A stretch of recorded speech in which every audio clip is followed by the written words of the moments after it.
Are we doing it again? Of course we are. Roll up, ladies and gentlemen. One man went to mow. Of course we are doing it again. I am doing it again. Hope you are doing it with me.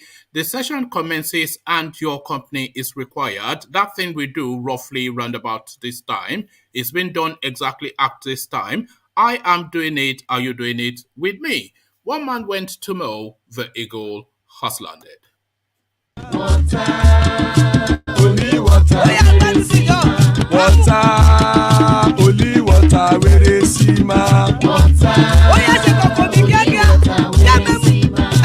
water, water, water, water, water, water, water, water, water, water.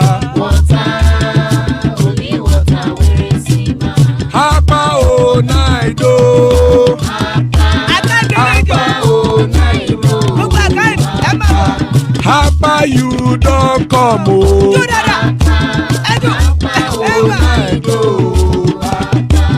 Hapa o naido.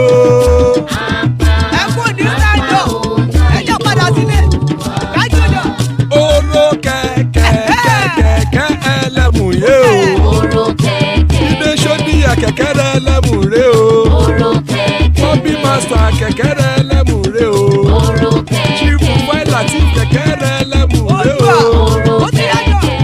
Eruku lẹ̀lẹ̀ ẹlẹ́mùdé. Eruku lẹ̀lẹ̀ ẹgbẹ́ ẹlẹ́mùdòdò jàre o. Eruku lẹ̀lẹ̀ Ghana ti dé ẹgbẹ́ bọ́dì o. Ọmọ ẹlẹ́yẹ ẹ̀yẹ o ó dilé o. Olúyẹ̀lá ẹ̀yẹ o ó dilé o.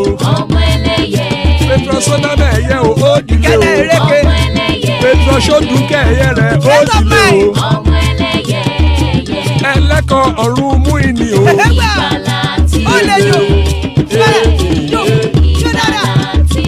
Àkùkọ ọ̀run mẹ́kọ̀.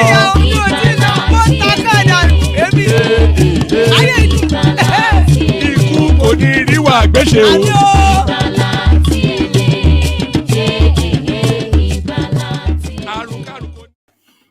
And there you heard it, the care guys. Iku Koniriwa Agbeshe. Powerful prayers indeed. May death have nothing to do with us. That's what that means. I am only supporting Tinubu for his generosity and admission by the once loved striker for the Nigerian Super Eagles, Kanu Nwankwo. So there it is, right there. It's strictly about the Benjamins, all about the dollars. I am only supporting Tinubu for his generosity, a headline attributed to Kanu Nwankwo. So that is it right there. At least he has the decency to admit it straight up. Our Fulani-led EFCC arrested Obiano to malign Igbos, Father Ebube Monso. So Father Ebube Monso. So never mind the $83 million that Obiano stole from the good people of Anambra State. As ever in the East, everything an ethnic coloration. So forget that it's a certified grade A thief.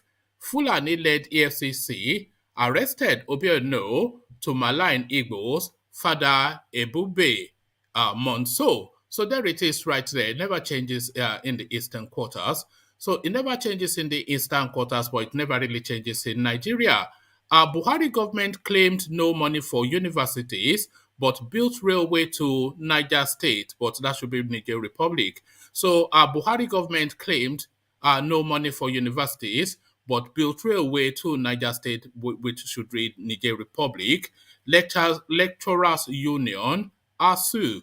So this is the fight now. That railway now that they've built to Niger Republic is the final definition, is the final opening up of what these people's intentions have always been, to use Nigerian resources to develop their own homeland. And there it is right there. Sowore lambast hunger-driven ex-Super Eagles players over subtle endorsement of Tinubu. So Elebi essentially stomach infrastructure, Super Eagle style, begging by style. What's that thing? Fine bara. Yes, that's what they call it in Yoruba land. Fine bara, decent bara.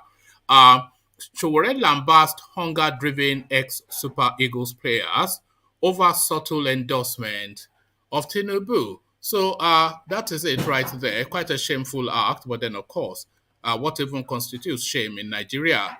I will leave Nigeria if Tinubu becomes president in 2023. This is a headline being revisited because this chap continues to reassert that position. But the judge speaking, and this is not the first time he's saying that. I will leave Nigeria if Tinubu becomes president in 2023, a headline attributed to BODE judge. So our two BODE judge will land now on just the hemorrhaging of the Nigerian state. TV radio stations to shut down over skyrocketing fuel prices. BON. So I don't know what BON means. Broadcasting Organizations of Nigeria. Broadcasting Organizations of Nigeria. That is what BON means. So there it is right there. The airlines are shutting down. The radio television stations are shutting down. The citizens are shutting down, and everything shuts down in total darkness. The Buhari style, 8 years, and that is the change. That is the change that you get. That is the currency that they bring. TV radio stations too shut down over skyrocketing fuel prices, a headline attributed to the Broadcasting Organizations of Nigeria. So that is the menu for today. So lean back, kick back, take it easy. The usual routine, click on the like button, of course, because as I've often explained, and you know already, that is what propels the platform on the YouTube algorithm. So that will be your contribution to the platform by clicking it, the like button. And when you click the subscribe button as well, then you would know that you have done the right things. So do the right things. And as we go about doing the right things, let me provide you with a little bit of a musical backdrop as we go to the east and sing a holy song. Another Savior, holy, holy, holy, holy, Adimebujuku. Another Savior, holy, holy, holy, holy, Adimebujuku.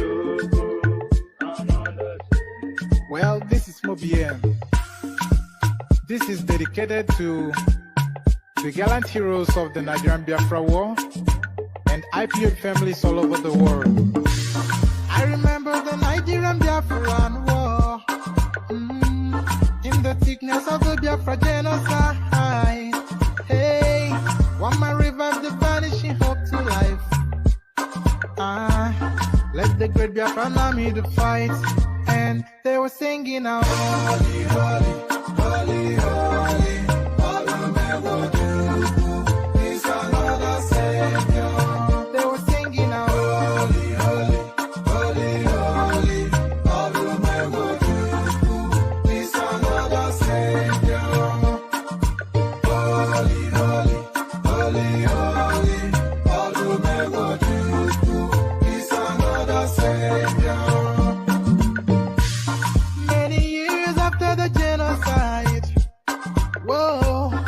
Another great leader has risen up now. Oh, and he's leading the Biafrans to victory. Inyamadika, yabika kokwana mnoa. Hey, anamekele mazuche mefo.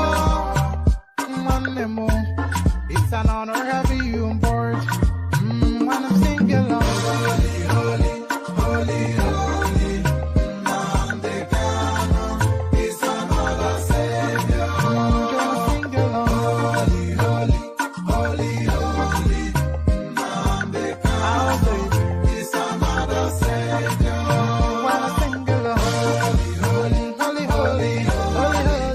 Holy,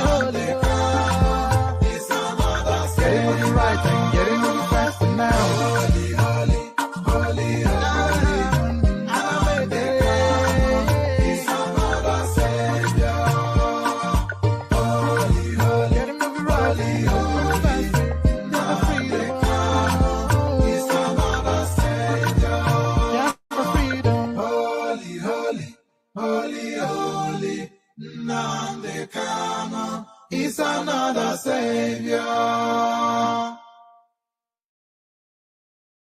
Another savior. Holy, holy, holy, holy, Adimebujuku. Another savior. Another savior. Holy, holy, holy, holy, Adimebujuku. Another savior. Well, this is Mobian. This is dedicated to the gallant heroes of the Nigerian Biafra War and IPO families all over the world. I remember the Nigerian Biafran War. In the thickness of Biafra genocide. Hey, one man revived the vanishing hope to life. Let the great Biafran army to fight. And they were singing out, holy, holy, holy, holy, is another savior. They were singing out, holy, holy, holy, holy, is another savior. Holy, holy, holy, is another savior. Genocide. Whoa, yet another great leader has risen up now. Oh, and he's leading the Biafrans to victory. In your madika, yabika kokwanam no wow. Hey, anamekele mazuche mefo. And there you heard it. Holy, holy, holy, holy. Nnamdi Kanu, their other savior, the ugly rumor from the east. Holy, holy, holy, holy. Nnamdi Kanu is indeed their other savior. As guys, I bring you this. I am only supporting Tinubu for his generosity, a headline attributed to Kanu Nwankwo. So now let's now see now what the once loved Kanu has to say. A former Super Eagles player, Kanu Nwankwo, has stated that the generosity of the ex-governor of Lagos State and national leader of the All Progressive Congress APC, Bola Ahmed Tinubu, was the reason behind his support for him. According to the ex-international, the visit by him and his colleagues to Tinubu's residence was only for the APC leader's 70th birthday and the novelty match. The visit of Kanu and other former players to Tinubu on Saturday has drawn attention on social media. Some Nigerians, as well as presidential aspirants on the platform of the African Action Congress AAC, Omoyele Sowore, had stated that the visit was necessitated by hunger on the part of the players. Whilst trying to explain the reason behind the visit in a video posted on his social media handles, Kanu said Tinubu had once been a pillar of and for his foundation. People are talking. Please pay attention. I am not a politician. I am a footballer and a proud one. I am a legend. I know what is good and what is not good. 22 years ago, Kanu Heart Foundation was looking for people to help us. We got only 3 governors. Ahmed Tinubu was one of them. He gave the foundation money to start up. He supported us. And now it is his 70th birthday. Why not? We also have to come and support him.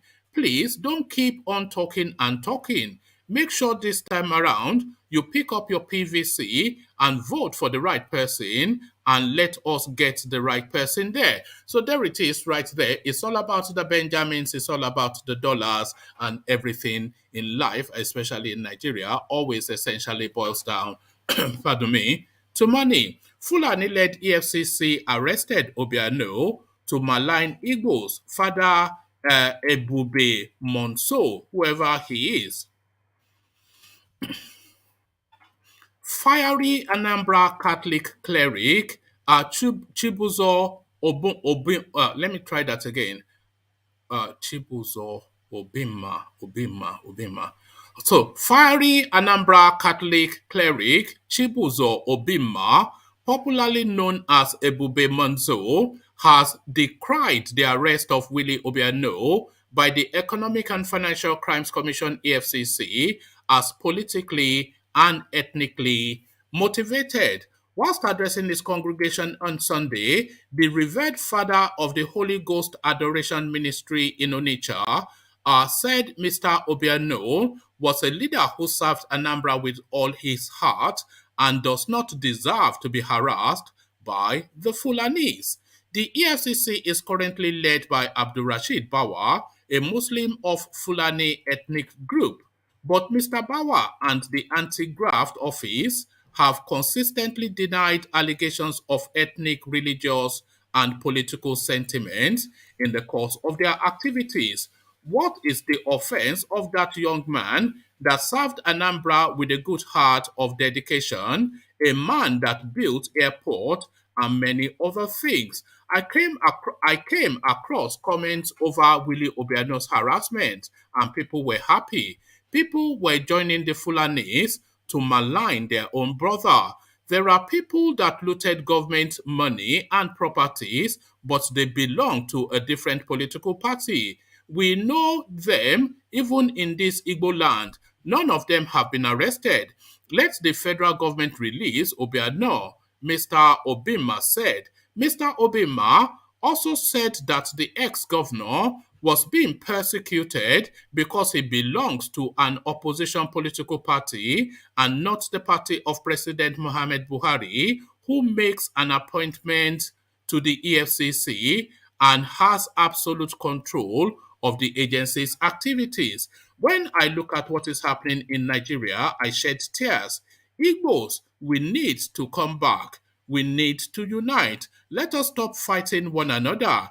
If Willie Obiano is from the APC party, he wouldn't be arrested, true or false? He asked rhetorically. Mr. Obiano's exoneration of Mr. Obina's exoneration of Mr.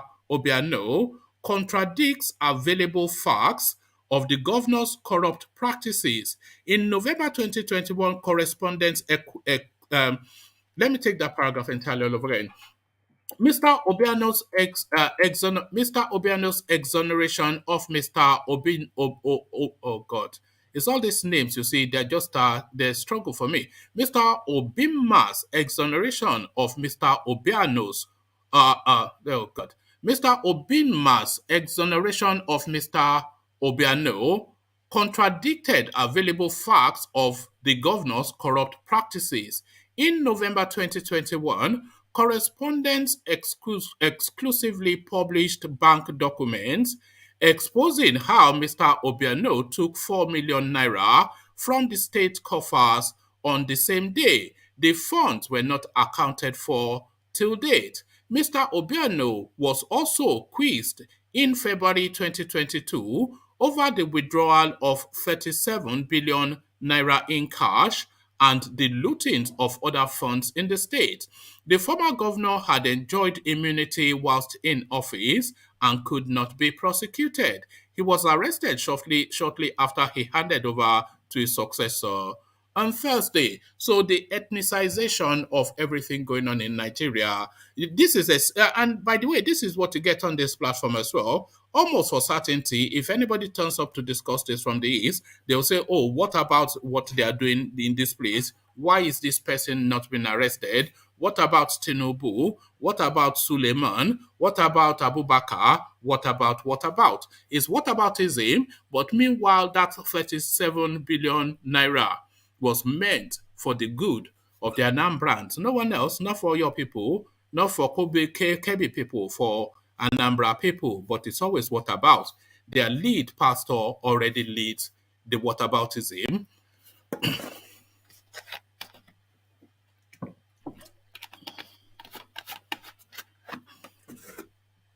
So from the whataboutism to this, Buhari government claimed no money for universities but built railway in Niger Republic, lecturers union Asuu. The Academic Staff Union of Universities has again blamed the Nigerian government for the ongoing strike in public universities. The union national president, Professor Emmanuel Osedeke, stated in an interview with correspondents that the government went to sleep for 8 months after it completed negotiations with the union in May 2021. According to Osedeke, Asuu waited for actions from the government to no avail. Asuu on Monday, March the 14th, 2022, announced an extension to its 4-week warning strike by 8 weeks. Speaking in the interview, Osedeke explains that the union embarked on the 8-week rolling strike to give the government more time. He said the initial idea was that the government would have met all the demands within the 4 weeks. But since the government said they could not meet up with our demands in 4 weeks, we said let's give them 8 weeks. We just don't want to declare an indefinite strike. Let us hope that in 8 weeks they meet up so that schools can return to normal and there will be an improvement in the system. All they have done is to make promises like they have done in the past. For our members, if you have made promises in the past that you do not fulfill, why should we believe you again? If the government was serious about these problems, within 4 weeks, the problems would have been solved.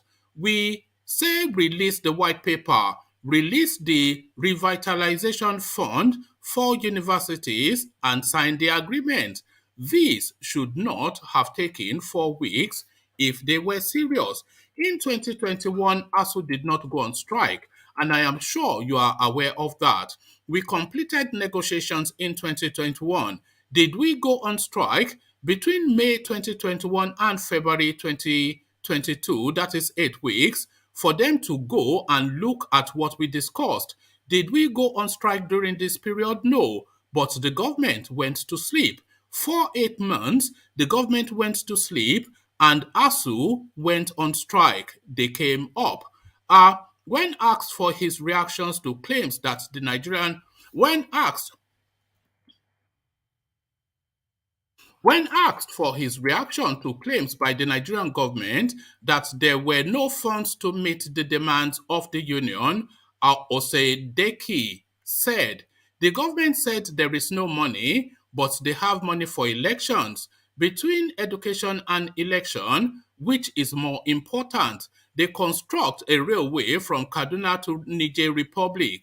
Is that more important than education? They claim there is no money, but the president increased the duty tour allowance, and you see them traveling from one country to another.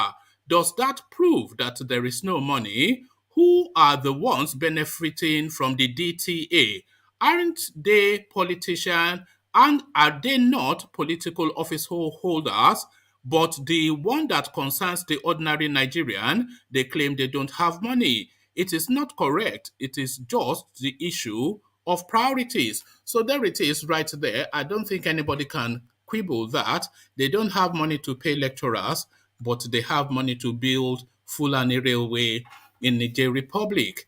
As Sowore lambast hunger-driven ex-Super Eagles players over subtle endorsement of Tinubu. So Sowore lambast hunger-driven ex-Super Eagles players over subtle endorsement of Tinubu. Presidential aspirant Omoyele Sowore has berated a group of former Nigerian internationals for paying a visit to the national leader of the All Progressive Congress APC, Bola Tinubu.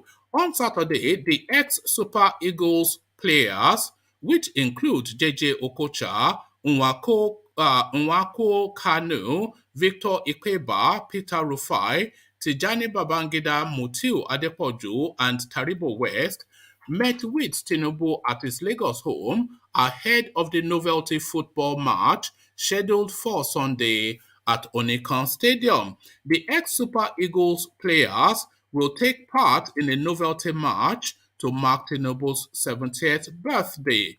Sowore said, Hunger is a bastard. JJ Okocha, Kanu Nwankwo, Victor Ikweba Taribo West, and other Super Eagles players and other ex-Super Eagles players paid Tinubu a visit today to endorse him. I used to think Victor Ikweba was a smart person. Shame on these ex-soccer Super Eagles players. So shame on you, by the way, Sowore, for calling football soccer. I don't know if you've been Americanized to that point or what are you doing. We don't call football soccer in Nigeria, so I don't quite know what you're talking about. Soccer, don't look at just the foolishness. Just everything is just an opportunity to pose for that guy. I used to think Victor Ikweba was a smart person. Shame on these ex-soccer Super Eagles players. Imagine sending them to play for Nigeria as a team in the World Cup after they have expired. So I don't quite know when that happened.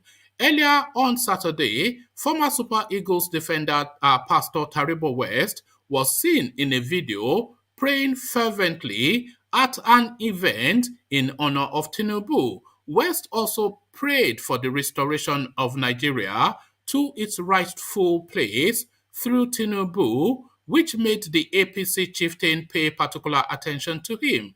Tinubu turns 70 later this month and has declared his bid for the presidency ahead of the 2023 elections. West, a UEFA Cup champion with Inter Milan, became a pastor after his footballing days. So there you are, Pastor Taribo West. He calls on Holy Ghost fire to endorse Tinubu. I will leave Nigeria if Tinubu becomes president in 2023. But then George doubles down because he said that severally previously. Bode George, former deputy national chairman of the People's Democratic Party, on Saturday said he would leave the country if former Lagos State Governor Bola Tinubu becomes Nigeria's president in 2023. The PDP chieftain was speaking at a press briefing in Lagos on the signing of the new electoral amendment. The PDP chieftain was speaking at a press briefing in Lagos on the signing of the new electoral amended bill by President Mohamed Buhari, which he said would bring about improvements in the electoral system.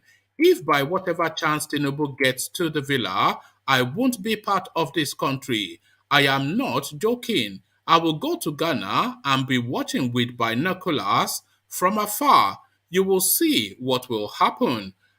This Alpha Beta in Lagos, he will create some Alpha Betas somewhere to carry your money. His wife will now be Senate President. His son will be Governor of Lagos State. His daughter, the Iyaloja of Nigeria.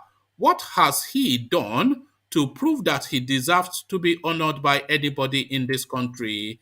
But the judge queried. Meanwhile, prior to the 2015 general elections, the former chairman of the Nigerian Ports Authority had also vowed to go on exile if then presidential candidate, now President Buhari, wins the election. Buhari did not only win the 2015 presidential election, he was also re-elected for a second term in office in 2019. When Mr. George was reminded of his promise in an interview in 2019, he said he would still proceed on exile. What will I be doing here? I can decide to go and live elsewhere. Look at everyone surrounding him, Buhari. So I am not joking about it. What will I be doing here? At 70, what will I be doing here? All we have been doing to restructure the country has been lost. We have been trying to ensure balance in the polity, but all that has gone. What else will I be doing here? However, Mr. George has remained in the country since, despite his promise to go on exile, making this recent comment appear hard to believe. So there he is right there, all bluster, no bang. So all bluster, no bank, but then of course, that is the situation in Nigeria. Imagine having to relocate to Ghana at 70. So this now the last readout, and then we see who is available. TV radio stations shut down over skyrocketing fuel prices. Broadcasting Organization of Nigeria has warned that all TV and radio stations in the country may shut down operations over the persistent fuel scarcity and skyrocketing diesel price. Yemisi Bangboshe, Executive Secretary of BON, stated that broadcast stations can no longer cope with the lingering fuel scarcity and skyrocketing prices of the black market fuel. There is a lingering scarcity of petroleum products and diesel, which fuels the generating set of these organizations has more than doubled in price over the last 4 months, reads the statement in part. Mrs. Bangboshe stressed that the broadcast stations, which rely heavily on fuel to power their machines and keep them running at an optimal temperature to avoid overheating, are now running at a loss, which has caused a delay in staff salary. With diesel cost averaging more than 700 naira per litre and having to resort to buying petrol from the black market at more than 2,000 naira per litre, broadcast organizations are recording such huge deficits that has resulted in staff salaries being delayed, said the BON executive secretary. According to her, the shutdown of TV and radio stations will pose huge security threat to the dissemination of fact-checked information. BON said the scarcity has to be addressed urgently to avoid the total shutdown of operations by broadcast organizations, most of whom have to resort to reducing transmission hours.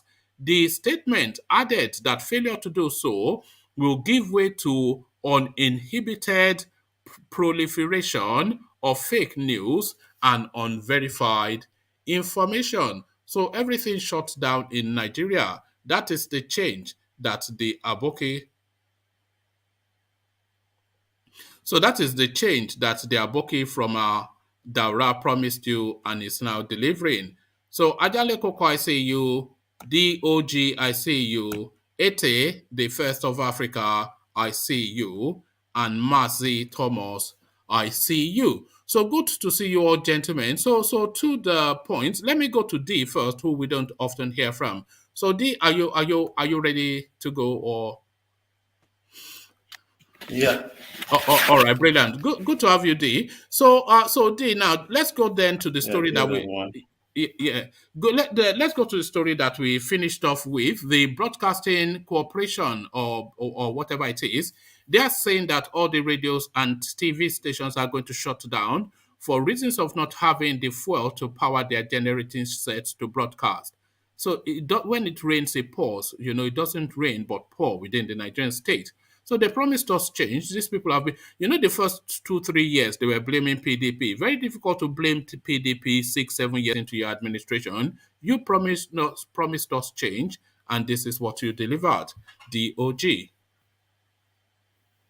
Yeah, I wouldn't blame the broadcasting corporation because if there is no power actually, so if the only means is to use generating appliances, generators, and all that to power themselves, and all they need to do that is to get fuel, and the fuel is not even available. Obviously, they are going to shut down because not like they can't afford it, but they can't even find the fuel, and it's quite sad. At the end point, let's say this is like the beginning of second time. I would say these guys have excuse. You have a whole 8 years and you've probably even took us far back, even worse than where we were. Is the country worse now than it was in 2015? Be objective. 100%. Yes. It is. Things are expensive. Salaries, minimum wage is not being increased. Security is poor. Unemployment is going high every day. Healthcare poor. So I think everything you think of is just not working in Nigeria at the So it's a moment. total failure in every single sector.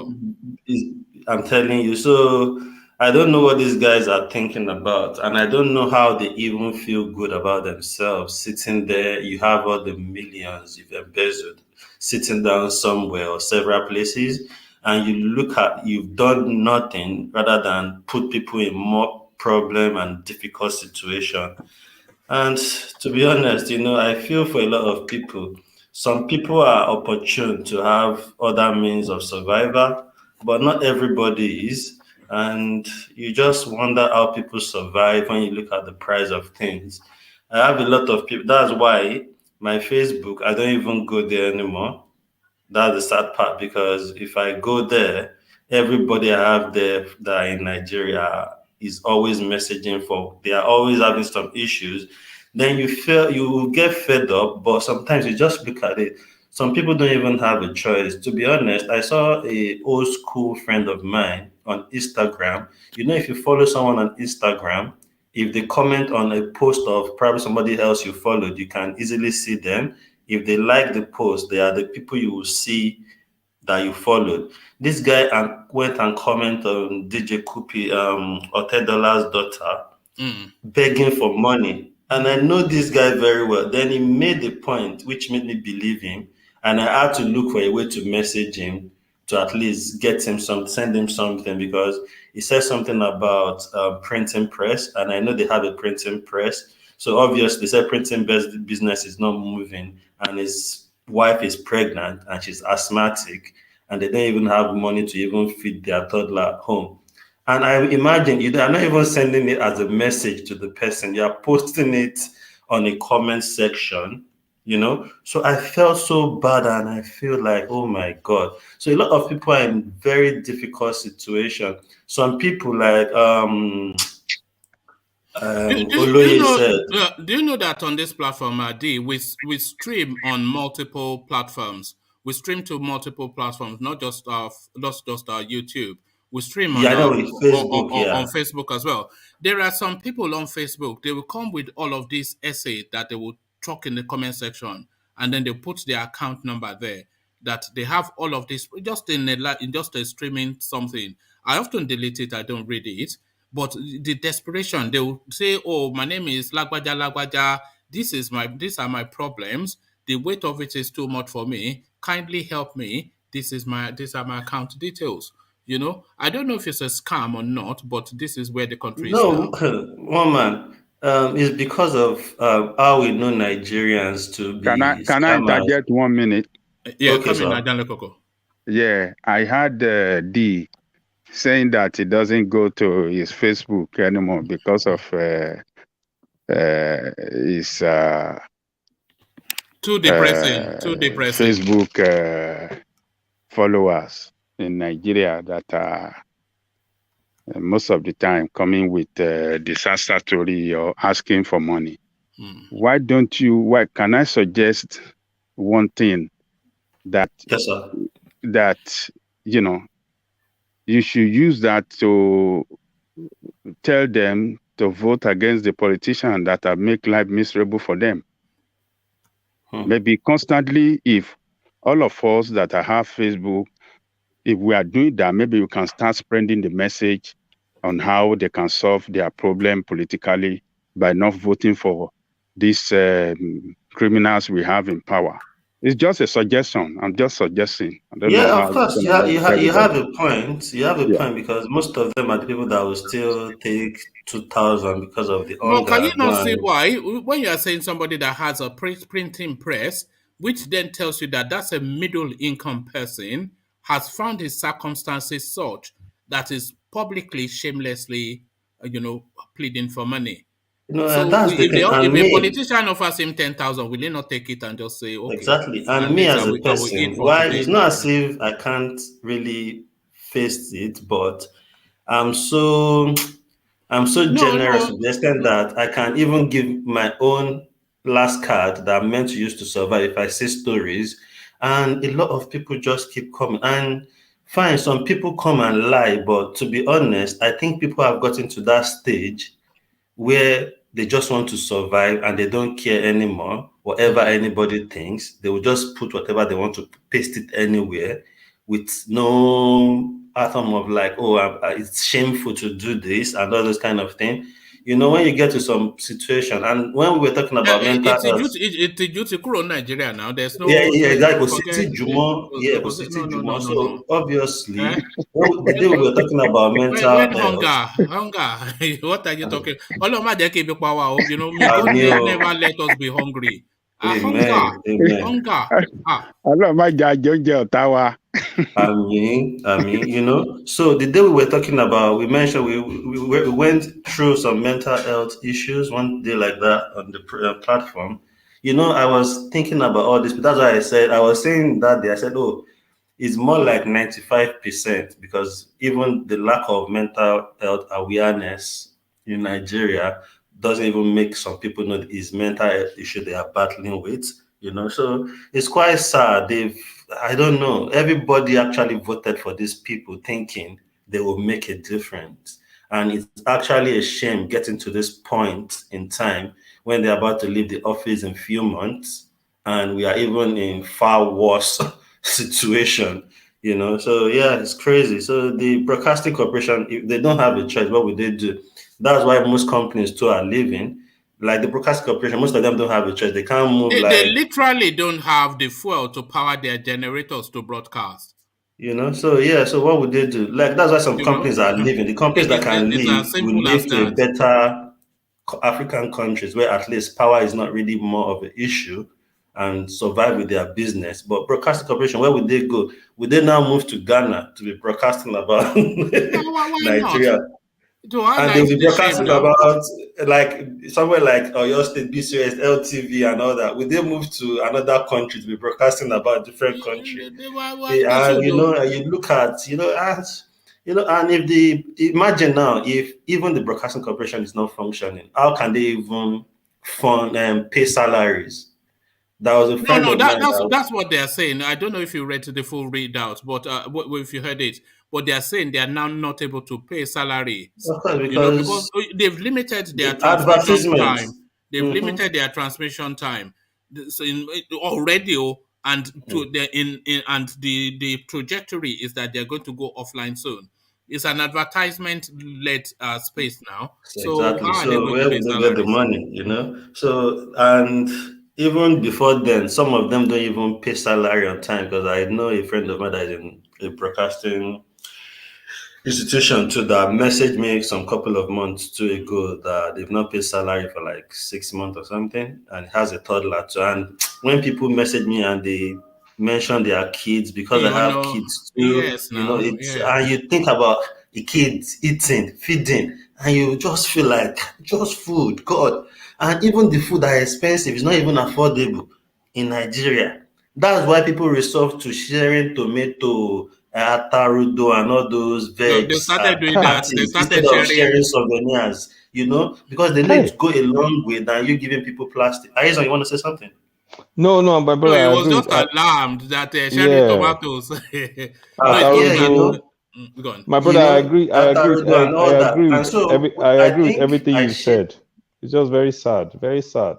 Yeah, so I shared that post with somebody in Nigeria. The guy told me, that Atarudo you are looking in that paper bag that they are sharing, that will cost you almost like 2, 5 to 3 grand in the market. So some people can't even afford it. Are you not telling me people won't appreciate? Because I was laughing about it. They say, are you not telling people won't appreciate? They will not prefer to get plastic and maybe a cooler that puts the paper as a souvenir. People would rather take Atarudo that the person that's actually reasonable and all that. So I thought to myself, true. And that's what led that woman to sharing the one that shared petrol, Yes. fine, it's risky, but everybody's just trying to like solve people's problem in their own little way and looking at what people will appreciate, so it's just crazy. So if the situation is like that, people will even be going the wrong way. So it's Dear, sad, I have a sad, question.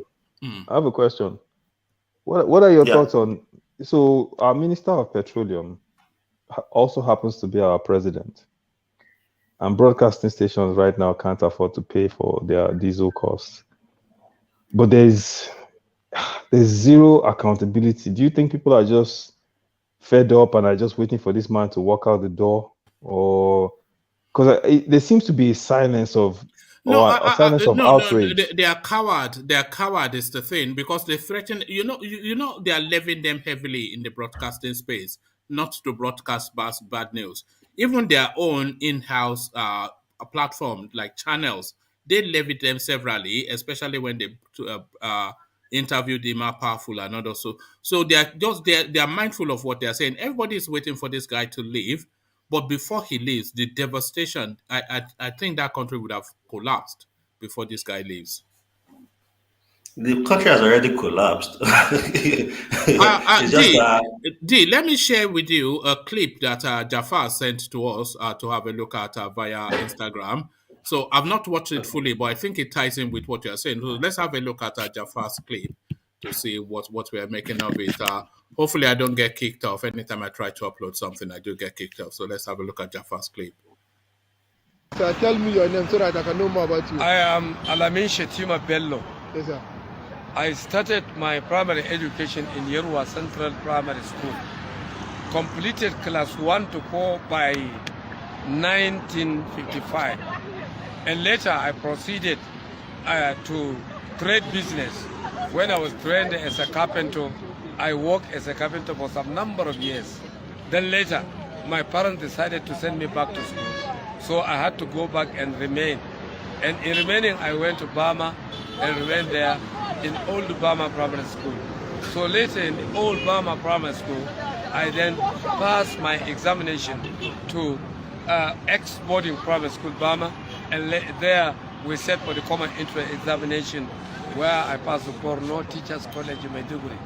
So I have completed Yerwa Central Primary School 55, and later Old Burma Primary School 67. When senior primary school 67, then I went to Borno Teachers College. So what about the people that you graduated the same time? Are they still schooling or they are not schooling? Yeah, there are somebody like Bosoma Sharif, Professor Bosoma. Of University of Maiduguri? Of University of Maiduguri. Was my schoolmate. He seniored me 1 year.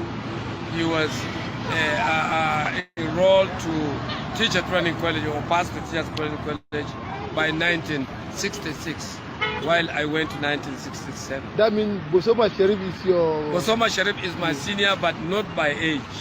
By class? By class. Wow. Yes. So that means Bosoma Sharif is your senior in school. That means you attended Yerwa Central the same time? No, I think I do not know how far he has gone his primary education. I did not ask. But I'm certain that Bosoma was 66 students intake of Borno Teachers College. But who taught you English? The British. We were never taught by the black. Only I could remember Shetima Ali Monguno, Dr. Shetima Ali Monguno was one of our teachers among the black. Then Shetima Kashim, was our business teacher, and I could remember Shetima Mustafa Kutai, the father of Kashim Shetima, the senator representing Borno Central. His father was our teacher too in this school. So now what are you doing for a living? Now for living, I served the government and I got retired, and now selling on my own some. I have employed myself to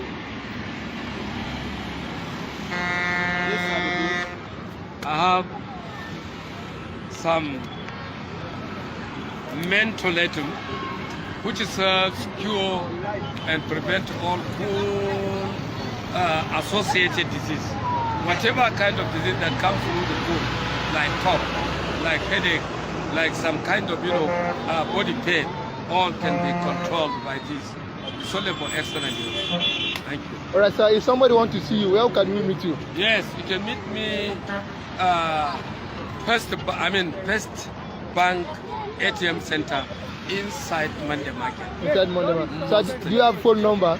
Yes, my phone number is 0. Can you call your phone number? Yes, 070 070 63 63 140375. Passport number. 75. So Yes. what's your name again, sir? My name is Al-Amin Shetima Bello. All right. Nice meeting you, sir. Thank you very much. I'm Isaiah by name. Thank you very much. Thank I will you. post you on net. Your cosmate will see you.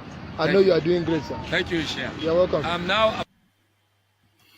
So there you saw it, D. Intelligent, articulate, urbane, likable, all of the things that we don't associate with the North, but are on the streets virtually begging the things that we associate with the North. So that is Nigeria for you. Somebody of that quality. Look at what he is. Look, he's selling ding dong ding in the middle of the road. All of the people look I at saw that. that So video that too is that when it that is came the out. story you just told us. Is that not the story you just told us? A Yeah, senior person. exactly. Look how crisp his language is.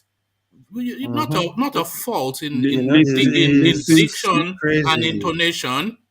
You know, what more do you want from him? What more could he have done? His spirit is I've still up, mentioned but something once. it's Yeah, just the heart bleeds, man. When you say these things, the heart bleeds. I'm that is telling you, I've horrible. mentioned something here one time. Actually, you could carry on. You're saying something. No. You can. I'm just Carry saying on, that yeah. is horrible. That Oh yeah. this is what Nigerian has turned Look their at what he's citizen selling. to. He's selling dingy ding Yeah, ding on the middle a, of the. a, a Look at the quality. English from his voice, and look at Yes. what he's doing. Look at it.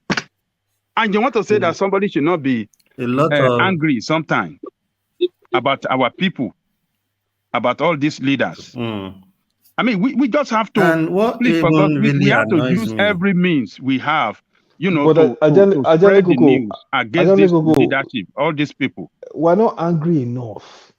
You know, when you look at all these things, you say, in some kind of climates like this, the revolution will get part 2. You know, but yeah, it seems like we've gotten accustomed to the suffering. You know, that we just okay, no light, we'll manage. No water, we'll manage. No good school, we'll manage. No petrol, we'll manage. You know, Bad I government, we'll to manage. buttress that point. I said one time here, you see, Nigerian are so I said revolution is hard to happen in Nigeria because Nigerian, if you notice, even from where I was growing, I know if there is fuel scarcity or increment in price of fuel, if they said the fuel is 250 and probably NLC went on strike, in just 2 weeks, a lot of people are tired of sitting at home. They will say, if they reduce it to 180, then you will see everybody, they will go on their meeting, then accept the 180. Then Nigerians, if you are buying 3 tubers of yam, they'll probably cut it to 2. Buying 4 Congos of rice, they'll cut it to 2 so they can afford that petrol. We know how to cut our coat according to our size to adjust to rubbish all the time. And we are always contented in that. And I think that's part of the problem too. Everybody just wants to move on. People don't want to stay at home to say, okay, for a change to be okay, let's stay at home. No, in 2 weeks they will be tired. Everybody wants to go back to work. They will say, oh, they should just call it off. We will start buying it. They've reduced it from 250. They reduced it to 180 now. We will start buying it. And this situation, that's what we don't. If you keep continuing like that, it will keep getting worse and worse and worse. If you want to put a stop to things, you have to put your feet to the ground and stand your ground and say, no, we don't want this. Because if they've been controlling it, it won't have actually been this bad. But Nigerians, we just in a land accept of things and plenty, cut by our the foot. way, in a land of plenty, Nigeria is a land of That's why, if not you just remember, plenty, but I was listening this plenty. afternoon. And Uncle Alexandra was saying something about that tells you how rich that country is, because if it was another country that they've been embezzling money since we've known, in that country would have run out. It would have probably gone so terrible. So that tells you we have a lot of resources, and our government, they focus on on just crude oil because there was money in it, losing focus of so many mineral resources. You know, there are companies. When I was working in Lagos for a consultancy firm, there was a company that was looking for tantalite, and they were looking to spend millions of dollars for that. And we have tantalite in Nigeria. We have every other thing. But just for people to put their thinking cap on and think, okay, just focusing on this crude oil shouldn't even be the case, because you can even embezzle more money if you what's the called now? What's that word now? If you expand the economy. Exactly, if you look at every minerals and tap into the advantage of what you have. Like Malaysia, from the story ahead, their source of income was actually palm oil, and they've actually come to get the seed from Nigeria. From what I heard, I don't know how true it is. No, and if you look at it, we have all these things. Sorry, carry on. And all these things are there: tantalite, coal, gold, everything. We have how many refineries? None is even functioning. Since how long? For years now, those refineries are not functioning. What is the problem? And we can hear you finding trillions of naira in a house in Ikoyi. People are embezzling money. Some people have jewelry worth of billions of naira, and you can't even put just one refinery to a functioning state. So this Buhari is so sad, and I think a lot of people will be heartbroken, and because a lot of people thought that would be change, Even me, I was thinking, okay, I never believed it. I knew he was going to be a terrible man, but even I've never liked the guy because, I've hated him from the time that he used to send soldiers to flog people in Yaba over war against indiscipline. And then when he cancelled the rail service that Jakonde wanted to build in Lagos. So I knew he was a southern hater and he detested the progressives in the south. And I knew that, but I never knew it would be this dark. I think the guy was even a failure with PTF too, to be honest. He just stole money, didn't he? Obasanjo told us. Yeah, he just stole money, you get me? So, yeah. So, I don't know. It's sad. It's sad. People ask why we don't bring good news. Why would you bring good news? When a man in his late 60s, early 70s, he got all the education that you told him, get an education and you'll be all right. He got it. And he got it properly from English people. He told you educated him, not even some yam head. And then he's on the street selling wosi. It's just ridiculous. Ejiro, you wanted to say? Yeah, just one quickly. Greetings, one man. How are you keeping? I'm good. You see, the stage, the state we are now, right? Voting these people out is not an option. There's no way we can vote these people out. That's the truth. Let's be sincere for once. Revolution, yes, is good. That will be a way out, and that revolution is going to be bloody. It's going to be bloody. Take for instance what happened in Ghana. The Ghana version was the politician Rollins take them out.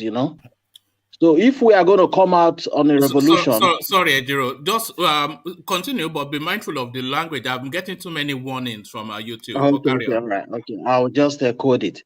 If we are going to come out with such, so many persons will go down. And that is what the Nigerian populace are scared of. But the irony is today, every minute in Nigeria, people are crying every day. So revolution, yes, most probably, yes, we do the job. See, voting these people out, I'm sorry, it's not going to happen. It's difficult. Why do you say revolution by ballot is not will not do the job? I think that is the best revolution. option. Okay, I explain to you. The revolution by ballot you're talking about is still going to end up with violence. The climate we live in Nigeria. Ordinary election, even the electorate themselves keep fighting. Let's even keep the politicians aside. So when you say revolution by ballot, it's not going to be a clean revolution by ballot. I'm sorry, it's not going to be that. It's still going to end up with violence, and ending up with violence, people will go down, and that is what Fela said. My people are foolish. They are stupid. Because they will not want to act. There's no two ways about it. People are going to go down. And people are scared of not wanting to go down. That is why they are drawing back. Then Ejiro, You see, I understand what you're saying. Apart from people not trying to go down, some people are alatenuje, greedy people. They will go Yes, behind yes, we your accept plans that. Yes, and go and yes. take money. So I think the best way would have go about that would have been somebody powerful then organize the thing. Sorry, D. Which one do you think is the bigger obstacle to that revolution that people feel we need? That people lack the bravity, or too many alatenujes, too many saboteurs? Is it the saboteurs or just the lack It is of bravery? sabotage, to Yeah. be honest. Yeah. Nigeria is full of that, and people can easily betray each other, to be honest. So I think the easier way to go, if we are going to go about that, is going to be somebody like Jerry Rawlings in power, somebody that is top there, just have his own organization with some people top there too, and they do the wipeouts. But like trying to gather the normal masses in Nigeria, some people will even think of the amala they want to go and eat in their house that night and say, it no be me. And they will D, run back. D, Yeah, D, I think there's a D. change. Sorry, Yeah. I think there's going to be a paradigm change, because Yeah. don't forget that sometimes good things happen from where you don't expect. From this same politics that we are practicing in Nigeria, we have luckily found somebody in Anambra State. I know that a lot of you will want to disagree, and I don't mind to take the heat for it. No, I kind But of you see, agree with you because I said it yesterday. Hold on. Now, let him. Sorry, who is that person in yeah, so Anambra State? from this conventional politics we are practicing in Nigeria, you will see that everybody will want to be like Soludo, because he What has has just he done? He has started. not done any. He's just No, so I hard. know. Exactly. That's why I What say. has he That's why I done? say I'm going to take. That's why I say I'm going to take the hit for it. But I know that from now to the next 1 year, we will start to see what he's doing. No, he has It's to not do as if it's going something to for start. you. No, But it's no. the My mind. That's what brother, I'm saying. let him start first. Let him start It's the He has first. not. mindset. He has Hold on, not Uncle. It's the even. mindset. There's something he said. He said even the car he uses is made in Anambra State. That mindset alone, if all the governors maintain that mindset, people will not be suffering like this. You know that But you know that IPOB have already issued him a warning. well, we will see. We will see, because I Do know you know that. that though? Do you know that they've already issued him a warning? I think there's something in that. I've not heard it. I've not seen that warning, but I know that nobody, no child, who is crying for fish, and the father give him fish, will keep crying. You understand? It is because when you cry for fish and they give you stone, you keep crying more. But when you cry for fish and you get fish, at least you get half of a fish, you will know you will soft pedal. There's no two ways about it. It's like it's something infectious. If you're walking around the street and somebody smiles at you, you don't subconsciously start to smile. If somebody gives you good leadership, you will not kill that person. There's a No, reason why they like. let him give them good. He's not done a Yeah. single thing now. So let him do. So you already Yeah. eulogizing X zero. You as see, though we've he's gotten to a I'm just point saying. now. I'm just saying the revolution X might zero. start Yeah, with I understand good your governance. point. no, Good governance. I understand your it's not point. a You see, new. we've gotten to a point now that you can't just come and tell us things with word of mouth. We want actions. All these people, even Buhari came with word of mouth. That's what we are even complaining about now, because it come about a lot of slogan with change and all those things. And where are we now today? We just don't want people to come and mesmerize us with words. We want actions, you know? Yeah, I It's know. sad. But Buhari from day one, I don't know which kind of people that actually believe Buhari. From what somebody came to flog Koboko in 1980 something, and you still voted him in 2000 or something. I mean, that's a disgrace now. I think Nigerians people now. were Wow. just tired of PDP. People were just tired of Yeah, PDP too, exactly. and those are the only two Exactly. parties. Yeah, that was the Exactly. thing, to be honest. That was Because it. Yeah. there is always a lot of some people. Ah, Now, I had an argument back then with a friend of mine, because this guy he don't even want to hear anything Buhari back then when the election was coming, and I'm thinking, we've been running PDP for how many years? And I was arguing with him, and I feel bad now because I thought everything I said that these people would try and do something different. That is it not enough of PDP?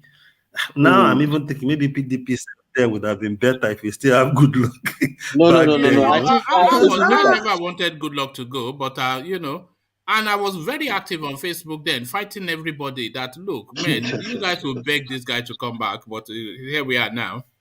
But where But we one are man, now is if you ask me one man, I even love it that they gave him that opportunity, that chance. You know, it's even better because one would have thought, okay, maybe he will be he could have been the savior, but at least they gave him, and now he messed everything up. So yeah, we would have been regretting saying I did been we gave this old exactly. man chance. The man don't deal with Because us now. if had Goodluck Jonathan had a second term, that would have been the end of all of these people. Obasanjo, Babangida, Buhari, Tinubu. Because by the time Goodluck Jonathan comes out, he will hand over to a fresh face, and that's them. Don't do, we just miss so much. Not that I Yeah. especially love All these Goodluck guys have Jonathan, been but outdated. yeah. Mm. Okay, let But, me use but this. Is it not better? Is good luck now not even better than Buhari? No, I think Goodluck Jonathan is Good better luck was than not Buhari. supposed to lead. Good luck for the first instance. Good luck was never supposed to lead. He doesn't have the strength, the mind to lead Nigeria. Even the leaks, WikiLeaks even revealed that he was confessing that he doesn't even have an idea of what to do. To be a president in Nigeria, you have to be hard. The guy doesn't have the leadership. If he says he has that, it come might with not be another by rubbish governing, it propaganda. might be What do you mean by that we need somebody to be hard to rule Nigeria? What do you mean by You that? have you need to have you need to have there's something you call guts. You need to have guts. If you don't Does have it, Buhari yeah. not have guts? Have you not Because seen there what is too guts is doing to you? Good many luck doesn't have power guts. battles So what do you from need guts to rule different. for? Does your Ah, father have guts? Oh no, Does you your said father do no, something wrong to you? no, What do you that's mean too by much. guts? No, Settle I'm sorry down. for using your father as an analogy, but I'm No, just trying to make it like a head. We don't need guts. We need people with humanity. Sorry for mentioning your father. I didn't mean it that way. But okay. we need people yeah, with but humanity, not guts. what I was trying to say is for you to change a country, you You know need a that strong man to sometimes, rule Nigeria, yes, and Goodluck yes, Jonathan showed Exactly. us that he wasn't strong. it Even wasn't though he had strong. Come good on. We ideas, don't and need they strong rolled him people. over. They rolled Okay, him now over they No, don't easily. get man Yeah. with common mind now. The man with common mind is ruling now. Yeah, Come no, on. but We you need don't need a people who strong are man, but strong. with conscience. But with conscience, yeah, we because do need a Momo strong mind. man, there but should with be a a conscience. balance. So Good Momo luck man. could not I like chase that. corruption. Good luck Momo, could not Momo change the mind. country. okay, one at Momo a time. But man. let's hear from the yeah. All right. Okay. Yeah, So no, so now I God. you see, I think a leader in that country actually have to have a solid. He has to be a solid person because there is too many external powers that is attached to that position called president in Nigeria. Traditionally, tribally, religion, all those things. And if you want to balance it, you can even go crazy. I don't think it was in terms of governing the country. It's just in terms of dealing with the people he has to deal with being in that position. It's hard, to be honest. So if you don't have a strong mind to put your feet on the ground and say, this is what I'm doing, regardless of what they tell you or what you think, okay, I just want to do the right thing. Look at this guy. They took somebody off. Some people flew to London. Before we know it, over the night, they changed the whole thing. They keep changing things that is not even, and you think, what? And somebody said it on that I think it's somebody that says the guy last achieve whatever they want to achieve with him. Because it's just the way they change things. I'm just thinking, is Nigeria even Nigeria anymore? Because it's like these people are going to take over. And with the way they are doing, I'm thinking they want to bring all these their people from Niger to come and even take over Nigeria because they claim they own Nigeria.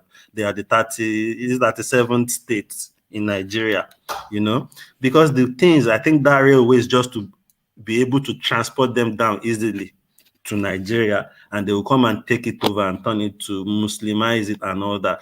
Because I don't see why our house is on fire and you took all the resources to quench the fire to go and be doing things for other people somewhere far away from you. And I like how they ask, I like how they ask people.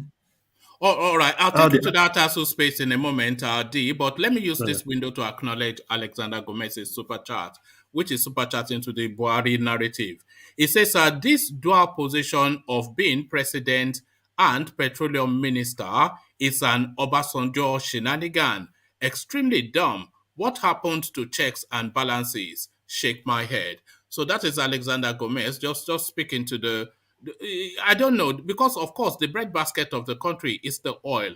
And very quickly when they take power, they want to move into that space because that's where all the money is. And that's where the control is as well. If you are good, you get an oil well. If you are bad, they remove your oil well from you. And that is really where the power base is. But then, of course, it's just a mess. Buhari doesn't know anything about petroleum. So why doesn't he just let somebody that does know do it? So that is it. Thank you, Alexander Gomez. And by the way, Alexander Gomez should not be the only one using the super chat. Other people can feel free to use it as well. That is what it's there for. But let me take you to another talking point. D. Let me take you to these footballers now who go to who went rather to Tinubu's house to collect money. Sowore describes it as hunger driven, but Kanu says he's supporting Tinubu for his generosity, which you might say concurs with how Sowore describes it. Stomach infrastructure, elite style. So, what are you then making then of the Super Eagles going to BODE to give Tinubu the number 9 shirt?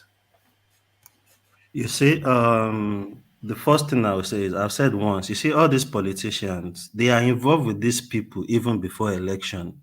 Then, like Taribo is suffering, just like the way this guy too, Rashidi Yakini was back in the days, may his soul rest in perfect peace.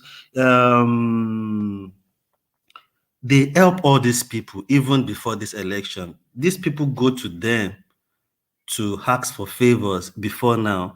And I think Sowore should even focus more, even him, I don't know whether he's the one that handles his page, even him having to post that on his page when he should be campaigning and traveling around, probably visiting the Obas too, like Tinubu is doing, because he doesn't really have any issue with his own party. You know it's restricted. You know it's restricted to Abuja.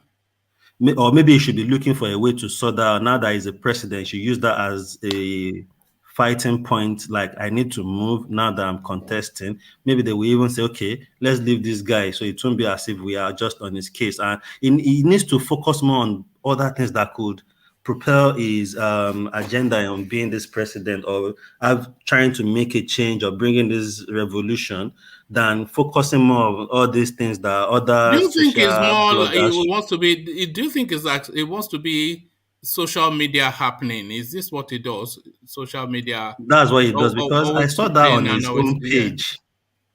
In his own personal page, and I'm thinking, you that you're contesting for president, this should be last. This should not be things. We should be seeing you at least maybe in Abuja. Maybe you are just coming out from a campaign on the street of Abuja, or you've organize a symposium, or you are saying things. At least you can communicate through the media, say things and broadcast it out to people, to reach people where you can't even get to. You can even do like a video link with all these obas, send them a letter. I can't move now. If you start doing things like that, even government will think, this guy, they will.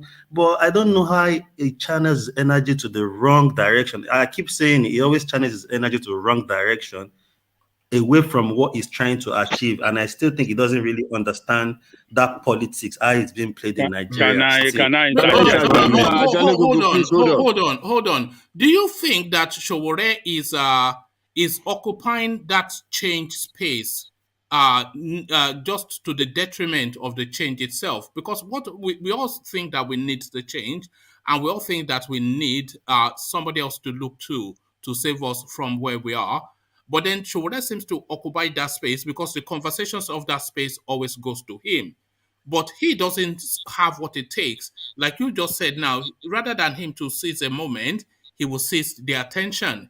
Rather than him to act one way, he will act the other, just for the luster and the publicity and the allure. So is he actually anti-movement, sort of?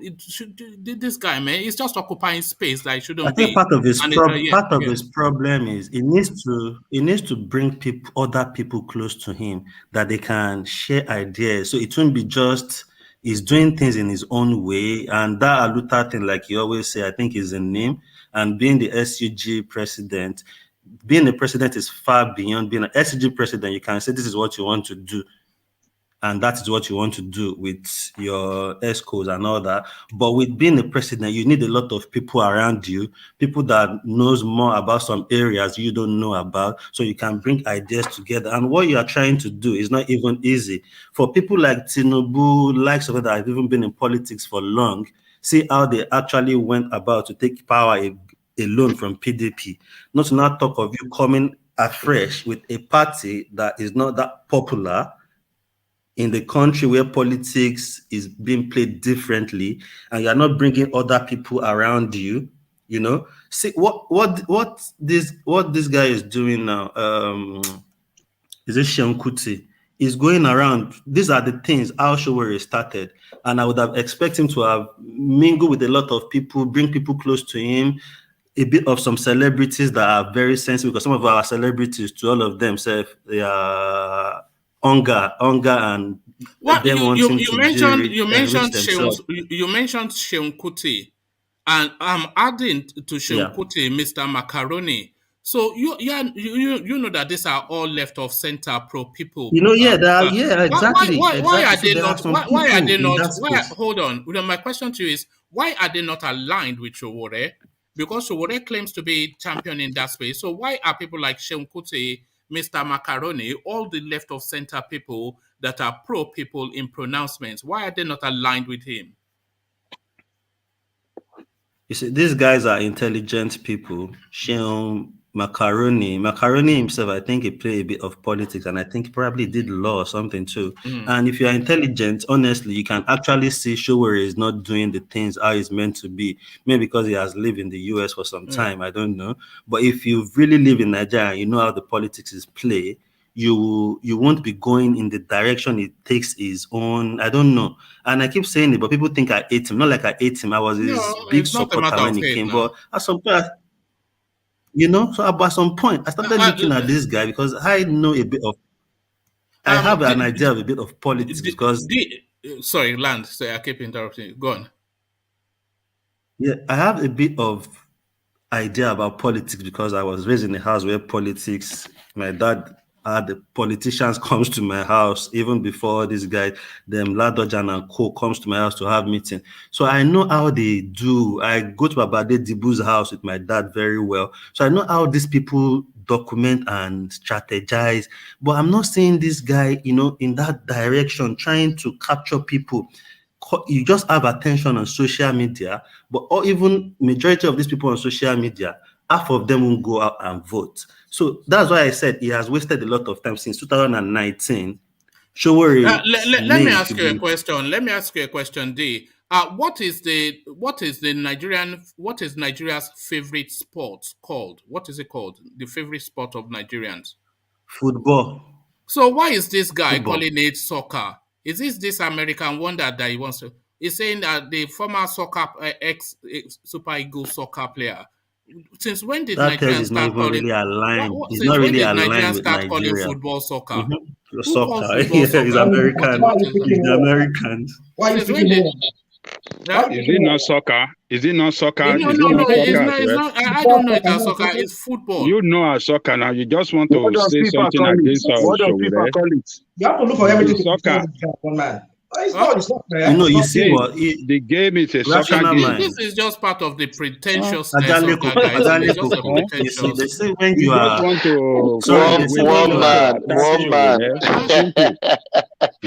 man. It's football now. But it's soccer too now. No, man, in Nigeria, it's soccer. They call it in Nigeria now. They call it soccer. Most people in Nigeria. Maybe we come from different Nigeria. So when you were in Nigeria, when you want to go and play football, you say you want to go and play soccer. You see, that's what I'm saying. You see, all these little details that one man is pointing to, you people are not seeing as details. And that's what I'm saying. If you're in Rome, you behave like Roman. You behave like Rome. What do you call the one you play on the ground? Is it not table soccer? Do you call it table football? Is it not table soccer? Exactly. Which one is Which soccer? Nobody plays soccer in Nigeria. Nobody plays soccer in Nigeria. We play football. We say, let's go and play football. Let's go and play football. Why are you clubs in the US? Why are they using FC? Listen, let me educate you on something. those two names are being official in Nigeria. You call it football, you call it soccer. Exactly. Like, for example, the one we play with cover bottle that we call counter. Is it not table soccer they used to call it? So that Has is that what not be as is old that as what What is soccer NFL? in What Nigeria? is the full meaning of NFL?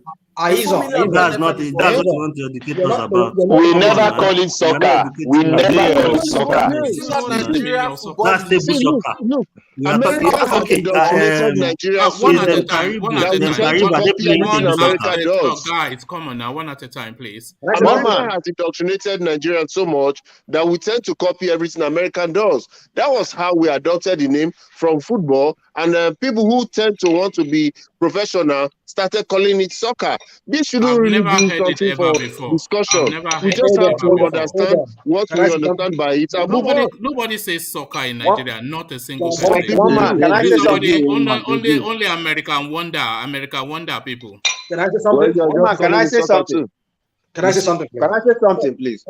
On the topic of the footballers visiting Tinubu, Yes. I heard Nwankwo say Tinubu gave his foundation 5 million. That was the starting point of the Kanu Heart Foundation. But I don't understand the other ones that are there. Like Taribo West looks so, I mean, you can see poverty in that guy. I'm sorry to use that language. And some of the footballers there, sorry, somebody who is an ex-footballer told me that most of these players, the mistake they made is investing their money in Nigeria. That some of them are broke. Yes, they wiped Okota out at one point now. They wiped him out all of his money. But he was able to recover. But yeah, I remember He my did father not talking recover about that. one Yeah. man. He He only did not. went into It's not. I partnership. don't. He did not recover. Maybe it's Sorry. the kind of business because I know who manage Kanu's business in Nigeria. All his real estate. Kanu have more than 5 buildings in Pricewater Estate. He has luxury apartment in VI. He has a lot of business. I know the person that manage all his business, and the business are doing well. And that's what I said earlier. All these people go to Tinubu even before this election. All these politicians, you see, they help people. Some of them have what they give some people that they don't even know, that just walk to their house every Friday to give them money. So you're not saying they won't go and support the person now. And you can even look the way Tinubu is looking at Taribo when he was praying that prayer. The person they are praying for, the way he was looking at Taribo like, God. But did you see that guy praying? Do you see that Taribo? He looks so poor. I don't know. And I've not seen it. If anybody has the clip, just pop it and I'll present it. Why are you just suddenly talking about Taribo? Taribo has always looked like that, even when he was playing football back in the 90s. No, this guy look at his look now, man. That guy looks so impoverished. He's getting older. That's what you should also realize. And then these guys, they don't have. They're all getting older now. Look at JJ Okota. He's getting older, and he still looks like a 15-year-old guy. I think some of them mismanaged. Some of them mismanaged their money. Some of them went and buy jets. I'm telling you, one man. If you look at that guy, Okocha went look at Taribo West. That guy looks like somebody that wants to beg We money. can only, but one voice at a time. But carry on there. I say if you look at Taribo West, the way he was looking at Tinubu, that guy wants to beg money. I can tell you from the look of that guy's face. That's I know when somebody wants to beg. That guy looks like he has wasted his money. No, a lot of them mismanage their money. Most of those footballers. Most of them have lost their money. That's what I'm saying. I know a footballer that was telling me, especially Taribo and what's this other guy's name? You know, some of them have lost. How can you mischaracterize somebody like that? That the way he was looking, That's he looked like somebody that wants to beg for money. No, but I'm sorry the way I use that word. It's not from that picture that people saw. It's from the interview. He was still standing behind Baba. I said, this guy is just over everywhere. Plus the prayer he led and everything. I'm like, But it's not because of the picture. To me, it was the way Tinubu was looking at him when he was praying that was funny to me, though. The way Tinubu was looking at. You don't know, as a pastor, maybe he has some divine message for Tinubu now. Which divine message? Which divine message? Does that look like a normal prayer from a normal pastor?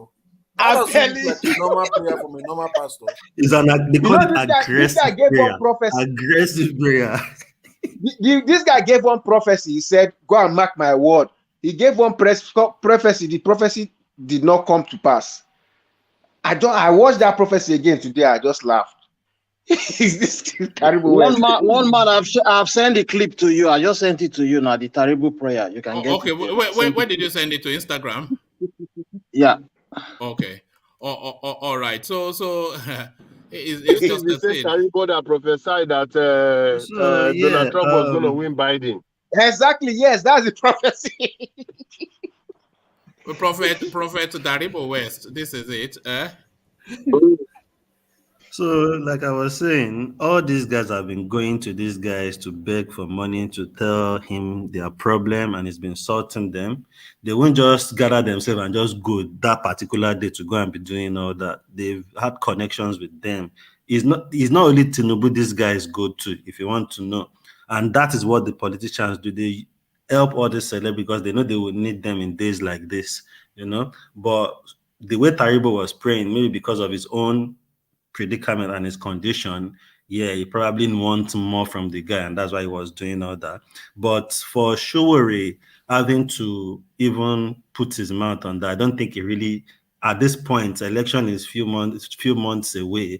You should be focused more on other things than all these. You should let other bloggers like Easter Blog be carrying all these things and focus more on other things, how you could, maximize what you have, even the way you are restricted to Abuja. Probably write to the Obas, do video link, broadcast the video link, let all bloggers share it, do some forum, talk, share the video, and try and fight your way to get your freedom to be able to move around because you are contesting, focusing more on all those video things. link to Oba?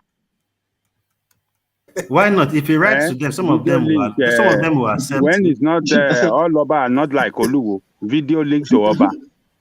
At least the few ones that he does is a thing. Is going to make a difference. It's going to make a difference than just taking put and using an excuse that you are restricted. But how are you even fighting your restriction by talking about Taribo? You guys always want to support. Let me tell you something. You guys want to always support Sowore on every lapses people point to. And if we keep doing that, we will just come here next election and still be talking about this same thing. Let's say things for him to wake up and see where he should focus his energy on. We know he probably meant well and he has good ideas and all that. But if you're not doing the things the right way, you won't get to where you want to get to. You'll just be saying the same thing over and over again. Since 2019, for me as a person, personal opinion, I think Sowore should have even gained more grounds than this. A lot of people don't even really know this guy somewhere else in Nigeria. We keep talking about him here because he has access to social media. I cannot agree with you, D. I agree with you, D. It's not only but we come here, but you people will think, is hate speech, is this. We are trying to find solution and we have to talk about the lapses. Yeah. All these guys we are looking at, you think their life is perfect as politicians, Tinubu, all these people, they have people that go and point them to things. D, if I may interject. Even as this Babab. Yeah, quick one. You go on. Okay, yeah, sorry. So look, I think you're definitely entitled to your opinion about whether Sowore should be commenting or not commenting.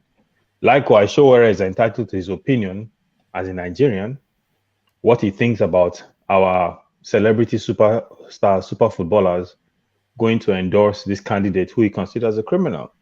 And then on the flip side, you don't really know what Sowore's strategy is right now for his campaign.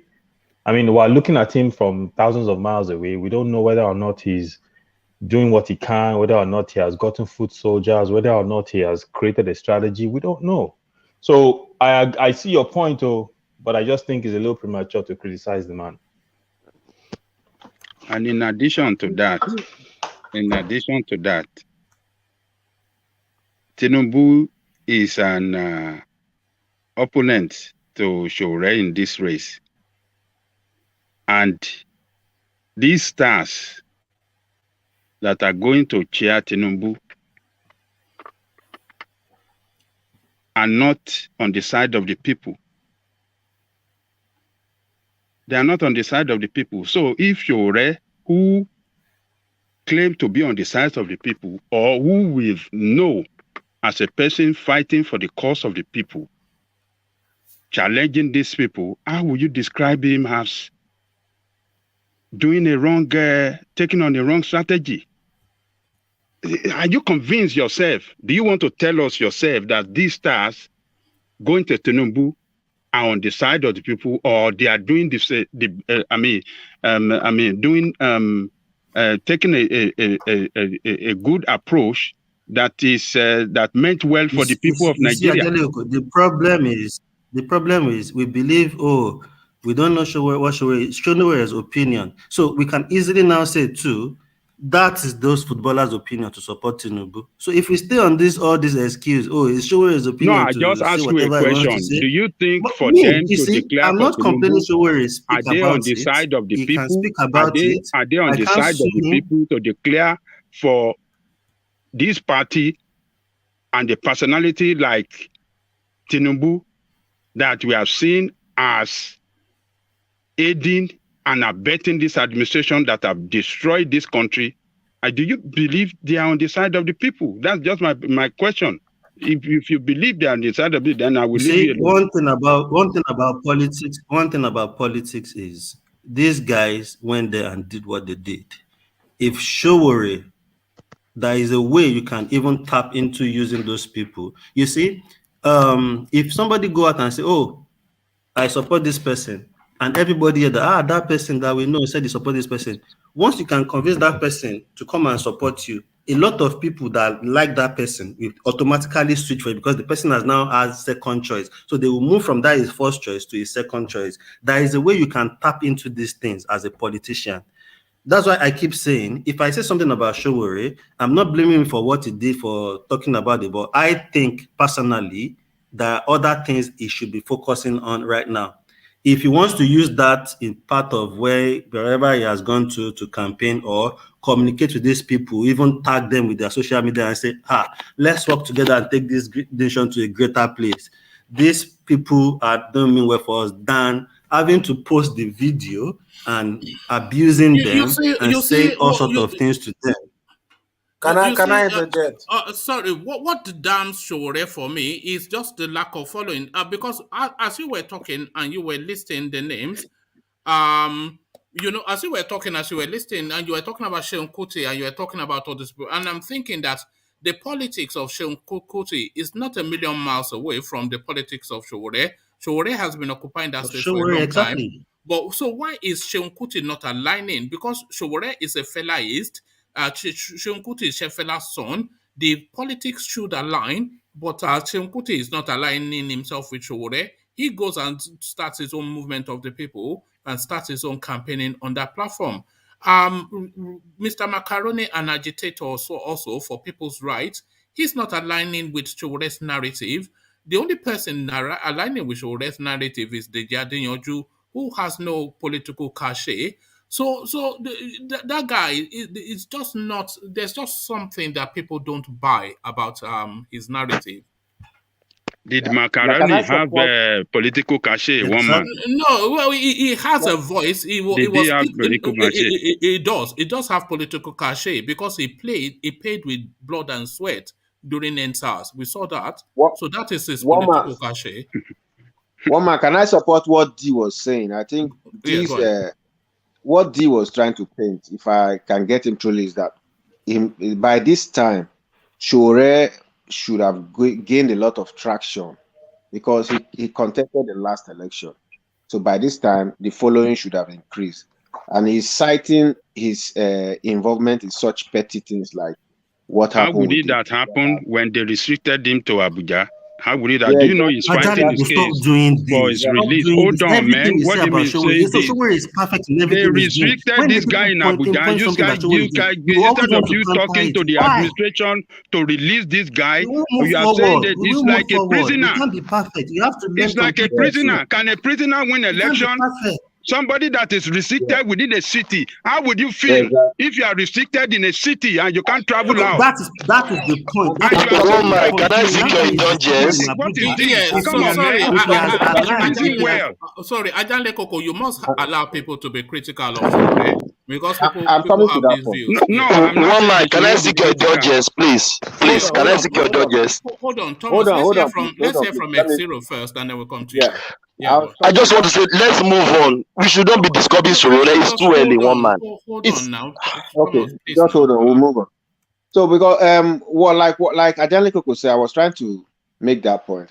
To D, you're understood. By this time, Sowore should have gained a lot of traction. But like Adele Coco said, one, he's restricted, and then two, I think by this time he should have somebody who manages those things, so that at least even if it is to call for more support, more people to back him up, so that I can face more important issues and leave this. Exactly. This Even now that is restricted to Abuja, those people would yes. have been But working you all must over for him understand that. and be using But that you thing must as a understand. point. Yeah, but you must understand that Sowore's politics is a politics that doesn't pay money. He believes in not giving money out. That if you want Nigeria to change, you must be willing to offer yourself.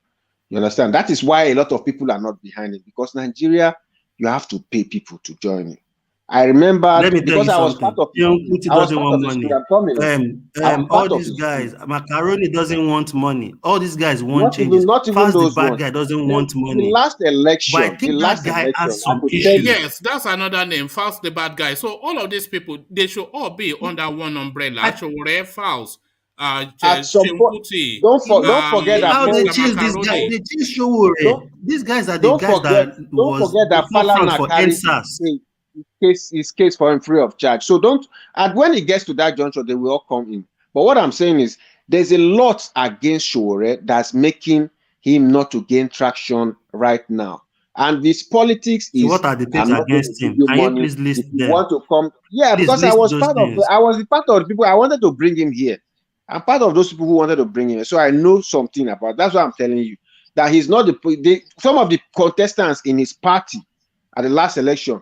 They were angry at him that he didn't give them money to give bribes, and he said, "We don't give bribes here.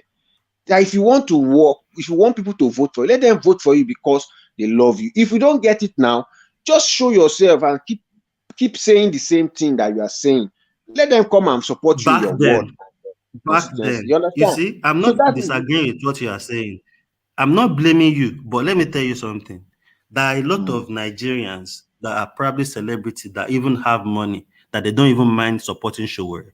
But for me as a person, from where I'm sitting right now and what I've actually studied about the guy, because I really supported the guy even when he came the first time to want to contest, I think Sowore has an issue with bringing people along with him. I think he just wants why to is face that? his name. Why does it? Because I agree with you that he has those issues, but why is that? Can you Maybe stand with him he's in front of the soldiers? That's the in question. front of what? Who wants to risk his life like that? It's not easy. Like how? The guy is standing in Let front me of the tell you soldiers. something. You see, that's an excuse. That's not what we are talking about. You don't have to stand in front of soldiers before you achieve these things. But If you Sowore stay in told front, us if you are himself. staying in front of soldier, hold on. It's because of the way he's playing his politics, and that's what is even putting him in more trouble. The way he's playing his politics, and if we are Do trying you to think? Do pinpoint you these think things he? for us, Do you think he wants more to be a celebrity than anything else? How is he playing in I politics think that it's is putting in more trouble? Tell us.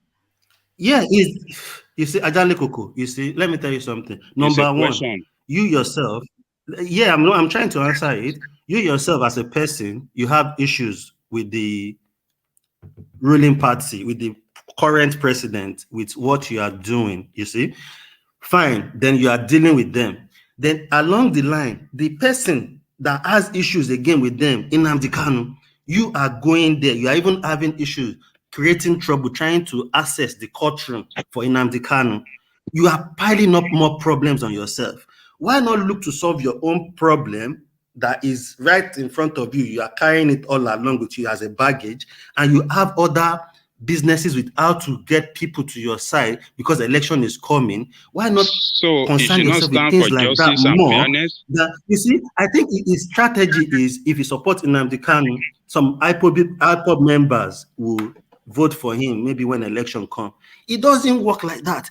Why can't you, as a person, Nnamdi Kanu is locked up? This guy that What they is always your own mention the name, that is strategy? now the new leader. Yeah. So Lord he should Michael, you're not saying stand something. up for injustice and unfairness.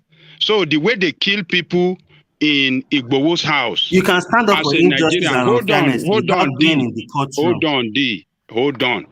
So the way they kill people in Igbowo's house and took people away and put them in detention, is that a way it should be done under democracy? So if Sowore is now standing up and saying that this is wrong, a citizen of a country should not be treated like this by a soldier, by soldiers that are supposed to Sowore protect him. himself is You being in understand and what I'm out of saying? detention. So, but In you are himself, supporting and he that. can't You are even saying that battle it should not. You don't let somebody speak now.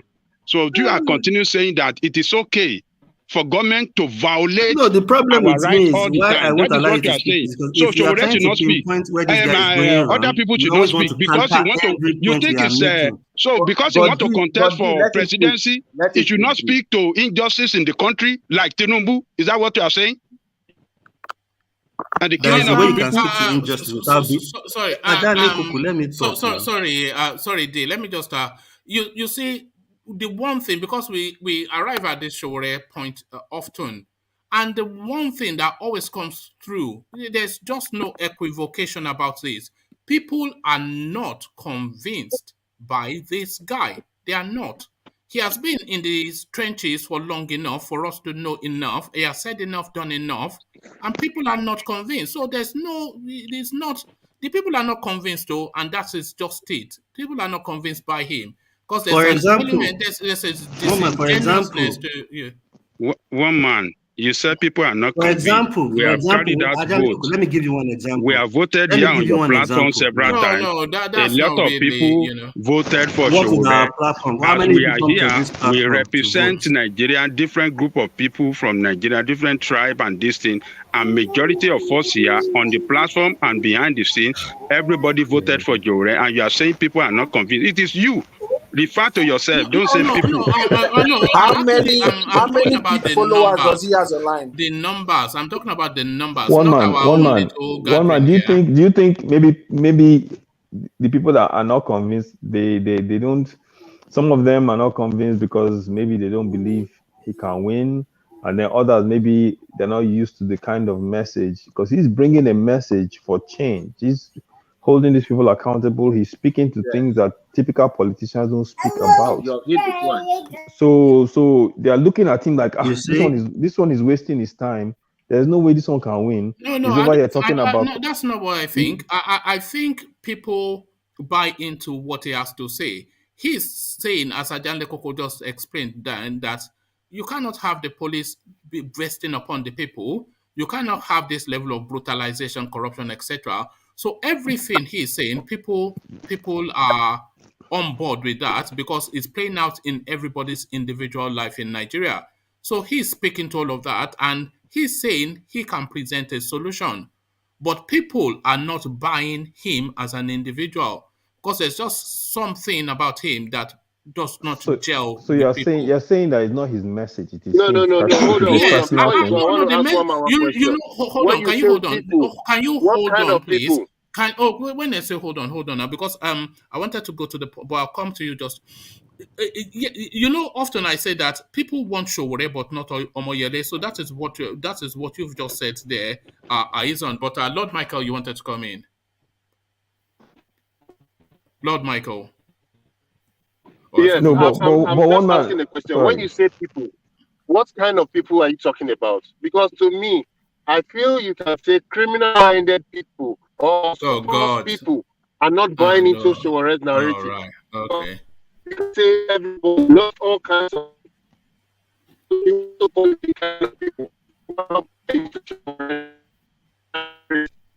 you are breaking though. Yeah, we can't hear you anymore. But yeah, thank you. One Let's Yeah, get for back. one example, man, to can I what say one man something? has said. Go Can on, I say Zero. something? Yeah, let's hear from Xero Yes, and then we go back to the yes. yeah. I think the reason why people are not buying to Sowore right now is because he's not like the conventional politician. Even his hairstyle, he one time, because of the way people talked about his hairstyle, he had to cut it to low, but now he's back to mohawk. A lot of people don't understand because such a hairstyle in Nigeria is seen as bohemian, and his manner of speaking against this set of people, they're saying he's gonna put all of them in prison. Of course, they're not gonna give him a chance. His case is a case of you talk, you die. You don't talk, you die. So you better talk. That's just, if you want to make changes, you have to come with your change mantra until the people start to see you as their main candidate. Because you know the message that Sowore preaches is the message that every single Nigerian should rally behind. Because what he's Yes. talking about is what we all want. But people are Yes. not gravitating towards him. So why? You know? Yes, because it's You not cannot say conventional. they are all, well, you know, that's not really a convincing enough. But, you know, All politicians are giving money to renting crowds. He's not, and he's not willing to do that. That's why you see very few people. And then he stands in front of the soldiers all the time. You knowing that if 1,000 people stand behind him, definitely by the time they disperse them, some people will be picked before they leave that prison, that cell, to take months. People are not ready to go through that stress. People are not ready to do this. Yeah, but what about at the ballot, though? What about at the ballot? Yeah, that's what I'm saying. Money politics is in Nigeria, and they've not yet fully understood the change that this guy is bringing, that you must offer yourself. If you want change, you have to forget about bribes. You have to just go for the candidate that's okay. If you are saying they don't understand it, is it because they lack the capacity, or he's not preaching it in a manner that they would? I think that's what I'm saying. I think the message, he's preaching the message consistently, but it takes time. You know, there's this crowd mentality in Nigeria, like these footballers now that went to visit Tinubu. They didn't know the impact of what they're doing because they're still in that, mindset of, okay, let's go and support our own. They didn't know it's going to backfire like this. And that's the same thing everywhere. Let me tell you guys something. Sowore is in a party. Who is the governor? Who is contesting on that party as a governor in Oyo State, in Ogun State, in Kwara State, in every other places? Who are the people we can say that are affiliates with Sowore in Nigeria? Just give me names of the people that are with him. People want to see things like that. Like, for example, let me learn. For example, some people are supporting Tinubu because they think he has good people that follows him, like Fashola, that if you put them in position, they will perform.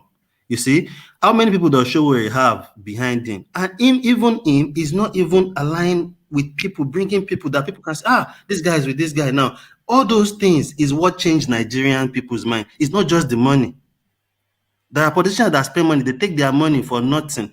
Go and ask the present governor of Oyo State. He was in Labour Party he contested over 3 or 4 times, or twice, before when he now switched to PDP, before he won election. People have known him. He's been a philanthropist in that state, helping people. There are a lot of people like that I know that they are philanthropists. But if they want to start their party and they are not forming affiliation with people that people know that, this guy is supporting this guy, this guy is supporting this guy. DG, what you are saying now, you are just shooting yourself in the foot. I'm not shooting myself in the foot. Okay, I'm just pinpointing all the errors I think the guy is making. Hold on now. Earlier, you are saying that, he should be doing this, he should be doing that. And I told you that because this guy is restricted, he couldn't travel anywhere outside Abuja. That limited his ability to promote his party and to galvanize people's support for his party. Now you are saying that, who do we know contesting for position of governorship in Oyo State or there? How would that be possible when this guy doesn't go out? He has to go out. So are you telling me under PDP, we know Atiku wants to contest as president? Under PDP, hold on, every time. Let me tell you something. I'm not against Sowore. Me, I'm pinpointing where I think is lacking. Then I am telling you that's the way I see it. Is like I understand Nigerian politics. But if you want to come here and you just want us to be praising Sowore on zero level, we can start praising. Sowore is talking where he's fighting for the people, but at the long run, he's not achieving what he wants to achieve. We are still back to a bad leader. But we are talking about how he can achieve things. Once we start pinpointing how he can achieve things, and it's going in the wrong direction, in another direction that Sowore is directing direction is not going, you think we are against him, and you keep tapping the head You and are say things getting like it that. wrong. Every time here, I always say, I'm not position. against Sowore, but if I'm pinpointing where I think is lacking, that is the way I see it. It is my And I'm opinion, trying to and I correct think you. it's a fact. I am going to correct you. Can't correct me because I don't think you are I'm correcting trying to me. You are just, enlighten you. if you are trying to contest Ajani Koko, and I see where you are lacking, I will mention it to you, which is what I'm saying now. I'm not saying I don't want Sowore. For Sowore, I won't be supporting somebody that is wasting my time, because I don't see him achieving anything. Like now, one man made an example of mentioning football. If I go to a kindergarten class and I'm going there to speak vocabulary that they won't understand, how would I communicate with them? You are speaking to a Nigerian speech, you are saying soccer. It's football. People call it football. It's just these little things. It's a poser. Somebody was mentioning, don't you use soccer? Don't you use soccer? Can I because talk the now? Taibo, are they playing table soccer? Those Taibo, they are playing football. If you want to go out and play football in Nigeria, you say, we are going to play football. Play football there. Play soccer. Soccer. Play soccer. We are a game. So that's where you will see. We have probably mentioned soccer. Let's play football. Okay, so let's not play football. I was playing football with my friends downstairs. Let Ajani Koko talk. I don't know what you're saying. Ajani Koko talk now. Okay. You hear me now? Yeah. Okay. Yes. Do you know that the position of a leader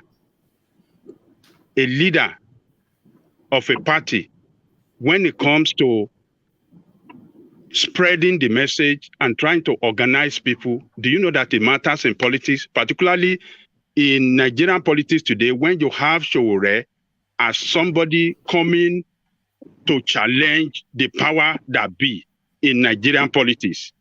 Do you know his presence matters in convincing people, going everywhere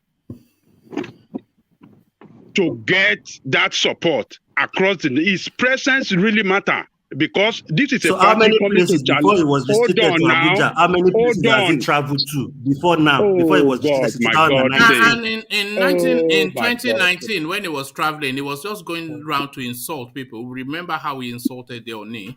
Just forget about that, whether he insulted Oni or not. You can't forget about it. Akala had many issues with traditional leaders. That's why he didn't win the election. You can't forget about that. You need those people. You think Tinubu is crazy? Ajani Koko, are you campaign manager for Sowore? Are you campaign manager for Sowore? Ajani Koko. Just keep quiet, my friend. What kind of question? Don't tell me to keep quiet. Lord Michael, don't tell me to keep quiet. Never, never in your life. Tell me to keep quiet. Shut up. You two shut up.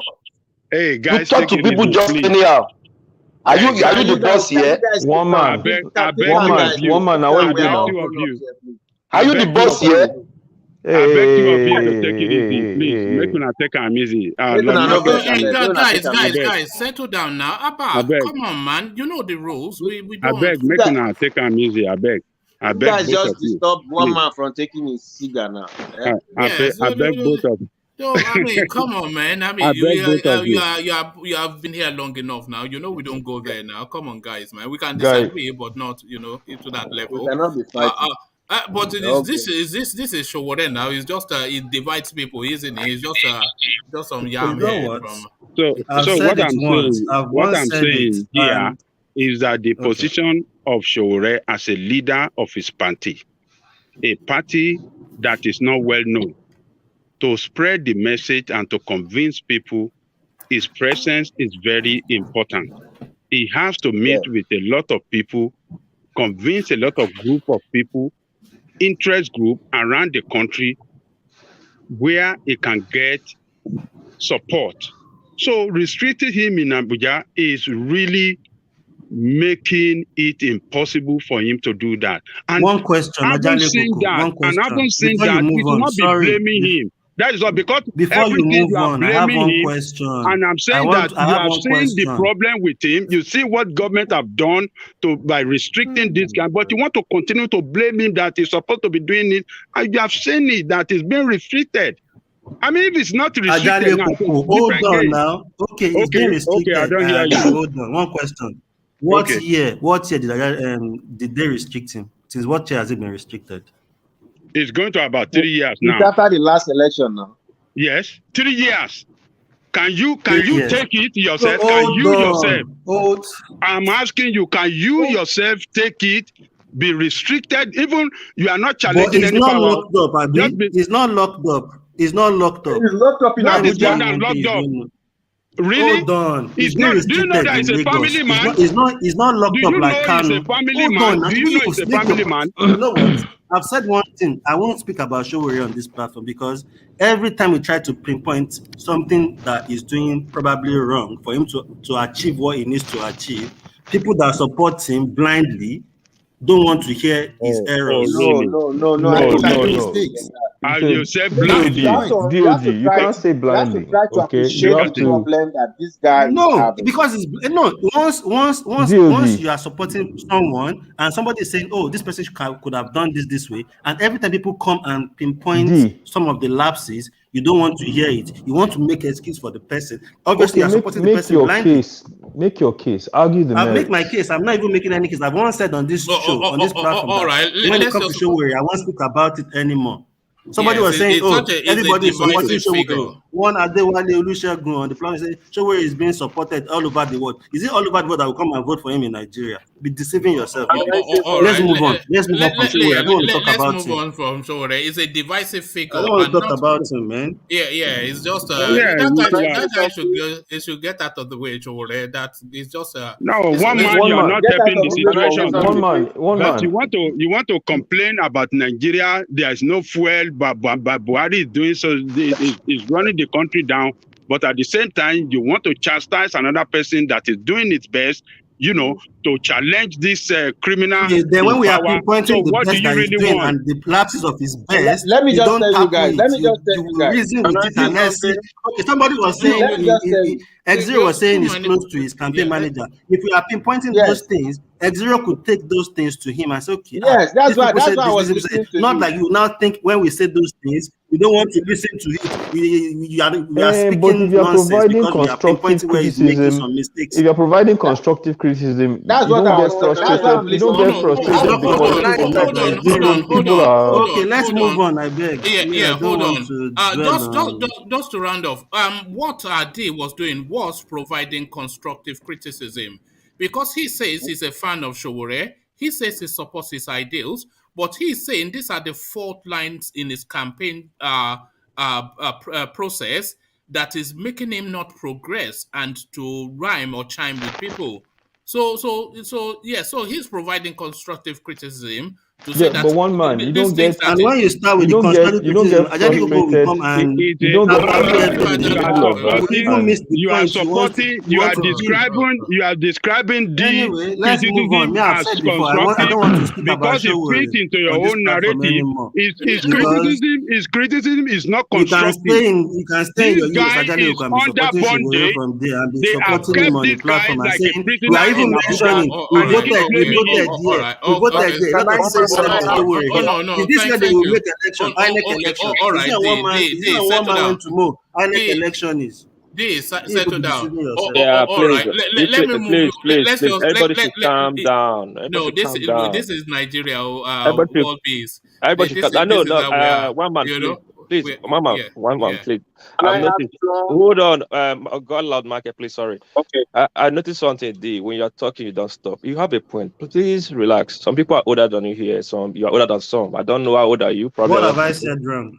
Hold on, calm down now. I'm not saying you're not wrong. I'm not saying you are wrong, but just calm down. If I let you talking, let him talk. If you are talking, people will listen. No, it's not the first time. Calm down now. Listen to this. I've noticed Ajani Koko. Once you start pinpointing some things, in your own opinion, I feel Sowore is doing this wrong. He doesn't want to even listen to it. No, you are speaking this. You shouldn't be saying this. You're not supporting this. But how can you move forward if you can't take people's idea? I'm not saying, I don't like Sowore. He's a crazy man. He shouldn't be president. I'm saying, I think Sowore could have been doing this. He could have done this to achieve this. Then problem will start. You won't even get to your point. I heard somebody say, don't get frustrated and say, I'm walking away. Let's move on. Let's do this. What do you think? Just calm down and stress the point. No, we have to move on from that spot because it's We're moving on. Can I have the floor, please? All right. Please, But I I'll be want very to. Oh, okay. Did you want to speak to something especially, or are you in a hurry? yes. Oh, okay. Go on. Okay, I want to start by telling Thomas, Mabino, I didn't mean it the way you are taking it. All of us are brother. Then another thing, bros, you're on fire. Calm down. The bros be calming That's down. actually my nickname, Calm Fire. down now. Make I finish. I beg. Don't vex. See, you make good points, but sometimes if you let people finish, so we can hear exactly what you have to say. I was Because making I my see point. you They are didn't allow. going I don't know to if they Hold didn't allow on me to now. calm Hold finish. on now. down. This is what Ah, is accusing you of, and you're still doing I it. see you are Yeah, yeah. turning to a direction that everybody will want to listen and learn from you. But if somebody is talking and you are talking, we cannot hear both of you. So please, nobody is saying what you are saying doesn't make sense. But what we are begging is, I beg just allow somebody finish so that when you are making your own sense, we can hear you expressly and learn from you. Please. Thank you very much. Thank you. That's all I All right. want to say one man. All right. Thank you, Lord. Thank God, Soli is not in the house today. Oh. Uh, Cyril, don't start another one. Leave don't worry, Soli. it Please. will come. It will come in a minute, and then I will have to leave. If it comes, I will Don't have to bring leave. me in. Otherwise, I'm going. Oh. Imagine solely Ajale Coco and D in one session. I will just leave, and then tomorrow I'll come and switch off the computer where you guys would have fallen asleep or killed each other. But let me move you on to a different talking point, and this one is something that you see recur often. In this space especially, but in the Nigerian space in general. So this is it. We're still on the Obiano space. Fulani-led EFCC arrested Obiano to malign Igbo's father Ebube Monso. So this is one of the lead pastors within that region. And forgetting setting aside the $83 million that this guy stole in cash, this guy is just fixated on the fact that it's an Igbo man and the person effecting the arrest is a Fulani man. So, okay, it's Igbo man and it's a Fulani man, but the lead person for EFCC, Bawa, he's from Kebbi State, and I don't think it's Kebbi State's money that this guy is accusing Obiano of stealing. It's Anambra State's people's money, $83 million, but just the ethnicity that is always the coloration and the whataboutism as well that we get in Nigeria. So they catch one of your own, they catch Ibori, they say, oh, it's Ibori that they will catch. What about Tinubu and his bullion van? What about Babangida and his XYZ? So that whataboutism and that ethnicity is really the cover story of for corruption in Nigeria. They ethnicize it in the East again. Father Ebube Monso. What says you, DOG? That guy is just making stupid excuses. You've stolen money, and this is what they all do. $83 million. You know what that would have done for the people of Anambra State? You stole it, running away with it. They caught you. You are now bringing tribalism, and this is what we do. We put sentiment, tribalism, excuses, religion into this politics. You know, it's just crazy. That's why sometimes I say sometimes I don't blame people that are agitating for Yoruba nation, Biafra, because when you just look at what is going on in that country, you just feel, okay, maybe it's better everybody just even go their way. If Igbo wants to mismanage their money, let them go and mismanage and let Igbo people counter them. Because why is it mentioning tribe into you've committed an offense? Whoever has arrested you, could have been anybody, it could be a Yoruba man, it could even be an Igbo man from your place, but you've done something wrong. How is that an excuse for the wrong One done? point, please. They have not convicted him. It's just this. He's going to explain himself, and then they will find him guilty or not. What explanation does he have for $83 million in cash? You know, the newspapers have been tracking this guy for a while. In November, they published when he went, and November 2021, when he went and just cashed $4 billion in one day, and there was nothing to show that he did with that money. And then in February 2022, he just went mad, and he just went. I think that was the $37 billion in cash. So, I think I missed that one. I didn't think. They've not convicted him, but the newspapers have been tracking him, and more importantly, the EFCC have been tracking him. But now they catch him, and suddenly it becomes an ethnic thing. One man, can I step in real quick? Yeah, go on. I think Obiano should not be arrested for or prosecuted for taking $4 million cash. Immediately that money was taken, that is money laundering. The MD of the bank which that money was taken from was supposed to be picked up immediately, and that cash was supposed to be refunded immediately. So why wait to get this man? The governor This is comes where to we continue to cash get it money, wrong. and come on, God Almighty, This where's is our money money? Was he going to travel with that money? Exactly. This is money laundering. The moment they detected that, the bank should have That been means in a lot of trouble people are going to be for arrested. releasing that funds. See, we can prevent crime. Why do we wait for it to become a big deal? We can Because he sometimes has immunity. You know he has immunity. They could not touch him as a governor. I'm not saying they should arrest him. I'm saying the bank which he got it from. The bank is following the governor's orders. Not only the bank, the airline is going to use, because they're supposed, you cannot travel with that kind of cash. So if he is allowed to travel with that cash, everybody in that line that allowed it to happen. You know he has a diplomatic passport. But that's just after office. We can argue. Well, no, it was told it during office, and I suspect he will have it after office still. You know he has a diplomatic passport. Before you can withdraw $4 million from the bank. Sorry, is this governor getting any blame? What are we talking about? Is this governor getting any blame? The governor has no blame. The system has blame. CBN has to approve $4 million. How $4 million is? Why would they approve such a money? 4 billion naira, which is yeah. Okay, how would they approve such a money in the first place? So even before you can't really say I had withdrawn the formula he has used to withdraw the money and how all the money come to him. But how would you, as a governor, have that kind of money in cash? He could have gotten that money in different way. People clean their money in different way. They withdraw money in different processes. But obviously, won't have gone and withdraw the money at once. No, do you know what you are doing? Say what?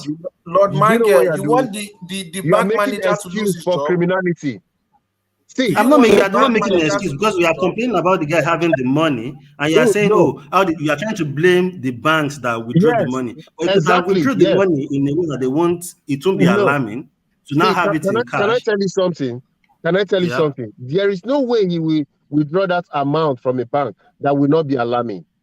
There is no way for a state to withdraw $4 billion, yes. 4 billion naira. Yes. A state withdrawing 4 billion naira is like you and I withdrawing 10,000 naira now. They function at that level now. What level do you think they function at state level? So I know what I'm saying. Do you think it's 10? That's the level. A state or a sovereign state, a federating state, withdrawing 4 billion naira. That's true. One man, can I ask you a question, one man? So you mean after they slapped his wife, now EFCC is slapping this guy? Well, this is it now. It was so gary for a few days. I will Bianca you. I will Bianca you. But do you see the issue though? The priest now is saying it's an ethnic thing, and the tone that we are hearing on this platform, even that is an ethnic tone. But that guy has stolen 40 billion. Huh? Woman, did you hear from the priest? How did you know the priest said that for He real? delivered it as a sermon on Sunday, so it's not as though he said it in whispers. He didn't say it in whispers. I'm asking you, did you hear it? I don't have to hear it. It's been reported. So you just go about propagating speculations. What is a speculation? My brother, which kind of speculation now? What are you talking about? They reported a sermon in church. That's what I'm saying. You did not hear him say it. How are you sure he said it? Look at that. Oh, so you're saying you shouldn't believe the reports in the media, is what you're saying. We ask people for proof, and now you are doing the same thing. What same thing? The guy went on a pulpit, he delivered a sermon. The sermon was controversial and is reported in the media space, and it's been discussed here. No, I'm asking you. You should go and call him here to come and repeat it. No, did you do your research to hear if he really said it? That's what I'm asking. Lord of the Rings, please hold on. Is it Lord of the Rings or Mr. Mestro? Lord Michael. Lord Michael. Okay. I think some stories, when they come out like that, it's just like this 4 billion naira they are saying this guy took. We already know that the money existed and it happened. So How did this you know story. that? How why is he in EFCC next? Are you the bank manager? Why did you see this is it oh? This is where we all That's said it. no. That's It's it. not There are believable. some stories you don't Eh? just it happened. One This has man, happened. You know what one I'm saying man, is because one the man, story one man. I I'm saw waiting on the for. EFCC website is different from what you guys are propagating here. Okay, but They're How do you holding know him that? for How do you know that? security votes. How do you know that Babangida is corrupt? Where is your proof? Where is his bank statement? How did he move the money? How do you know that Tinubu is a criminal? Did you Because go I into saw the the bullion bullion van in van? his compound. Did you go into the bullion van? How did you I know saw that the it is? bullion van Did and you go into Tinubu. the? You see, this is. I mean, See, it's just a listen, ludicrous thing one to say. man, one man. I'm One waiting man, see. for. I'm waiting for someone. Like I asked in CBD this morning, I'm waiting for someone to come out and tell me, condemn this act of thievery. You will not Come hear out, it. Are you hearing it come now? out and say this was an act of thievery. He stole from the coffers money that was supposed to go to education, healthcare for the people of Anambra. He took it into his own personal pocket.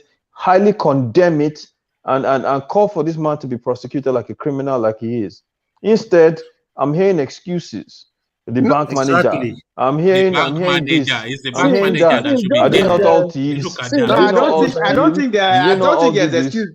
I don't think there are excuses. There's But no excuse for criminality. See, there's no excuse you're for criminality. getting it all wrong. There's no excuse for criminality. If this man is found guilty, he should be thrown away and the key forgotten. That is not what I'm saying. What I'm saying is Okay, why did the preventing, EFCC arrest him? Because he's Igbo, Abi? Is that what it is? God forbid, is that man Igbo?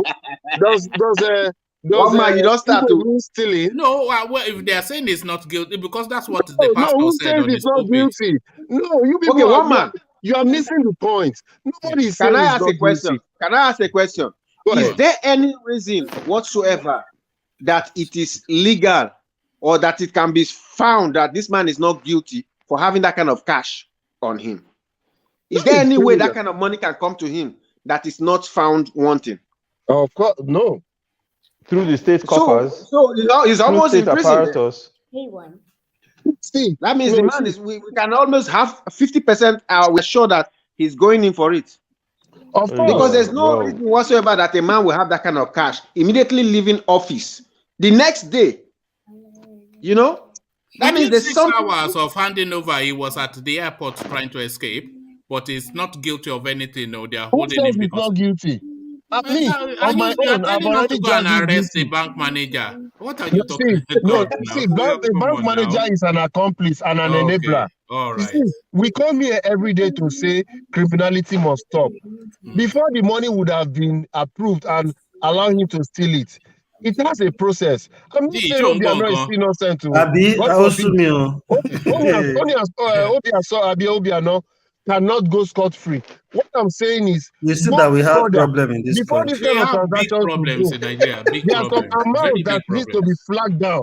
The people who even approve this thing will serve punishment that the next time when a professional like an accountant or even a lawyer want to come to the court and protect this kind of people, he too should be jailed so that when anybody is found guilty in any criminality, the lawyer that is going to do his job should be jailed. That Wait, lawyer that is going to Michael, defend his my client. brother. That is what I'm trying to say.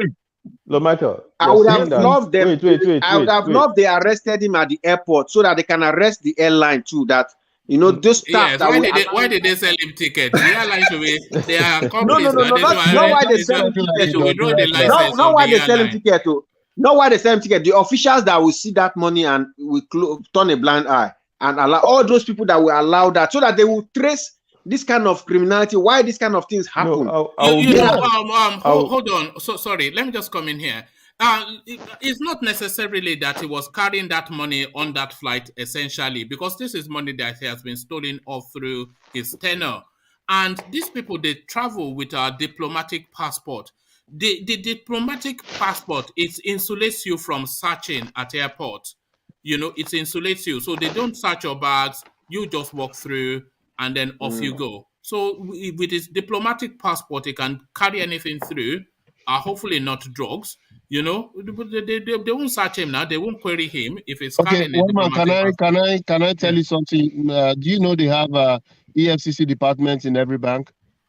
Yes, I do. Good. So are you trying to tell me that if EFCC knew that money was being let me just use the word, being harvested, that they couldn't stop it and they couldn't have... No, they couldn't stop it, but they wasted for him after he was out of office. No. That's why they picked him See, up. so this is where I want to fault our institutions. It's the You institution. understand? Why don't you blame the guy now? He's still Let's 37 blame this billion guy. naira. Blame We him already now. know our Blame him. institution has issues. We already know the guy. the institutional problems that we have, but Dude, this guy no, is a thief, so blame him. we cannot always complain about problems while we don't prefer solutions. That is where we get it wrong. You know, most times, most of these government officials and most of these they listen to us. It might not be this. It might be somewhere else. Somebody might pick a point from here and go speak it elsewhere. So we don't always have to come here and read the book of lamentation while we don't prefer solutions. Nobody is saying Obiano is not a thief or it should not be locked in. I'm even saying they should go for a wider search, that anybody who is even supporting criminal should go for it too. I can never say Obiano should be let go. God forbid. Because if I'm saying it, that against everything I stand for and everything I've been saying here. So I'm saying we should step further to... all right, but to the comment of the pastor or the preacher man, the father. Okay, can I tell you why I said that about the pastor? Yeah. I've been trying to reach out people who know him. I've not been able to get across to him. And one person is telling me, no, he didn't say that. That is why I'm asking you, did you hear that? Because I want to take it up. You know, most times I come here, I blame the men of God on this channel, that they are part of the problem. So I'm trying to get, if you can tell me where he said that and maybe a video clip. I'm trying to see how I can go further. Because these are the people we need to start stoning for speaking ill to the detriment of our people. I'm not trying to save him or saying it's a saint. No, I'm trying to see how we can nail anybody who will try to bring an ethnic or political connotation to criminality. That is what my goal is after. Lord of the Rings, let me shock you. You got to stop that rubbish, man. No, you need to relax a little bit, you know. Lord Michael is piling up with you now. No, don't call me Lord of the Rings. I don't like rings. Oh man. I want to be like Thomas now. Thomas, Lord, can I shock you? Do you know that the party chairman of that Obiano said that Obiano did very well? They don't see him as a thief. So in other words, they didn't see that money missing from the coffers. That guy should be stoned. Maybe he has some part in it. That's Victor Ume. Yeah. So I don't know. Me and you need to So work. where did that money come from? Yes. Because Victor Ume is from Anambra State, right? Yeah, I think he's party chairman. Good. So which means he has some share in it. So he's an accomplice. I don't know. Me and you, because he's not under the obligation of the law to be held, me and you, we have to find a way to stone him. That's what we have to do. Otherwise, but Lord Michael, you bring up a good point. There are a lot of accomplices in this. Clearly, that money that he's chopped, he would have shared it with some people. But the thing is this, right? Even if there are a lot of people, through investigation, they can find out who those people are. But at the end of the day, he was the executive. Yeah. You know, the buck stops with him. And anyone that wants to really show and make an example for the fight against corruption, they should drag this guy through it. They should take him through the mud and bust him. You know, because he has to go down. But that's the thing, and the argument people from the East are making is a valid argument, right? We know Malami is a thief, but no one is arresting him. We know there's some other Abakiari, they've been delaying his extradition forever. We know all these things are happening. However, that's not the case right now. When the time comes for those ones, we go shout to. Right now, your own brother that should have been fighting to protect your own land and your own coffers and your own schools and your own hospitals and your own clean water was stealing your money. That is even more painful than someone from Daura stealing the money. Okay. And that's why they have to make an example of the guy.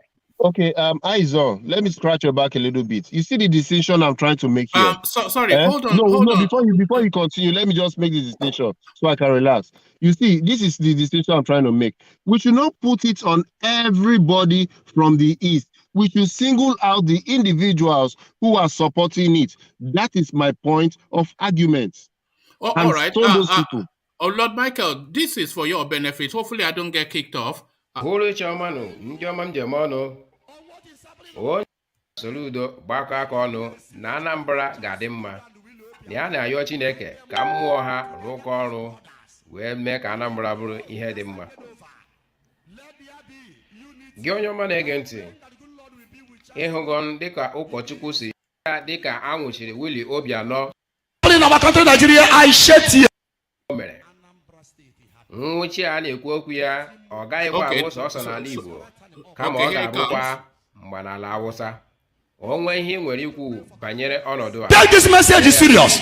When I look on what is happening in our country Nigeria, I shed tears. When I look at this ugly situation, I shed tears. Igbos, we need to come back. We need to unite. Let us stop fighting one another. Let me tell you, if Willie Obiano is from APC party, if he's an APC man, he wouldn't have been arrested. True or false? What is the offense of that young man that served Anambra with good heart of dedication? A man that built the airport and so many things. Let me tell you, I am being objective. Ndị Hausa na ndị Meriv Asuu on one Anambra scene again. Let them leave Willie Obiano alone. Let him go and rest. I want this message to touch you. Because of what? Do you know? I came across comments over Willie Obiano's harassment, and people were happy. People were joining the Fulanis to malign their own brother. Oh! Igbos or getting a man if there are people that looted the government money, properties. We know them, but because they belong to a particular party, even in this Igbo land, yes, across Imo State, I'm not mentioning them, and up to today, all of them are still going around. Nobody has been arrested. Let federal government release Willie Obiano. A man that built the best airport in Nigeria. Even when he was building that airport, he was being sabotaged by Igbo brothers. But today, all of them are making use of the same airport. Ngige has landed in the same airport. Andoba has landed in the same airport.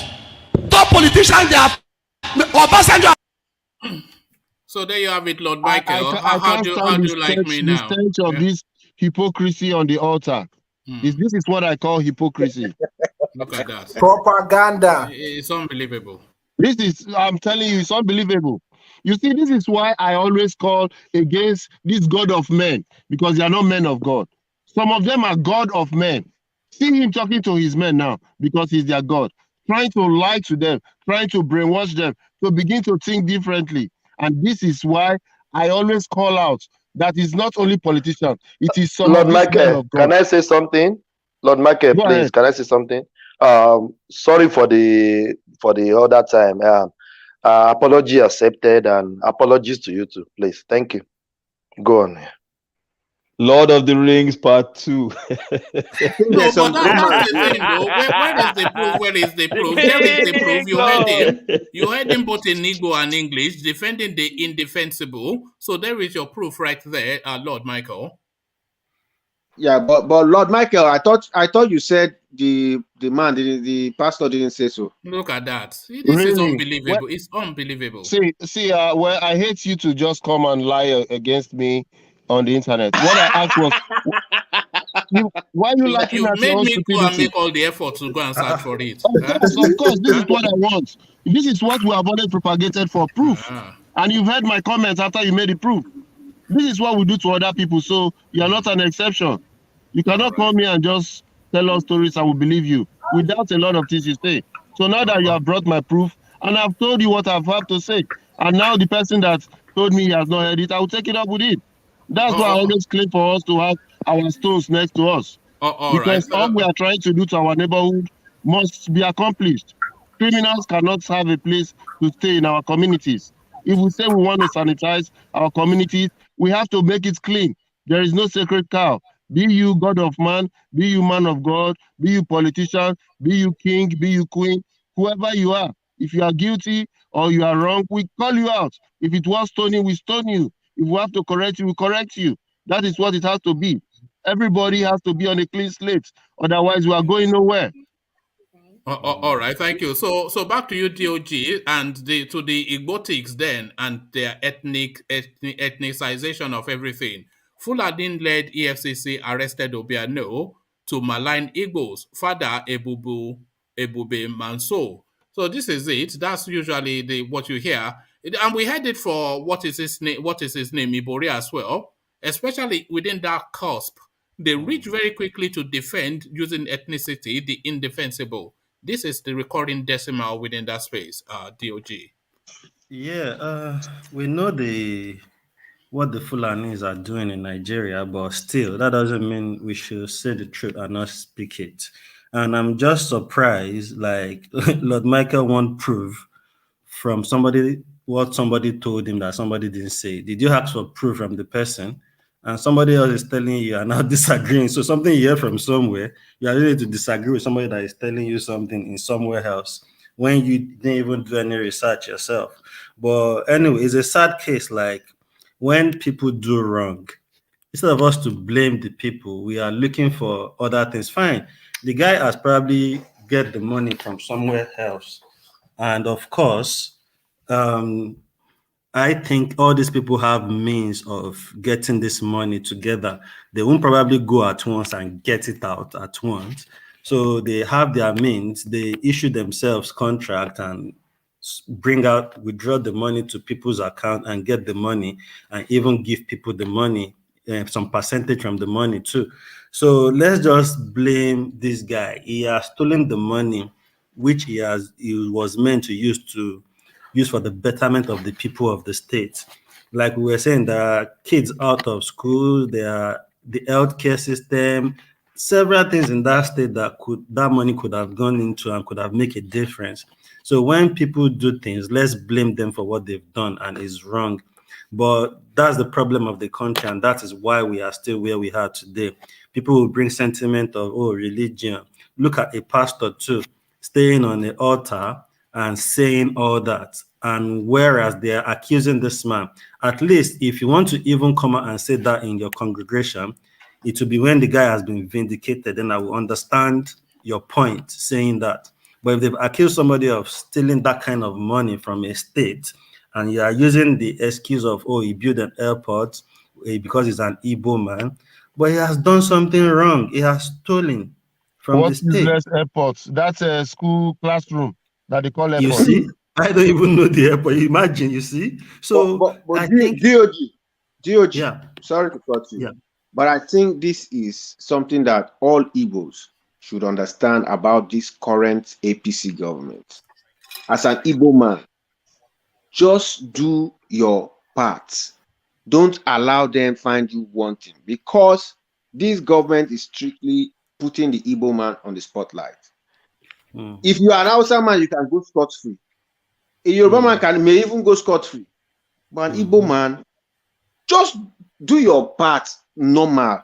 Don't let them find you. With you. I disagree because you don't have. Sorry, you will talk. No, you know why I say no. I don't want you to send a message. No, let him learn now. Then they are going to come and say somebody is not giving people hold chance. on now. Hold on. You will be doing the same Hold thing. on, but you are not giving him a chance also. Let's all give him a chance. So back to you, world peace. Yeah. This government is against Igbo. So they will find every excuse to find you wanting. Whether you think everybody is equal, of course, but some people have taken charge of the government and they are using it to haunt you. So don't let them see anything against you. After this APC government, things might come back to normal. But right now, as an Igbo man, you don't have anybody who's fighting for you there. Even your politicians cannot help you. They are not representing you well. So if they see anything against you, they are using it to the letter to haunt you. That's just what I want to say. I'm not saying that there's serious ethnic bias going on. We saw this guy, what's his name? Bello took money meant for salaries. He lodged it in a bank. He wanted to use it for campaign. Nobody's talking about it. No, it's been spoken great about. point, my brother. Great point. Can I make my point now? It's been spoken I might about. be stepping off now for a meeting. Can I make my point real quick? So now let me correct something. It's not about Igbos. So Rocha Sokorocha is an Igbo man. Ojus Okalu is an Igbo man. So you cannot say they are going after Igbos, because if you say that on this channel, you are sending a wrong message. If you can say they are protecting APC members, we will understand. So please don't make it become don't die in their war by blowing the ethnic card up front. So you can use the party card, which is truth, but not. I know what I said, and I stand by it. I just made an example of 2 Igbo people that were governors, and are still and they had their own fair share of problems too. But where are they today? Ojikalu went in. He went in. Where is Dare Joshua from Josh? Where is Dare Joshua from Josh? Where is he? Is that not basically I'm talking? I know the message I'm passing to Igbos to listen. Open your ears. Don't let them find you wanting. No, any other person might go spot. Yeah, you're right, kind of. But you are very special in this administration. My brother, let me interject real quick, please. Yeah, you're making a valid point in that they shouldn't make it easy for this government that doesn't already like them to prosecute them. But my brother, regardless of the government, they should govern the right way, regardless of who is in power, whether they love them or not. That's what I'm saying. That's what I'm saying. That's what he's trying to say too. He's just saying that, like, I agree with you. I'm just stressing it because, especially if I was the kind of person that believed in a Biafra or in a whatever nation you want to call it, then this kind of thing should be a travesty. This kind of thing should make me even 10 times angrier, because what this is showing is that if you succeed tomorrow and you have your own nation, those thieves will be in your nation and you will give them more power, because Anambra will not be a small, tiny state anymore. It will be a big part of a new country. So this money that they're stealing will still be stolen, but now it will have a larger impact. So this kind of thing, if I was pro-Biafra, this kind of thing should even make me angrier because of the implications. Exactly. But it's always the whataboutism, isn't it? And is that whataboutism that these people say, what about Yabelo? Yeah, what about something? What about? So that is what I am fighting against. Pro-IPOB people are happy and jubilating, while the pro-one Nigerian people are the ones crying and calling the ethnic card. So that is why I am saying nobody should call ethnic card. Let us call a thief for what a thief. If any Igbo man is wrong, jail him. If any Fulani man is wrong, jail him. If any Yoruba man is wrong, jail him. If any Ijaw man is wrong, jail him. That is my... Oh, all right, thank you. My brother, stop. Ijaw man know the thief. We know the thief. Okay. Okay, man, leave it for them. Nah, Shakbe, they drink Shakbe. Okay. You see, this is our country, eh? Now religion and tribalism go. You know, that's what this is. And both of them mix in that pastor or father, religion and tribalism. Exactly, and even the pastors corruption, everything mixed are tribalistic too. The Taliban pastors are tribalistic. Didn't you hear the pastor that said that they should not sing Igbo song in the church in Lagos anymore? That Lagos Yoruba No. He did not say that. Though he did not say that. That. I watched the video now. No, we followed the story. He said they try to dominate with their songs. One man he banned Igbo songs from the parents. Yeah, but why did he do that? He said they always try to dominate the sessions with their songs, which seems to jar him a little bit. And by the way, he's an Igbo man too, that pastor. No, stop it. He's not an Igbo man. Where is he from? He's from Auchi. It's from. Well, it's not Yoruba now, so that's the main thing. But how is it the main thing? So it's not as though you can. Well, it's in Lagos now, so you can't say it's the Yorubas pushing. No, it's not the Yorubas. No. Lord Mark, you said the man is from where? Trying to fight against us playing ethnic card, because it's a real problem, and we should stop it. We should call everybody and every individual for who they are. That is my goal. Thank you. Lord Mark, where's the guy from? You know there will always be bias. Where the guys from the hold on. Let's hear from what, please. Auchi is Edo State now. Yeah, Auchi is Edo State. So you don't know Auchi is Edo State? I know now. I know where Auchi is now. Is that Auchi not where this man Moritala Mohammed came from? The one that came to Kamaru. And that's where Suleiman is from as well. His house is still there. His family house is still in Auchi. No, Murtala Mohammed is from Auchi. Yes, you don't know. Oh my God, I thought this guy was Fulani. Let me bust your bubble. Why do people say he's from Kano? Listen, let me bust your bubble. Let me tell you so you know how it came from Kano. Adebayaro, mother. This Adebayaro. Do you know he's just come to Edo State? You are from Edo State, Auchi. Your mother. Adebayaro, yes. Okay, I know they are related. Yeah, Auchi. Sorry, what piece? Let me just ask. Is he maternally from Auchi or paternally? Is his father from Auchi? Father. His father is from Auchi? Yes. Okay, so there's an okay then. Yeah. Wow. A lot of Auchi people are in that name. Huh? I was an Auchi person now have. No, they are all Muslims in They are Auchi. Muslims. That's the Muslim side of the you know Johnson Really? Suleiman, Pastor, you know Apostle Johnson Suleiman. He's from Auchi as well. He's a Muslim as well. He claims he's an apostle. He's a Muslim. And they have a different ethnicity because that thief. One man, that thief pastor. No, they are flogging him in London at the moment. They are flogging him in London at the moment. Thief. Okay, this is a small expose. In Edo State, in Benin, we have different ethnic tribes in Benin. We have the Yoruba part, we have the Igbo part, we have the Muslim part. Benin, Edo State is the only state that have almost every ethnicity in Edo State. How do I say? I don't know how to use the English again. You have almost every tribe. State too. You have the Calabar part. Wait now. That used to be Bende, we separated, but still brothers. What I'm saying, when you come to Edo State, we have the Yoruba speaking, we have the Igalas, we have the Aunchi, which is Muslim, we have the Igbos, we have almost every tribe in Edo State. So that's why people are getting confused sometimes. Dominant? Huh?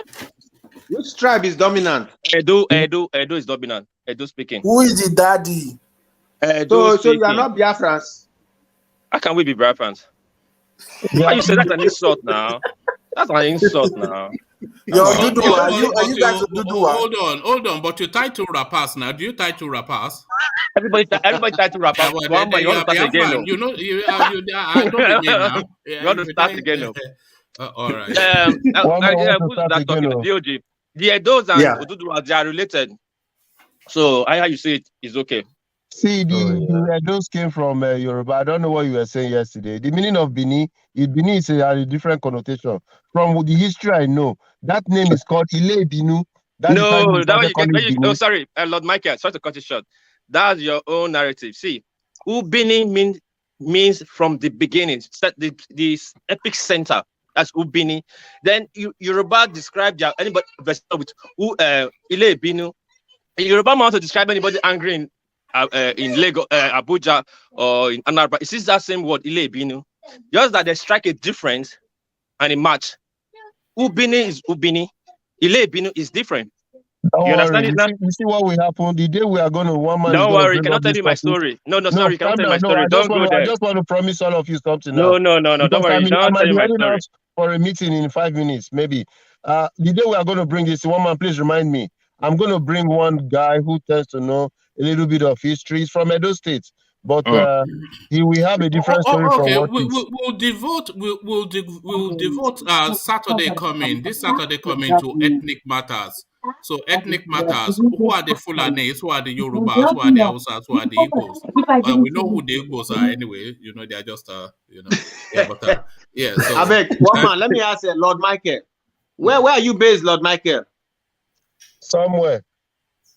Because your time, you say you are going for a meeting. This midnight here. So I'm wondering. That's what I'm asking. My time is 5:29 in the evening. Okay, all right. All right, thank you. So let's go back to DOG. Round off your thoughts, and then we go on to Thomas, who also has to leave us shortly for work. Oh yeah. So I would just say, because when we look at the whole situation of the country, and if we are gonna take over from these people with votes, the only person that can lead us to that seem to look like Sowore for what we all want, which is why I come here every time to say, okay, I think this guy could be doing this better this way. But every time I try to bring out and share my ideas and what I think. Ajanle Koko will always get into it, then it gets rowdy. And me, I feel something like, in a way, if I'm doing something and I'm trying to achieve it, if people are trying to bring up maybe things that they think that I could be doing well, I'd rather listen to them rather than say, oh, do you know why I'm doing that? Do you know why I'm doing this? Do you know there? Were you there? Were you this?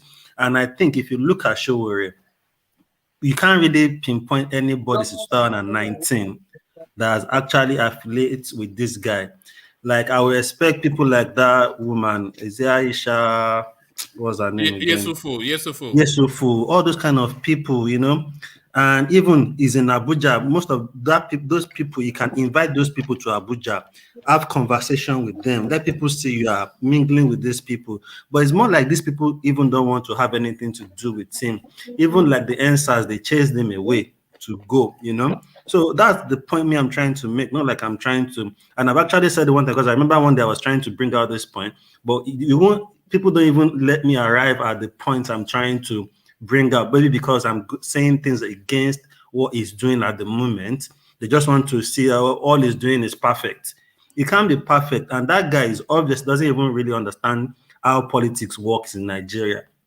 And if it's going that way, you need people. And if you are built on people, having people from that 2019, a lot of people will be on ground.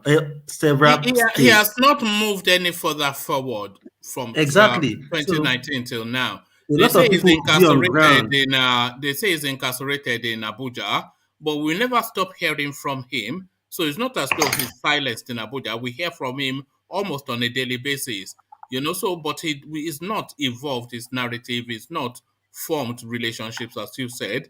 He's not gathered people. He's not sparked off anything. It's just, you know. So that's it now. So to me, it's painful because I look at that as an option because I don't think any Nigerian will go out and go and start fighting anybody. Example of what even happened at the toll gate already tells us what will happen to whoever tries that at the moment. So people won't go out. I know Nigeria won't go out. Nigeria likes to cut their coat according to their size and manage themselves, even if they will have to starve themselves for a meal or 2 meals to survive. So the way to go is for him to really adjust himself and do what he needs to do. But I think it's even too late. It's actually too late, you know. So nothing is too late. What? Nothing is too late. Like you saying, 2023, my brother, I think it's too late. It's my opinion. You might have a different opinion, but for me, from what I understand, you don't think it's too late for Sowore for 2023? No, I wasn't thinking in line of 2023. I'm saying, okay. It's for 2023. It's for 2023 because we are just looking. What do we have there now? We are looking at Atiku, looking at Tinubu. We come here, we start talking about it. People say, why are you talking about these people? These are the people that are on the narrative. So should you be talking about somebody that is not going to be president next? So it's sad. It's painful. We don't want to talk about bad news. But even if you look at the dailies in Nigeria, if you look at the front cover, it's bad news that you will see every day.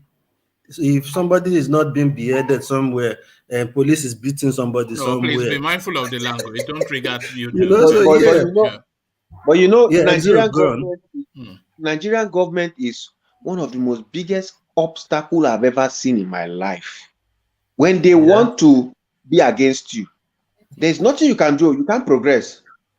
Do you know that these guys have a stooge in his party? One guy that is making Sowore's party. Leonard Ezimwa. Yes. Yeah. So that's even a hint. That's what I told the group. I said, listen, Sowore, you don't need to be a politician like the rest. Just maintain that TIB movement. With that movement, as an Aluta guy, you are right. You see, this is the thing. So you've arrived there as well. Yeah. You see, I said you can use this movement to form an alliance with any party instead of maintaining this party that there's this Leonard guy that we don't know whether the party belongs to you or him, or You because know, we don't he has like still not rescued that party fully from Leonard yes, yet, it so has we not been don't even rescued know. yet. That case is still pending. And that's why I don't know why Sowore is still continuing with that party, because if tomorrow this government, APC government, use their courts to overturn everything and put the party in the hands of that Leonard guy, Sowore becomes what now? If they use their power to say you are not the candidate and bring one stooge again, that means he's independent. But with his name, he can just use this movement. The movement has a lot of people abroad or in the diaspora. We have a lot of people in the diaspora, but it is that home front. And it's keyboard warriors now. Keyboard warriors. Keyboard warriors You don't know? win the elections. So that's keyboard warriors. So that's yeah. why I was listening to DOJ. I said, you have a point. I could relay your message.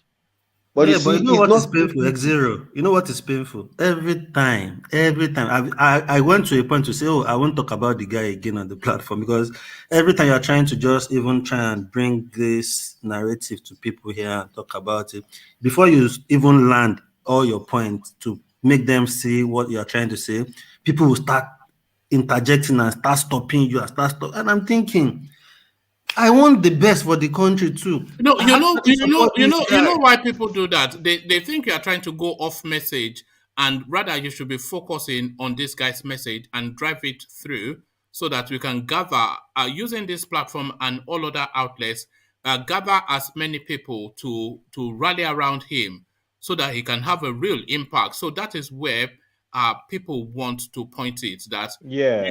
let's Yeah. let's just rally to his message and One gather question. numbers to force it through. But One the question for guy, you, one man. sorry, I'll take that in a moment. But like you said, the guy, there is something. Aisa Yesufu, she's not afraid of any government. Chiunkuti, he is not afraid of any government. Mr. Bakarone, he took the beatings and stood up and continued. A lot of people, left of center voices that speak to that space, none of them are forming this coalition with him being the arrowhead, because he is really the arrowhead of that space. But they don't seem convinced, because if they are all wanting the same thing and they know their strength in numbers, then they should form an alliance, they should coalesce. But it's not happening. And there is something, there's a lack of there's something missing with that guy. Which is the way forward. It Aizon, doesn't before I say prime what the you want to say, you people. wanted to say something. Yeah. I was going No, I to just had a question. If diasporans could vote, what percentage of that population do you think Sowore will capture? Because he has a lot of support in the diaspora. Maybe about 40%, but certainly not a majority percent. Sorry, can I come No, in? I think that guy is going to capture about 60%. Sorry, can I come I think in? it'll be over 50 myself as well, because you know, in this space, his support is huge. Yeah, go ahead. Sorry, please. You mentioned something about diaspora, for sure, right? Yes. And you said about 40% or 60% will vote for him. And actually, who are the diaspora fan? From which state? Look at man, are you based in Europe or Nigeria, man? Sorry, I'm asking. It's in Japan. Yeah, in Japan, right? Yeah. No, Okay, it's Sowore. If you go to the US, for example, I can speak about the US, and Ajani Koko can verify. Yeah, I my know. point. But in the US and in Canada, you know, I live in Toronto. So in Canada and in the US, his support base is huge, because the point he was making resonated with a lot of people, and they were, you know, I know I went on some conference calls for Sowore and listened to some of the points they were making, and people were convincing friends and family, and I mean, in the diaspora area, he really resonates. Even the community in New Jersey, where he lives. When he got arrested that one time, a U.S. I don't know if it's a House of Rep, Congressperson or Senator, one of the two, intervened in his case. Senator Alexander. It was a senator, okay, yeah. Senator from his New Jersey. I think it's Alexandra or something like that. Yeah. Yeah. Because, you know, the thing is, people fail to realize Sowore is very well respected in the journalistic world in the US. Highly recognized journalists like Amy Goodman and Jeremy Scahill have worked with him extensively over the years. So, you know, he has done interviews at very prestigious places around the world. He's not a fly-by-pants kind of guy that just rolled out of bed one morning and said, I'm going to run for office.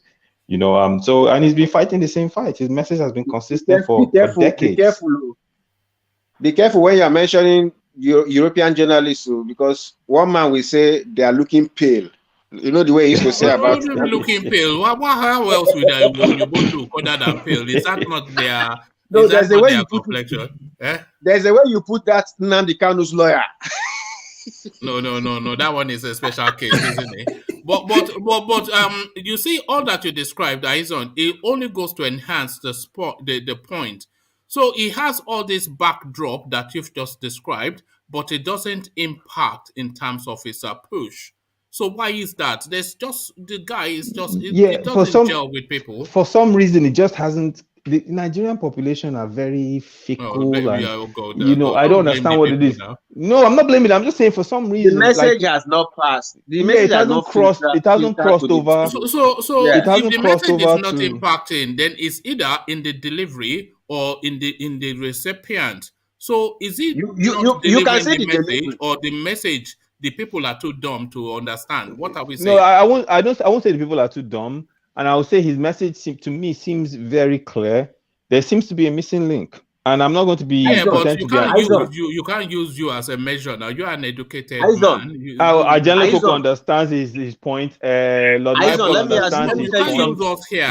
One man, we took a poll of your platform, and majority of the people said they would support him over Tinubu. Yes, but the majority of the people here are enlightened, high-functioning people. But that is not the Nigerian mass, is it? Fair point. Can I support you a little bit? Yes, please. You see the missing link that you mentioned. Do you know what it is? No, what is it, my brother? Corrupt press in Nigeria. Corrupt press in Nigeria. Then number 2, Nigerian current electorate are illiterate, bunch of illiterate people that does not even understand the problem. They don't know the direction of the country. The educated one like me and you doesn't vote, and that is the missing link. And that is why that is the messaging. Then why doesn't it tell its message? That is, look. When you have a democracy without a vibrant press, when your press that's supposed to be the mouthpiece of the people, that's supposed to take up that campaign they're supposed to showcase Sowore in Nigeria and its message as a rescue message for a country that is dying, that is bleeding, they shut the door against its publicity. So how can the message reach round? And you see a bunch of people that are voting, they are illiterate. They are people that they're looking for person to give them money before they go and vote. Now it's hitting on the door of the educated one like me and you, the middle class and the upper class Nigerian now. Their companies that cannot vote. That are not voting. Their companies are folding up, their businesses are folding up, and they will be heavily taxed and taxed to death. It's a matter of time. People that doesn't want to understand, doesn't want to listen to Sowore, thinking, they say all this kind of excuse about him. It's good to, don't worry, it will get to their door. Everybody will hear. That's what I was telling one man the other day. X0, let me give you this analogy. So a pastor, he sends people out into the world to go and gain new converts for the church. And then the people that he sends out from his church, they go into another church to preach Christianity to them. So what are they doing? They are preaching to the converted. And this is Sowore's messaging. He's preaching to the converted. The people he is speaking to are the people that are already with him. So the people is preaching to the converted. If he's preaching to Aizon doesn't need his preaching. Aizon is already with him. Ajanle Koko, myself, we are all with him. So it's not us that, so this illiterate or this the mass that they have a mindset that functions in a certain way, he has to find the messaging because he's not able to play money politics. So he has to find the messaging that breaks through with them. You know, So my so question to you, it's one in the man, is messaging. It doesn't have One the man, messaging. one And man. I have a May question God for you. bless Hold you. on, hold on. Let me land. No, Let me no, land. no. My Hold question for on. you then is Hold on, sorry, then I'll take that question. But this was what D was trying to highlight Oh all the way my. through. That we are already converted, but he doesn't have the messaging to break through to the mass. So yeah, he's on. Yeah. So Sorry. this is a larger question, right? So it's not, if the majority of the masses in the country, right, are not, don't have conversations like we're having right now, right? And these are the electorate that go to vote, actually, like what Ajani Kuko say, and they're the ones who have to convince. What is the strategy for convincing them outside of giving them cash?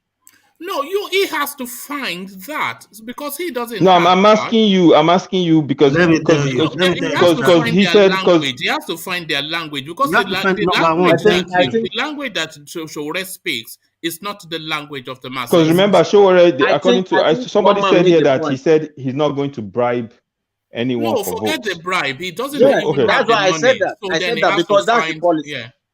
No, That's he has his to. policy. He's Okay, not so going to does he bribe give up? anybody. If it's not, even if he wants to, he doesn't have the money. So then, what does he do? He has to come up with a convincing narrative. A But the convincing narrative, narrative that is presenting is the narrative for us here on this platform, us talking heads that we nod along and speak grammar. We don't need convincing. It's the mass, So it's in the messaging. And this is what D was saying all along. It's in the And for messaging. example, And one man, it if you just wants look to at, pose and peacock and call football soccer. But and imagine, for D example, didn't Aizon, say it the way sorry. you're saying it now. Aizon, sorry. You see, One for man, example, one man will say everything. It will not come out with a single solution. That's why I then asked you see, when we are trying to pinpoint the solution, if people don't But I agree to just it, came up with it's the making solution you, now. you're not Now agreeing with that. I said to change the messaging. Change the messaging is a one solution. man will not come out with a single solution. But if we say, oh, he's not doing this enough, the people is supposed to resonate, is not resonating with him. And I told you two key things. The media, the press you have in Nigeria, and I told you the the electorate are corrupt and people that does not even understand what, and they try at the marketplace.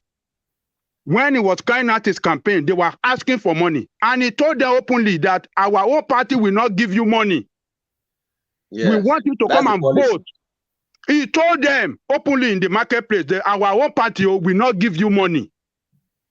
Because this is your own life. Come and vote and vote for the right candidate so that you can have good governance. What else do you want him to do? You want him to join them in the way they are bribing people? Now they are bribing, they are bribing, they bribe since 1999. You see where they are taking your country to, and you are saying Sowore to go and align with these people or do the same thing they are doing. Ajali, can I ask you a question? Ajali, can I ask you a question? So how long will we preach to our people they should stop all this bribing, corruption to vote? Because if that one doesn't get out of our people's head, that means we are not making a headway. Don't worry, it will get to them head when they will not even have food to eat. It's a matter of time. Can I say something? It's a matter of time. Don't worry. We are almost reaching there. It's a matter of time. Yes. Sometimes even the politicians themselves or the elite in Nigeria still don't understand Sowore. So I think what one man and D are saying is correct, but they have not proffered solution. Because you remember, I wanted to give an instance. There was a time Sowore was saying that Nigeria, we are supposed to be exporting weed. When this weed thing was coming out, when they started using marijuana in when they legalized it in some countries, said Nigeria is supposed to be a net exporter of marijuana. Yeah. The likes of for CBD products. Exactly. CBD, you know, they didn't understand it. All these things. Do you know the billions of billions of dollars $1 billion in America? Industry. This weed. Yes. But when he was saying that, the people say, "Look at this guy, want us to be selling Igbo." You know, they couldn't understand, and up till now they don't understand. So I think the truth is, Sowore's message has to be watered down to the level of the common man to know that they are fighting for their life. How he goes about that's the challenge. Number one, how he goes about that. Number one, yes, it needs people.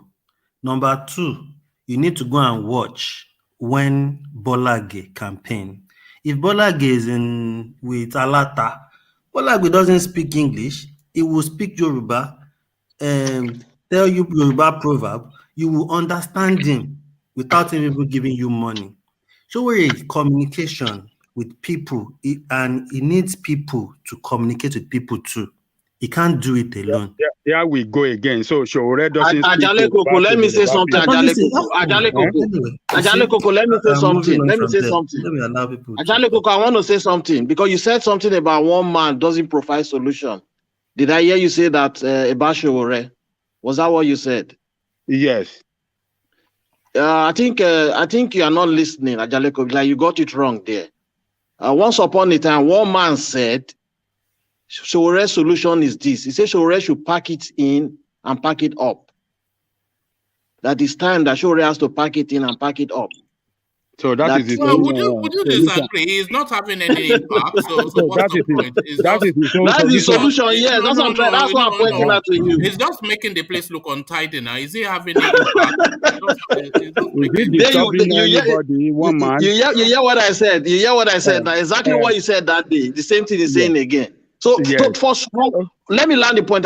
For one man, he believed that Sowore is a waste of space. That you just get out. I'm here now. I can speak for myself. Look at this guy. No, that's what you were saying that day. Go in my pocket. You want to put Igbo in my pocket? One man. But you said it before that one man. I'm just putting you verbatim.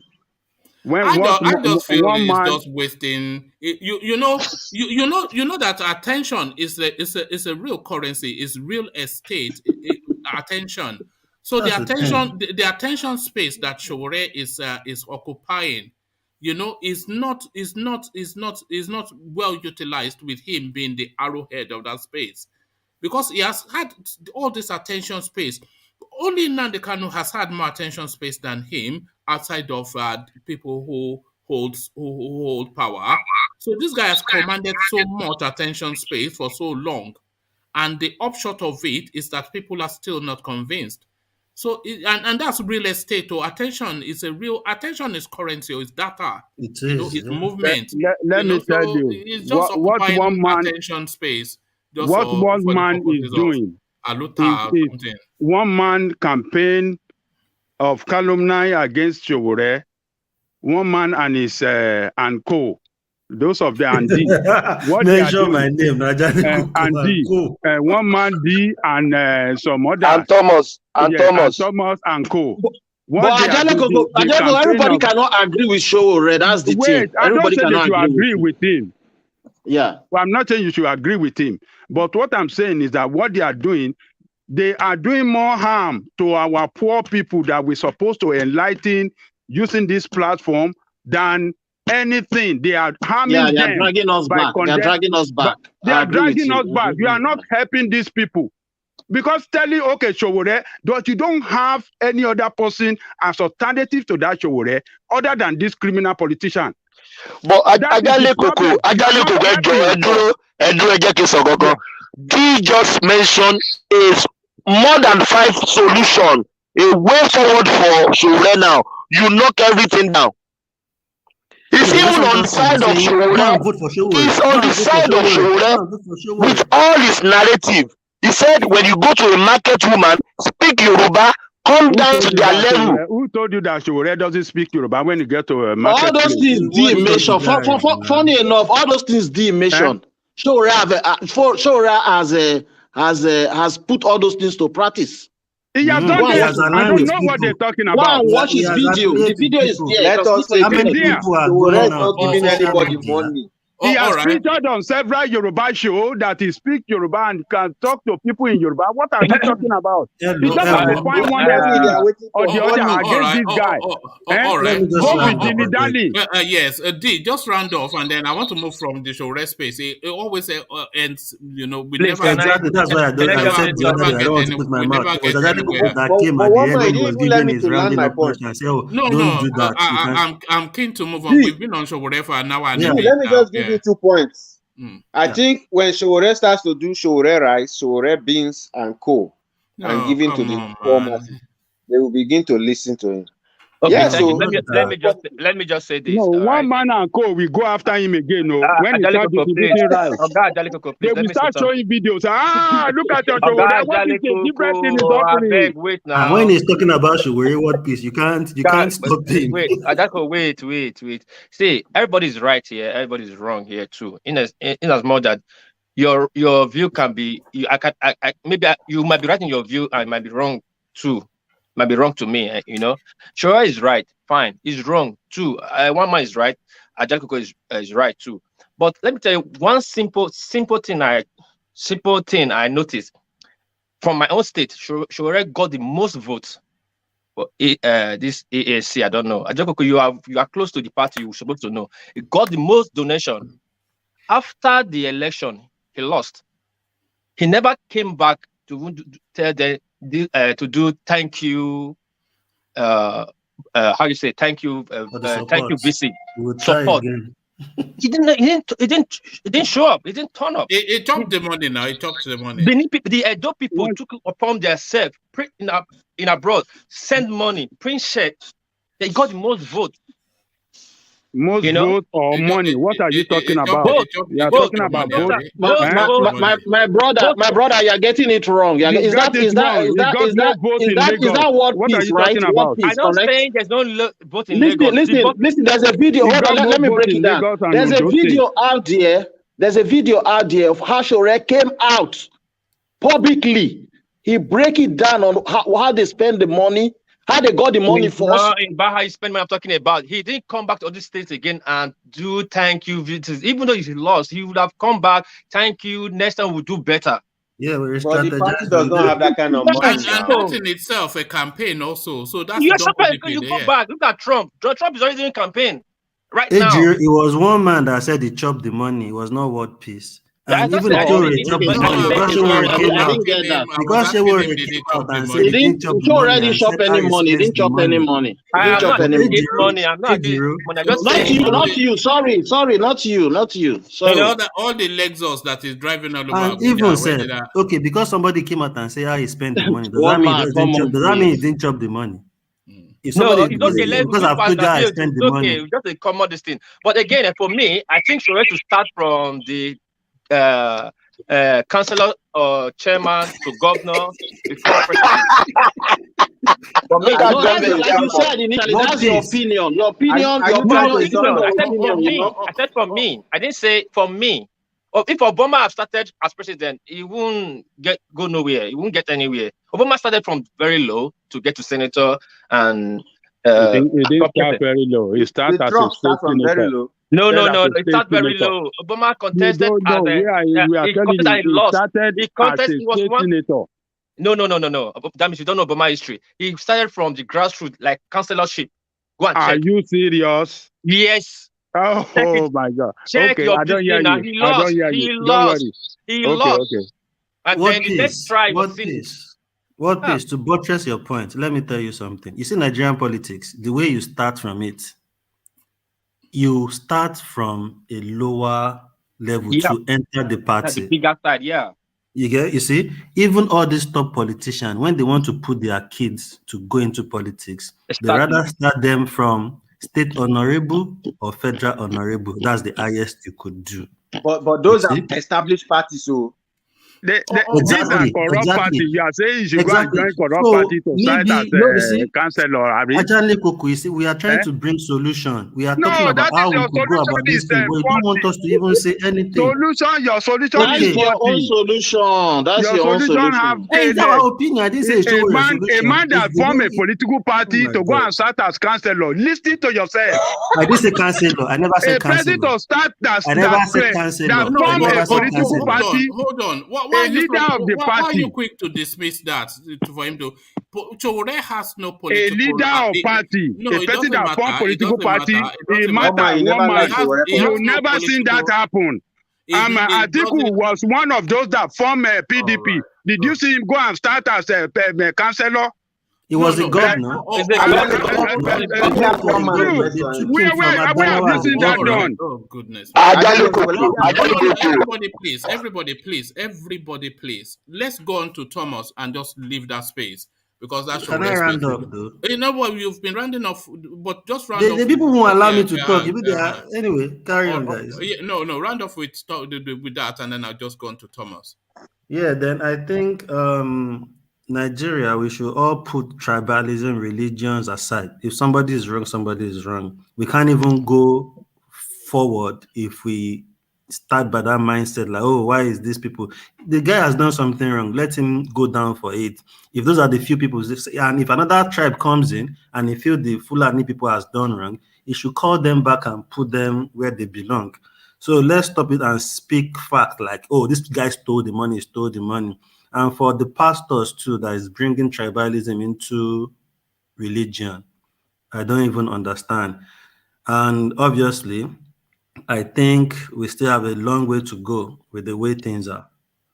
And hopefully, God will save us. All right, thank you. This is your super chat. What does it mean? Huh? This your super chat you just pasted now that Trump started very low. How? No, it's not a super chat. I'm just highlighting a comment. I think this is sarcasm to people who were saying that Sowore should start as a councillor. So this guy is sarcastically telling you that Trump went into politics and he went in at the very top. So Trump has money to spend. Yeah, so that's why I highlighted it. Let's go on to Thomas. So Thomas, are you still there? Yes, please. All right, let me take you then to Lagos State. BODE George is telling us for the umpteenth time that if Tinubu becomes president, he will leave Nigeria for Ghana. But then they went down memory lane to remind us all that he said this about Buhari also, that if Buhari becomes president, he will move to Ghana. So BODE George is threatening to move to Ghana. I'm sure Vin will have at least an apartment for him. So what are you making of this? So what are you making of this threat then by BODE George? One man, BODE George should go and sit down. BODE George too is a thief. But the Baba is a thief too. You remember that time they jailed him before for 6 months or so. BODE George too is a thief. Yes, if anything doesn't go right with politicians, that is where they start coming out to criticize. One man, I will bet it with you. Tinubu will become president, BODE George is not going anywhere. You don't know something? If BODE George continue to criticize Tinubu, is even campaigning for Tinubu. That is my belief. He should just stop criticizing him. That man is out there. People that want to follow Tinubu, if you say you saw bullion van, 100 bullion van, they don't care. If you say he stole all the money of Lagos State, they don't care. If you say his son will become Lagos State governor next election, they don't care. They are blindly following this man. So for him not to sell Tinubu, he should just keep quiet. Even criticizing Tinubu now, one man, you are campaigning for this man. So the man threatening if Baba Bubu, the Bubu, Baba Integrity become the president of Nigeria, he will leave Nigeria. The man left Nigeria, he's still there. So BODE George to me is one of a thief too. It's because he's not having his way in Lagos State.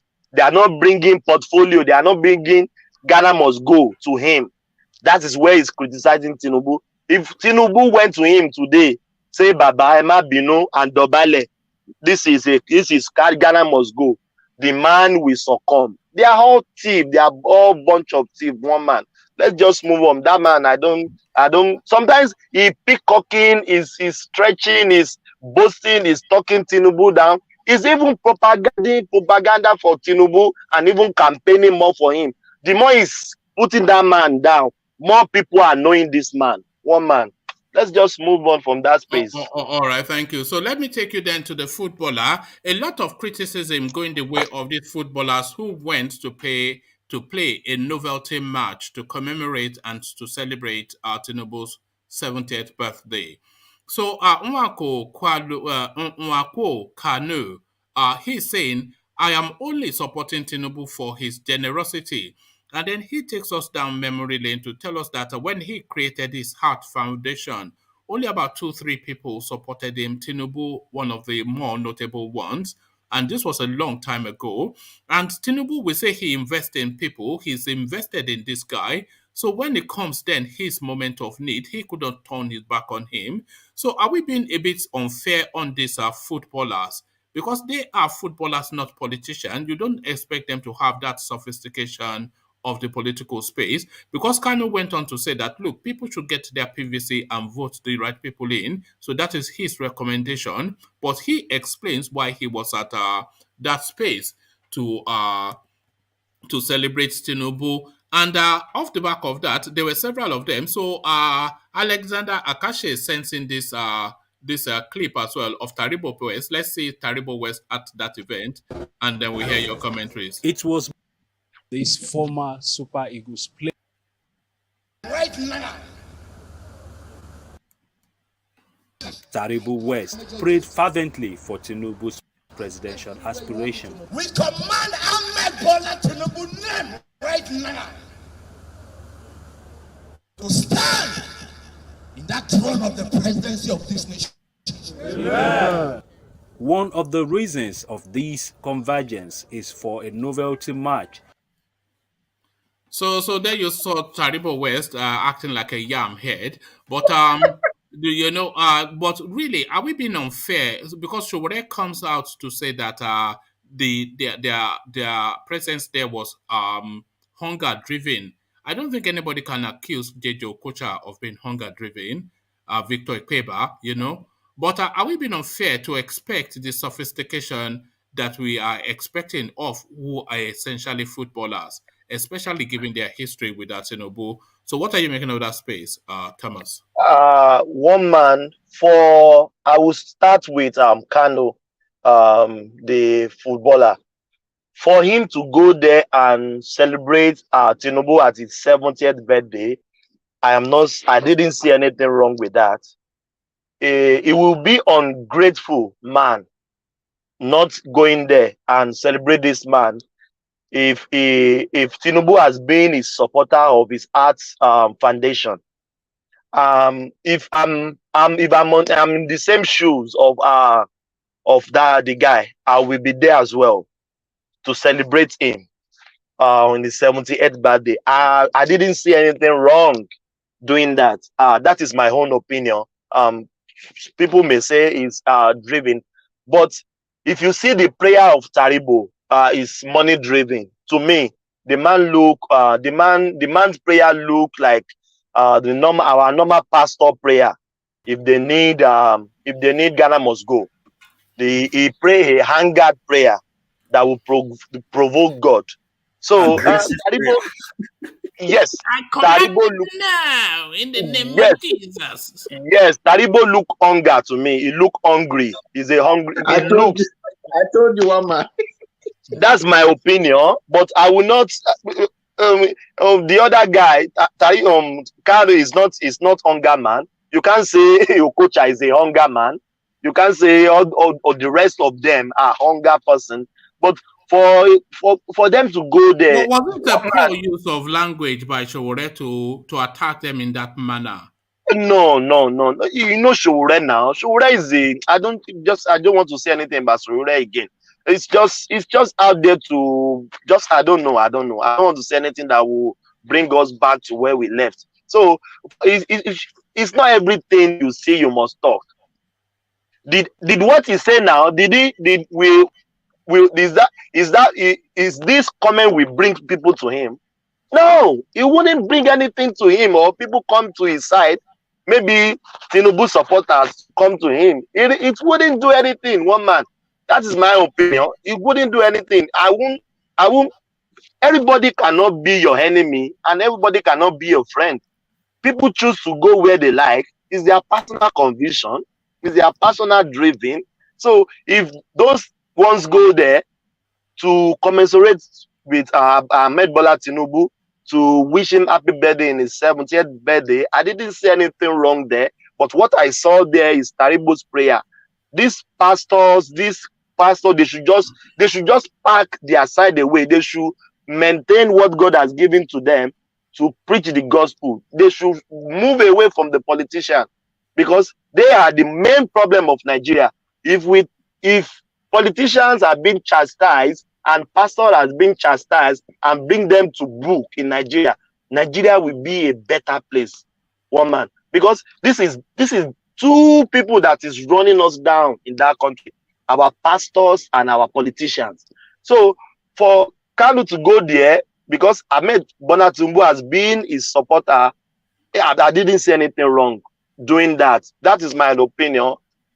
Someone else may see it as money driven, but I don't see him hungry. It's only Taribo I saw him hungry in that prayer. That prayer is, you remember some pastor that came together the other time praying for Tinubu, raining curse on people. I don't understand, one man. Let's just move on. Thomas. Sorry. Yes? Okay, go on, Day. Sorry. Yeah, go on, Day. Okay. People saying all these guys are hungry. Let me tell you one thing. I know the person that managed Kanu's business. Kanu have multi-million naira business in Nigeria that he can never run down. He can never even go hungry. The person is from Akwa Ibom. I know the person very well. He's like my uncle, related to my mom. So that's what I'm saying. Most of these guys, they have connection with this guy before now. Taribo looks hungry. He's probably been going to Tinubu. Just go that day to go and pray there. If Tinubu needs a pastor to come and pray, you can cut the different pastors in Lagos, So we just get all these things wrong. And that's what I'm saying. Sowore could have not concerned himself about that. All right. But I didn't say Papilo look hungry. I didn't say that. I said no. It was just adding on to. It wasn't adding you. What I said. Oh yes, that's all right. Yeah. I beg to disagree. You know why? This same set of players, all of them there, they initially had been there with Bello, this guy of Kogi State. So I think Tinubu offered them more money. If you doubt, I will send you the picture of them with Yaya Bello. So what happened? At the same players from Yaya Bello presidency, they were pointing Yaya Bello to be president. Now they say Tinubu will be president. The same players. They did so not. There's something. Yeah. Okay. People of no integrity. There's something wrong somewhere. A lot of them have hit hard times. Yeah. Money. That's what I'm saying. Lack of the same players now with Yaya Bello. I can tell you, Kanu Nwankwo is not struggling with cash. He has money. The person that manages business crashed a car. You don't know his position now. He bought another car the same day. I know the person who mentioned it doesn't mean that he doesn't need more money now. It doesn't mean that he's still not hungry for more money. Everybody's and it's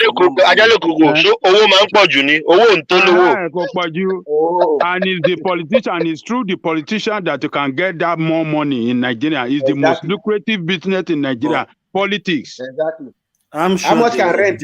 I'm sure they were there for their connection with Tinubu from before. They didn't just go there now because he wants to contest. Thank you. Okay, what about Yaya Bello? Oh no, let's move Thomas instead to another talking point. So Thomas, you spoke about our religion and politics, but add corruption to that, and let's take all of that to the east. Fulani-led EFCC arrested Obiano to malign Igbos. Father Ebube Monso is the speaker. So you've heard me read it out. I've dug out the video clips, but what are your thoughts then of the ethnicization of corruption? One man, you are very right. I think it's right time we just religion, ethnic, we will just take it away from our politics. I don't just know. I don't know when are we going to come together and call a spade a spade. They said this man withdraws so amount of money and is being caught by EFCC. And even the pastors is saying he build airport. What is airport, my brother? What is airport? Is it not a normal thing? Is it not a dividend of democracy for people to have infrastructure? I said yesterday, I said people will commission borehole, we commission bridge, we commission road. It's nonsense, nonsensical to me. This is a normal thing that should happen in a good democracy. So the pastor should go and pack well. It should remove ethnicity in this thing. This man is a thief. I don't see why him building an airport or not has to do with corruption. If he builds the airport, it doesn't then entitle him to steal $83 million. Yes. What is airport got to do with this thing? He changed Anambra. If he changed Anambra, is it not his duty to change Anambra? What did they elect him for? Is it not to do exactly that? Yes. What did they? One man.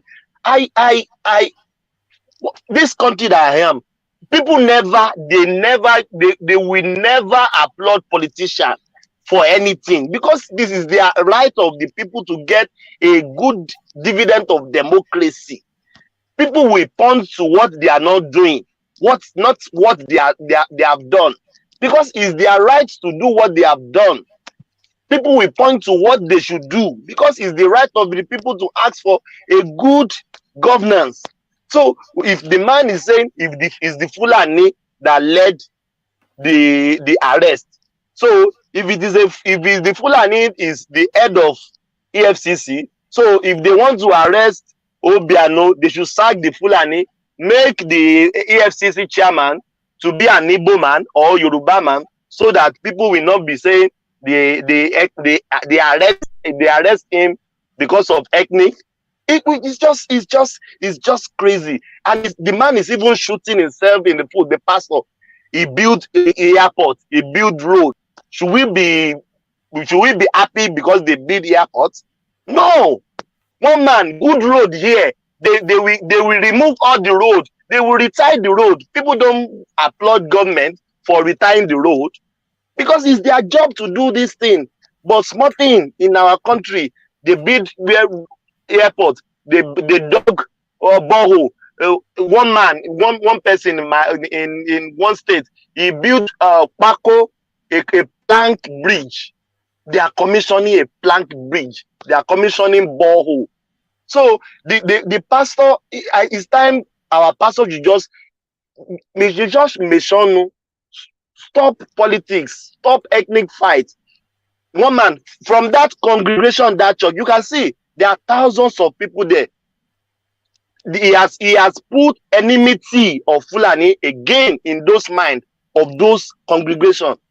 Now people will be saying it's Fulani again. It's Fulani. We said somebody is a thief.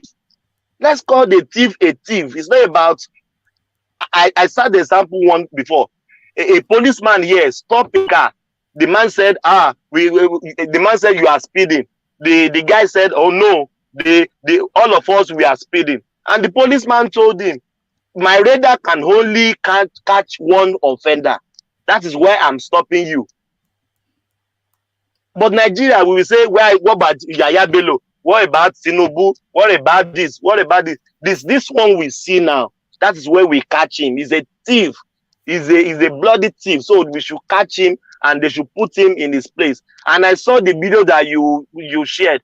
The man wearing shorts, the governor wearing shorts, drinking some water. He should be there and they should interrogate him. If it is found guilty, they should release him. If it is not found guilty, they should prosecute him straightforward. One man, have you seen any governor they have jail in that country? I've never seen one. Maybe you know one that don't know. I cannot think of one immediately off the top of my head. Yes, so but they've said they've stolen too much. If you ask them now, they will say, Babangida is there, Buhari is there. Why he has not been convicted? Until they convict you, you should know that this person is a man. Tinubu can come out and boast his chair that I've never stole from covers of Lagos State, or Ibikule Amosu can say that I've never stole. But since they are not being caught, life goes on. One man. Just my submission. Thank you, one man. All right, thank you, Thomas. So, Thomas, let me go on from you to Ete. So, Ete, are you still there? Okay, we don't appear to have Ete at the moment. So, let's go from Ete to Black League. Black League, are you there? Yes, I'm right here. Oh, all right, brilliant. So let's take you through let's take you through the talking points, see how many we can get through. I only supported Tinubu for his generosity. Kanu having to explain himself of the backlash that is getting off social media. So he invited to a novelty charity march to celebrate, not to commemorate, but to celebrate Tinubu's 70th birthday, a landmark age in anybody's life. And he, having a history with Tinubu, who has shown generosity to his cause all through the years, he now reciprocates, and for that he's getting this heavyweight backlash led by Sowore. So do you think this is somewhat of fair, the treatment that these footballers are getting, Black League? Well, I don't think it's fair. I mean, they're just I don't even know if I can call that an endorsement. But I mean, I'm sure the Tinubu team reached out to them as a former Super Eagles, just like somebody said, Yahya Bello also invited them. It's not necessary. It doesn't necessarily mean they're hungry. But of course, we know politics. A politician inviting you, there's definitely money involved. That's just how it works. So I just think the backlash is unfair, because as you said, Tinubu has helped, someone like Kanu with his foundation and his transition from being a footballer into a businessman. And saying that means he owes Tinubu at least a form of an endorsement. But I just see it as somebody was saying Taribo West looks hungry. I don't know what the look of hunger is. Kanu that is that skinny, we won't say he looks hungry. We'll just say that's how he looks. So for Taribo, you don't know what the look of hunger is. Okay, look at him, then see if he looks hungry or not. The man is praying. No, but look at him. He looks disheveled. He looks unkempt. Look at that. Look at that? That's the look of hunger, Nigerian style. I mean, the prayer. I enjoyed the prayer. I think even Tinubu was shocked. That I command it now in Jesus. God, the way they do it in Nigeria, man. One man, stop.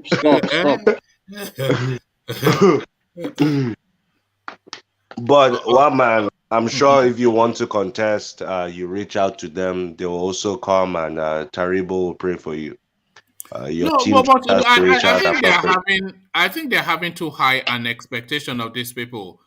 They are not political figures. Yes, they are senior figures. They are noted figures. They are celebrities, and of course, they are being invited so that they can they can tap into their sphere of influence.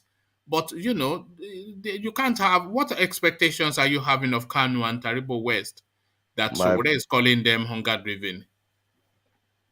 My problem with Nigerians is they seem to be hypocritical at times.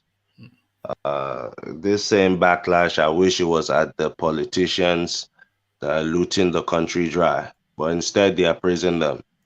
These super egos that are private citizens, I mean, they just go in there to support somebody to become president, and the backlash is at them instead of the main guys doing the looting. So I think it's just misdirected. We always like to look for the people we feel are less powerful to attack. They are the easier targets. But I think we need to summon up more courage and really go at it and really fix the problem straight on. All right. So still staying with politics and somewhat pastoral services, we take both to the east and we add corruption to it. Fulani-led EFCC arrested Obiano to malign the Igbos, Father Ebube Monso. So you heard the readout, you heard his own voice. We went to dig out the clips. But what are you then making of this ethnic tonality that they use as a cover story for corruption? Often, is this pastor this time around? But it's a recurring decimal really within the Nigerian space, a Black League. Yes, it's unfortunate it's coming from a pastor. I wouldn't put an ethnic tonality to it. Obiano has been charged. I mean, the court hasn't given a verdict yet, so we cannot make, categorical statements on that. But people always like to protect their own ethnic group, There might be an iota of truth to that, but it's how much of a truth is it? Because there's this growing belief that the EFCC, it weighs too heavily southern wise, southern side rather. You see them constantly in Lekki kicking in doors without permits, embarrassing people, dragging them out of bed naked. Are there no criminals in Sokoto? You wonder sometimes because you don't see activities in the north. I see an imbalance in how EFCC does it. That's a fact. But it's not really tilted against the South versus North. If you look at how many ex-governors that EFCC actually took to jail, they're mostly from the North, especially my part of the North, Jos Plateau area, former governor of Taraba State. I mean, these people were in jail, served time in jail, and EFCC really dealt with them. They brought A-list lawyers to prosecute that case, those cases. So I won't really say it's a North versus South thing, but they're very specific with who they go after. I can guarantee that, yes, especially for Obiano. With Obiano, it's a personal thing with him and Malami. Before the election in Anambra, Malami came out with a statement saying or suggesting that Anambra should be under some form of state of emergency. Obiano flew to Abuja the very following day, and he warned Malami on live TV and said he was going to call him to order and things like that. And I think Malami was just waiting for his own time. Exactly when the immunity ended for Obiano, he struck. So that's why I said there's a little bit of truth to that, but it's between Malami and Obiano. And it was because of elections. And APC selected Malami as one of their campaign committee in Anambra State, APC. So there was a little power tussle going on there. That is that. Now, that aside, would I say Obiano is clean and corrupt-free? I do not believe so. I don't care how many airports were built, because Anambra is a very rich state. I expected way more in terms of development. So I think, yes, there's corruption going on there. And but I don't believe in EFCC at the same time. They've been horrible successfully prosecuting their cases. With very few exceptions, as I mentioned. So we'll just wait and see. It's all corruption, Obiano can just give up 10% of the 42 billion naira, and you can see him go scot-free. I mean, that's how. Of course, Babakar Malami's campaign has to be funded for Kebbi State. But let me take you from there, and this now a recurring. It's almost like a mantra that this guy chants. I will leave Nigeria if Tinubu becomes president in 2023. So he said that severally about Tinubu, but a judge, of course, nobody else speaks in that tone. I will leave Nigeria if Tinubu becomes president in 2023, but a judge. But then he would leave Nigeria if Buhari became president in 2015. And then he would leave Nigeria if Buhari is returned in 2019. And now he would leave Nigeria if is he having problems buying a ticket? Do we start a GoFundMe for Wede George, Black League? I don't know. but I mean, he doesn't particularly have a good record. He was former military governor of, I think, Ondo State, and he's been in politics, former Navy officer, and he's also close to the president, still close to the president, although he's in the PDP. So maybe he's trying to use his own influence to stop Ashiwaju. But I don't know. It's very unfortunate that he will keep mentioning he's leaving Nigeria, as if that's the solution. He has been in Nigeria He since says many of he'll be us. looking in from Ghana with binoculars. Look at that, this silly man. So I don't think that's the solution. I think it's just, just mocking the Nigerian people. At the worst time, he should be mocking the Nigerian people. If at all, he should be caught doing that as an elder statesman of his status. Because you saying you're leaving. There's millions of Nigerians who cannot even leave. Whoever, I don't care if it's Ashiwaju or Buhari continues a third time. Some people may want to leave too, but they cannot. Yes, you have the means to go. You probably have a house already in Ghana and have connections at the government level. But a lot of Nigerians, the fact is, we do not have that privilege to be running to Ghana when someone becomes president. So I think someone of his status should come with something more concrete. If he believes that Ashiwaju is corrupt, come out with facts and just leave it up to the people, not just making unfortunate threats saying he's leaving the country. He has been in the country before most of us were born, and this is the result. It hasn't helped us, him being in the country. So him threatening to leave, I don't even see how that's a real threat. He has said this before. Will you donate to his ticket if he wants to leave?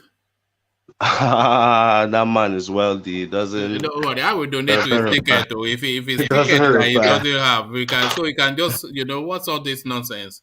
Yes, and somebody also said it's giving Ashiwaju strength. The more he's coming to run him down in the manner he chooses to. So it's just putting more of the spotlight on Tinubu, because you're not really saying anything against this man. You're just saying you will pack up and leave if he becomes president or when he becomes. He was citing the usual go-tos: Alpha, Beta, Tinubu is a bad man, etc., etc. You know, the usual go-tos when people want to launch at Tinubu. So he was citing all these. He's saying they will replicate Alpha, Beta all the way through Nigeria, which I'm asking, is that entirely a bad thing if they're able to ratchet up the income and get their commission? So why not? Why not? I mean, Alpha Beta is that's the tax collecting agency in Lagos, right? Yes. That they say is owned by Tinubu. Well, somewhat is, yes. His son, I think, runs it. Yeah. I mean, people are just afraid of Tinubu turning Nigeria into, his personal property, and I don't know, because no court has convicted Tinubu successfully of corruption. But I mean, we know he's corrupt, because that Alpha Beta thing, it sounds fishy to me, because Lagos has its own inland revenue system, and they have their own form of IRS, people who just collate the revenue internally. And I don't know why a private company has to do it, then remit funds to Lagos. It's just, I mean, you can argue that, yes, it was passed and the legislature in Lagos have okayed it, therefore it's legal. And I don't have any counter argument to that. So it's just still up in the air with that. All right, thank you. So let me take you to let me take you to this headline: TV radio stations to shut down over skyrocketing fuel prices. So it's the Broadcasting Organization of Nigeria saying this, and they are saying just how high the price of petrol or diesel for their generators has gone. It's making it difficult for them to continue in operation, and the scarcity of it, even if you can afford it, which you cannot, is making it near impossible for them to continue operation. And they're saying that there is a real likelihood that the television stations and radio stations in Nigeria will shut down for reasons of this. Let me give you this paragraph. It says with diesel cost averaging more than 700 naira per liter and having to resort to buying petrol from the black market at more than 2,000 naira per liter, broadcast organizations are recording such huge deficit that has resulted in staff salaries being delayed. So it's just some of the impacts. And then the transmission now, they are transmitting limited transmissions. It says BON said the scarcity has to be addressed urgently to avoid total shutdown of operations by broadcast organizations, most of whom have resorted to reducing transmission hours. So this is now just, and this story is just this mirrors, of course, what we're hearing in the aviation industry as well. So shuts down Nigeria, Tinubu, what was not even Tinubu, Buhari legacy. Tinubu is already president to you. I mean. No. It's a Freudian slip. No difference. They tell us they're all the same. Yeah, it's unfortunate. I mean, it's caused by the war in Russia. Oh God, no! But countries like Nigeria should be immune. Yes, that's the major cause of it. Is the war in Russia, because Russia is a major player in the oil industry. So, but countries like Nigeria should be immune to anything. I'm not sure that I can let you say that, because it's nothing to do. One, we saw Saraki when he came to tell us that Nigeria had already purchased their oil needs 2 months ago, so the impact in Russia had no impact at all. And the Nigerian narrative is round tripping the oil. You extract it from your soil, you go and refine it wherever, and you bring it back. So I'm not quite sure how that is not influenced at all by the Russian narrative, I don't think. One man, it is influenced by by war in Ukraine. How so? Russia. Forget Saraki is trying to be president, so he tell you what to get your attention. I am not, so I'm in the right place to be objective. Countries like United States, there's already talks about going into the reserve, the oil reserve in the United States because of the problem with the oil coming from Russia. And for United States to even be having talks about doing that, and they give clear reasons to just subsidize the effects on their own economy. So if the US can be affected, then by all means, Nigeria and other countries in Africa, if not all, will be equally affected. But Nigeria should not be, because of the simple fact that we are also a major player in the oil game. By now, we should have had our own refineries, and we should have just capitalized on the fact that there's a problem in Russia. Then ours would have been gold at this point. We would have been cashing in and cashing out. But that's not the case. Unfortunately, our industries are closing down. The TV stations, as you rightly mentioned, are shutting down. Just nobody can cope with it. If America seems to be shaking, the whole world will follow suit. So that's just my argument to tell you that largely, I don't buy that at all. Me neither. What is actually happening is that due to what is going on in Russia, the price of oil has spiked up. So even that is for local consumption, they are selling it because the prices are so high. So they're just brutalizing the space knowingly, because who die is essentially what it is. There's dollars to be made. Yes, you're explaining to me the status quo in Nigeria. That has always been happening before the war in Russia. I'm saying with this war now, it's a lot worse. What you're saying to me, yes, that No, happens. That's no, bad. even the oil that is designated for the Nigerian consumption, that is also being sold because the prices are so high. So they are knowingly throwing people under the bus and wrecking the Yeah, country. one But man, if I may. Aizan, yeah, come in, Aizan. Yeah. Now, Blackly, the oil affecting the United States is oil being purchased directly from Russia.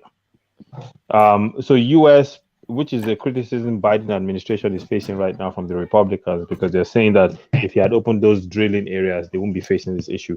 They buy oil directly from Russia, billions of oil directly from Russia. So with them placing the sanctions on Russia like they are doing, they're directly impacting the American consumer. Remember, they were making the Democrats were making a comment that, oh, they are fighting for freedom, and so people here are going to kind of bite the bullet a little bit to force Putin into, reducing the attack on Ukraine. In Nigeria's case, I don't see how that will be affecting us, because we essentially sell our oil into the national market. We do buy the refined oil back, but from what I saw recently, that refined oil is not being bought from Russia.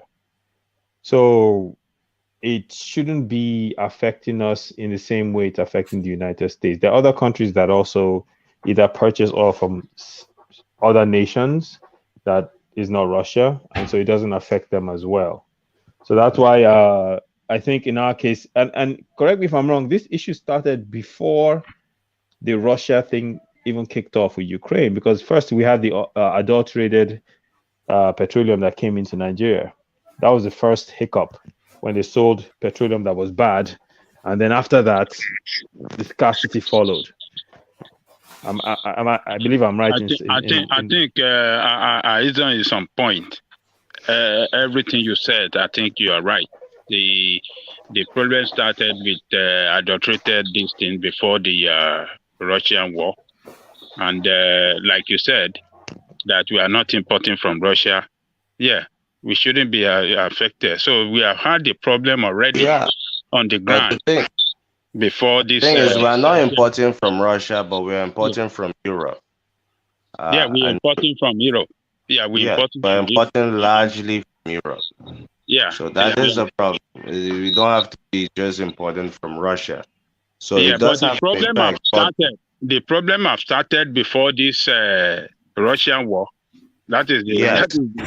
I can even argue that we've always had problems. We can start feeling the effect of Russia. This thing, it will kick in maybe from some weeks to come. It will kick in, and the problem will get worse. So this what we are experiencing now is a problem that we self-created before the Russian war. So that is what we are experiencing, a problem that we self-created, adulterated, and non-availability. We didn't import oil. Maybe they have problem with the importer by not,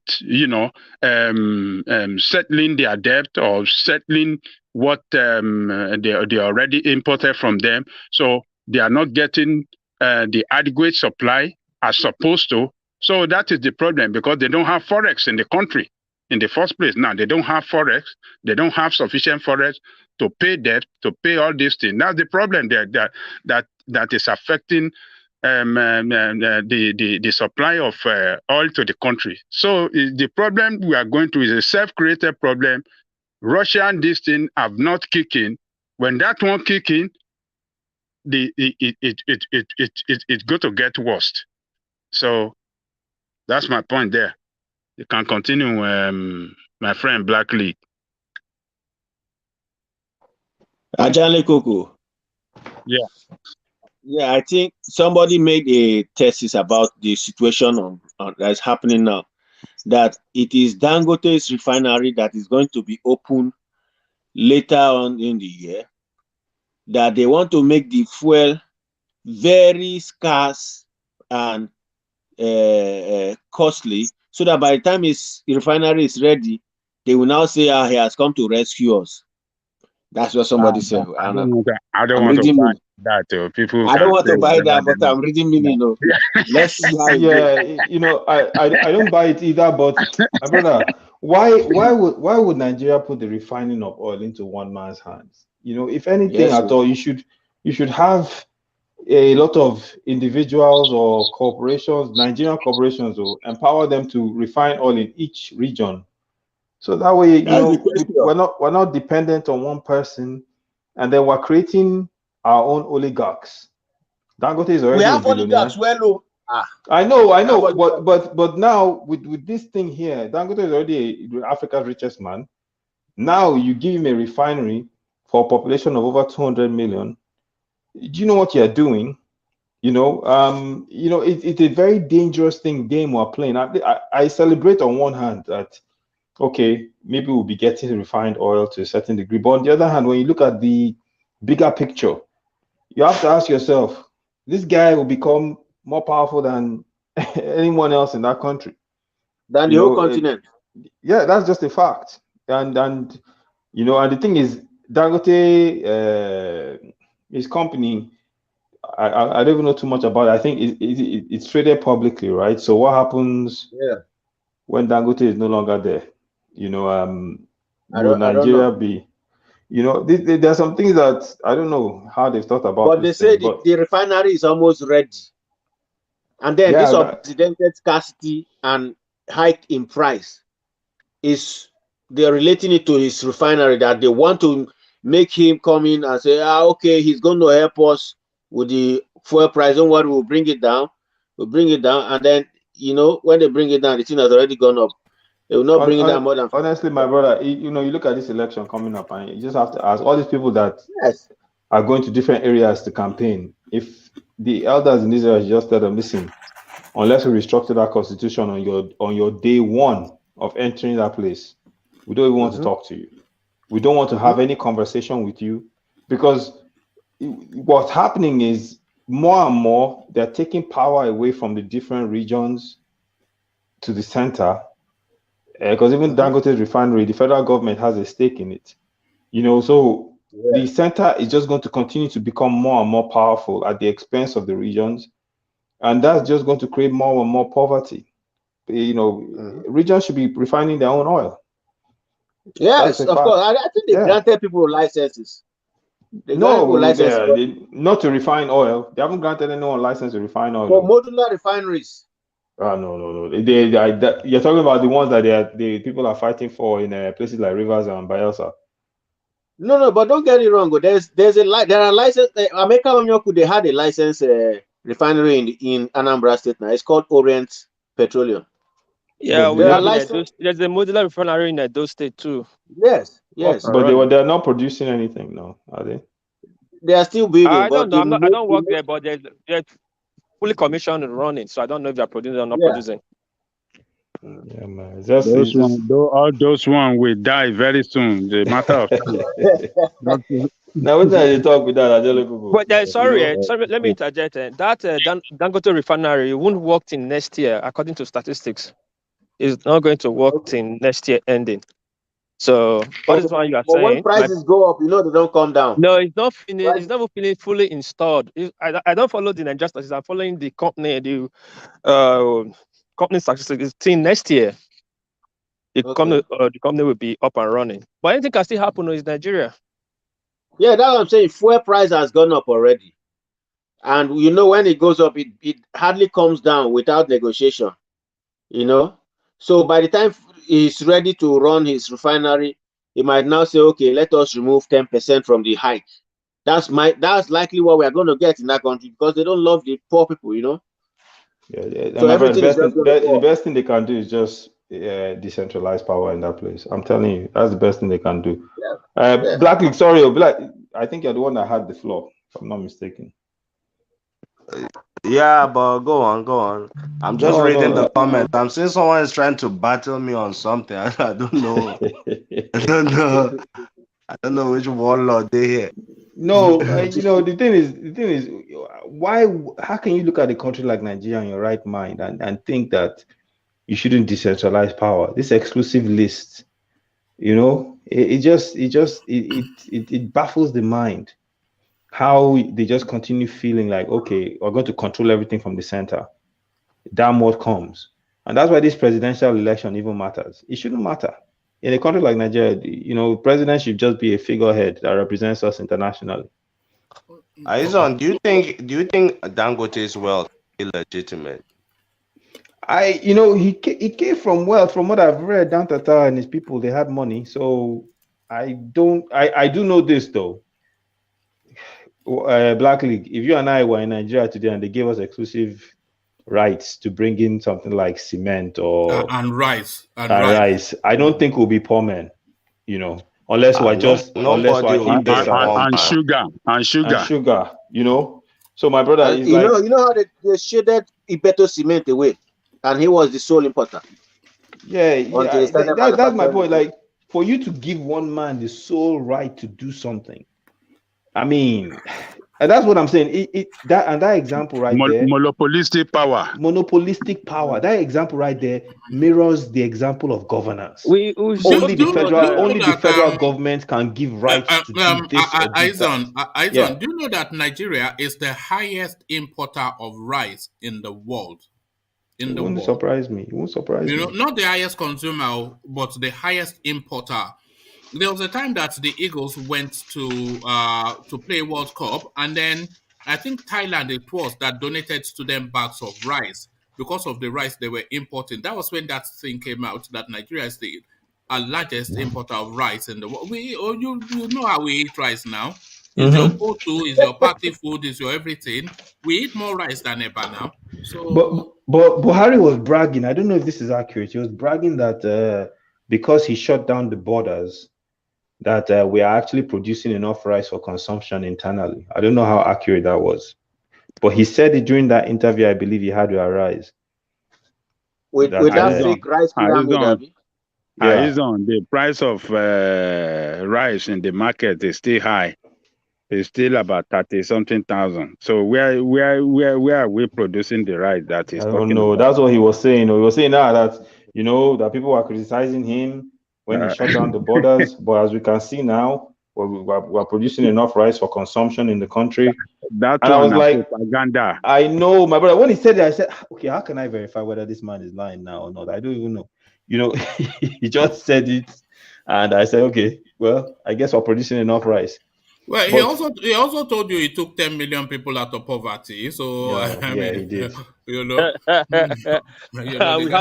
we have almost 10 people here on this live show talking from different parts of the world. He took us from poverty.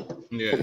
No, I think Buhari is an interesting character. One man, have you ever gone back to look at some of the campaign rallies that he had when he was campaigning against Jonathan? Do you know he barely spoke? No, I noticed that. In none of his campaigns, he barely speaks. And that's deliberate because the moment he speaks, the game is up. Because then we'll have access, then people will say, no, we can't, no. You know, so that's why they shield him. And when we saw him speak on Arise, we saw that this is a guy that's not stable somewhat mentally. Yes, and by the way, they have to send in all the questions in advance. Those guys don't let them come in and ask impromptu questions. They send in the questions in advance, and then there are people who look through them, and then Arise people come in and ask the questions. That's how he does his interviews. And so the only thing I can remember from his campaign was him yelling APC from top to bottom.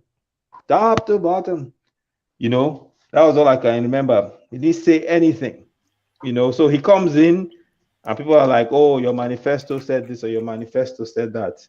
He doesn't even know that there was a manifesto. He just wants to be president, and he's ready to shoot his way in there, and he shot his way in there. You know, it's just the guy came in and it took him how long? I think it was over 6 months to pick his cabinet. Or something ridiculous. It was something ridiculous. People were like, oh, well, you have to give him a chance. You know, he has to, or he's so corrupt, he has to take his time to pick his people. I was like, what is wrong with you people? What are you? Those same people today, friends of mine. Yeah, this Buhari guy, man. I was like, you know, all of you are yelling anything but Jonathan. Anyone? Remember when they were telling us that it's a body language president? He doesn't speak. He's an action man. But then it's taking him 6 months to constitute a cabinet because they said because they told us he wanted an elite team, and when the names came out, it was Rotimi Amechi. That's it. Look at that, unbelievable. You know, it's frightening. You know, it's frightening what goes on in that country. It is. It's scary, very scary. It's going to come up with an elite list, though, and Rotimi Amechi, Lai Mohammed, who you may say is worthy somewhat, and just yam, meat, dan ladi. You know, it's just, you know. My prayer, one man is that This is an administration that lie their way to power, and they're lying through while in power. Every day they are lying. They are lying every day. Lying to deceive, and some people are still believing them. Only God will save them. No, I mean, he still has a lot of supporters. Though. Make no mistake about it. this place we're in right now, this is what Oyinbo call echo chamber, where everybody is just saying the same thing. If there are some people like this, if you talk to them, no, Buhari is still their guy. He's their guy. They will say, oh no, is it? As a matter of fact, there was someone I know, I was arguing this whole insecurity thing. He said, oh, do I think it's happening by chance? That what do I do? That PDP is the one that is behind this whole thing of bandits. And I said, my brother, you know, I don't even know what to tell you. Buhari cannot do anything wrong in the eyes of a lot of Nigerians. And that's why, you know, we never learn our lesson. And you know, you would have thought it would have been demythified by now. Some people even said this article that is behind the insecurity. Yes. Sorry for super chat. Jale Koko, okay, did you campaign for Buhari 2019? Hey, Mike, I like for Buhari. To hell with Buhari. Super chat just I said to blame you and I was wondering. No, but you know what they said. They say you deserve the government you have. I'm telling you, this was a perfect example. True. Nigerians. My brother, what you remember? 1983, war against the discipline. Buhari and Idi Agbon.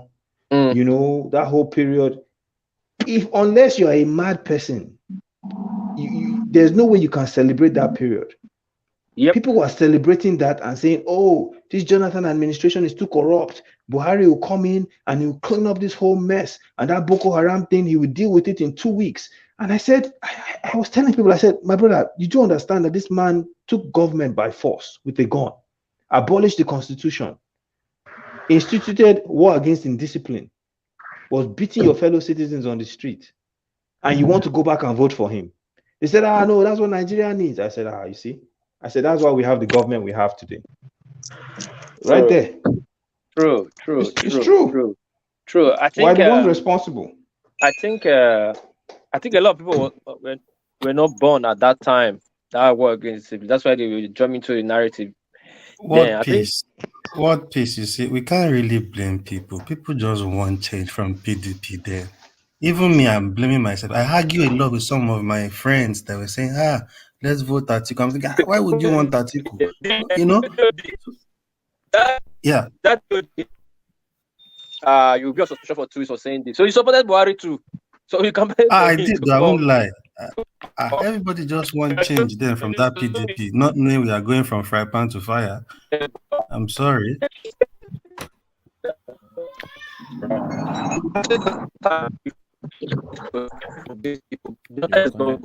connection is a bit bad. We can't hear what you're saying. You are breaking what piece?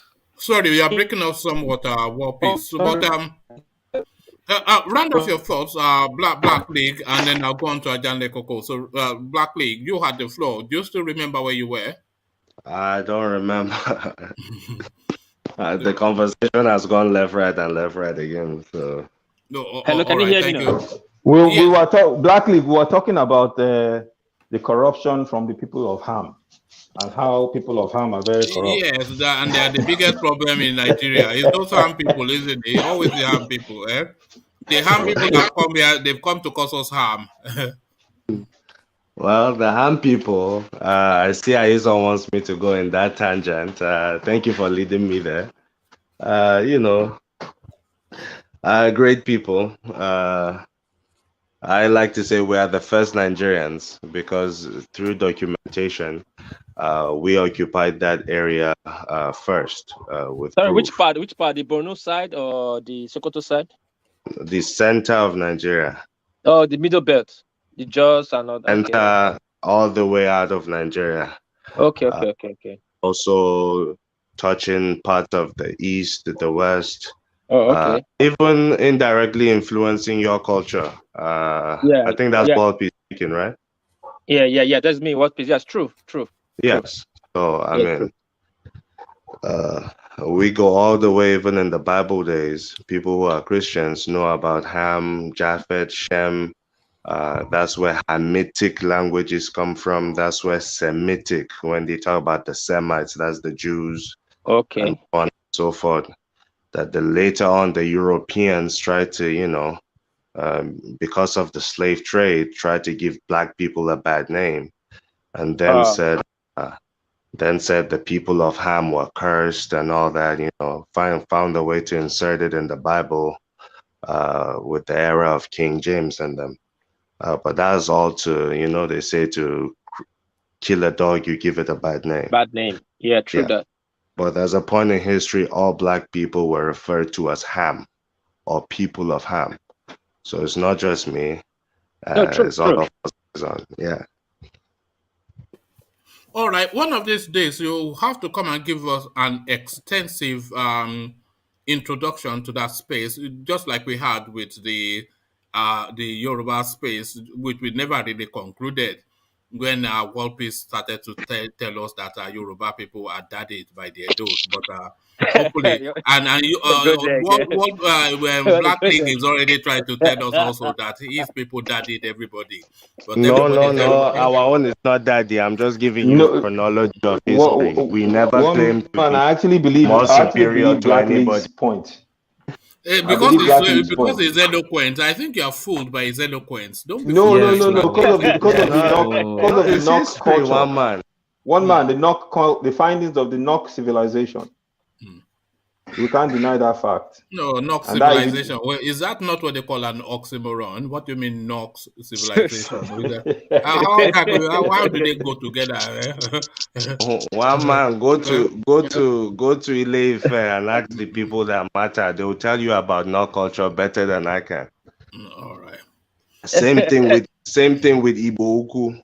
Go there, the civilization that was called Igbo Ukwu civilization. Go and ask them about Nok people. They will tell you about Nok people. You can also ask the Europeans. I mean, Harvard University has done extensive research on it. Is online actually. And so many researchers from Germany. Sorry? There's nothing wrong about learning about other people's culture and accepting it. The problem that people should try to not to accept it, because if the culture looks so big and so, I don't know, so real, then other people seem to like, no, it's too true to be good. If somebody's culture is culture, you accept it. I think that's a European mindset. World peace. Africans never used to think that way. And African, if you come here as world peace, I believe that your culture can be great as well as my culture is great also. And coming together will even make a greater force. That's how Africans think. But European mindset means if my culture is great, then world peace's culture has to be put down. That's European mindset in every ramification. Think of anything they've been involved in. What they will put down. Sorry? You said has to be put down. What do you mean has to be put down? They live in a multicultural society. They have the European Union. Don't they mix together? No. They never mix together. I could tell you about Europe's history. I don't know who's speaking, please. But it's Solly. I live in Europe. Solly, my guy, Solly. No, it's not your guy. I should have known it was you. I came here. It's battle. More battle. My Malian, the Malian of the platform. Yeah, so Fela said we should not be gentlemen. So What mix do I mean together. put down? What I mean by put down means they will treat you as if your culture is less than human, and then theirs is the only one that's human. They But don't know where this are they idea doing of this? sharing. Sorry? Yeah, I don't see this. This Okay, putting you down. Maybe asked a that's what specific question, right? happened You in the said past when they yes, were you asked doing a slave trade. specific you asked a specific question. You said Europe is multicultural, right? Yes. So if they are multicultural, then what I'm saying really doesn't stand. They always come together and all that. No. The only time Europe comes together is to dominate Africa. No, Once you take away, how will you say that now? let me Most of these listen people, to what I'm most of these saying. people Listen don't to what I'm Tole, please saying, even. just then you can listen. Let him disagree properly. listen, please. We are learning. I know you disagree, sorry. We No, don't think no, I know you no, disagree, no. but don't listen. He just here for a quarrel. So if you say the sun shines from the heavens, you say how can you say he's just You here say for a define quarrel? heaven, define heaven, define heaven. Then I'll He's just start here No, for no, defining a heaven. no, quarrel. no. But me, I'm speaking on facts. I'm speaking on facts. It's okay. It's okay. You're speaking of European facts. Just listen. Let's us learn little thing. You know, we might learn something new. We might learn something new today. Please, Blackley, continue. Yes. You said they are multicultural, therefore they stand together, this and that. I don't No, I agree. didn't say they Going by stand together. I history, said they don't put themselves down, like try to yeah, take they over don't the put other each one. other down, is what you're saying. I understand what you're saying. You must let But I him say speak. when you look at, That's a yeah, but lie. I'm They saying, put themselves down How? a lot. Let me How? tell you I'm how. saying, I When can did even tell Irish you. become white? I When did beg, Irish become white? I Is it beg, not make Now you of let let the man history? Blackley land plane talk now. now. Everybody should We're wait now, listening to please. what he's saying. I beg. Thank you. Yeah, just a classic example of that would be their history.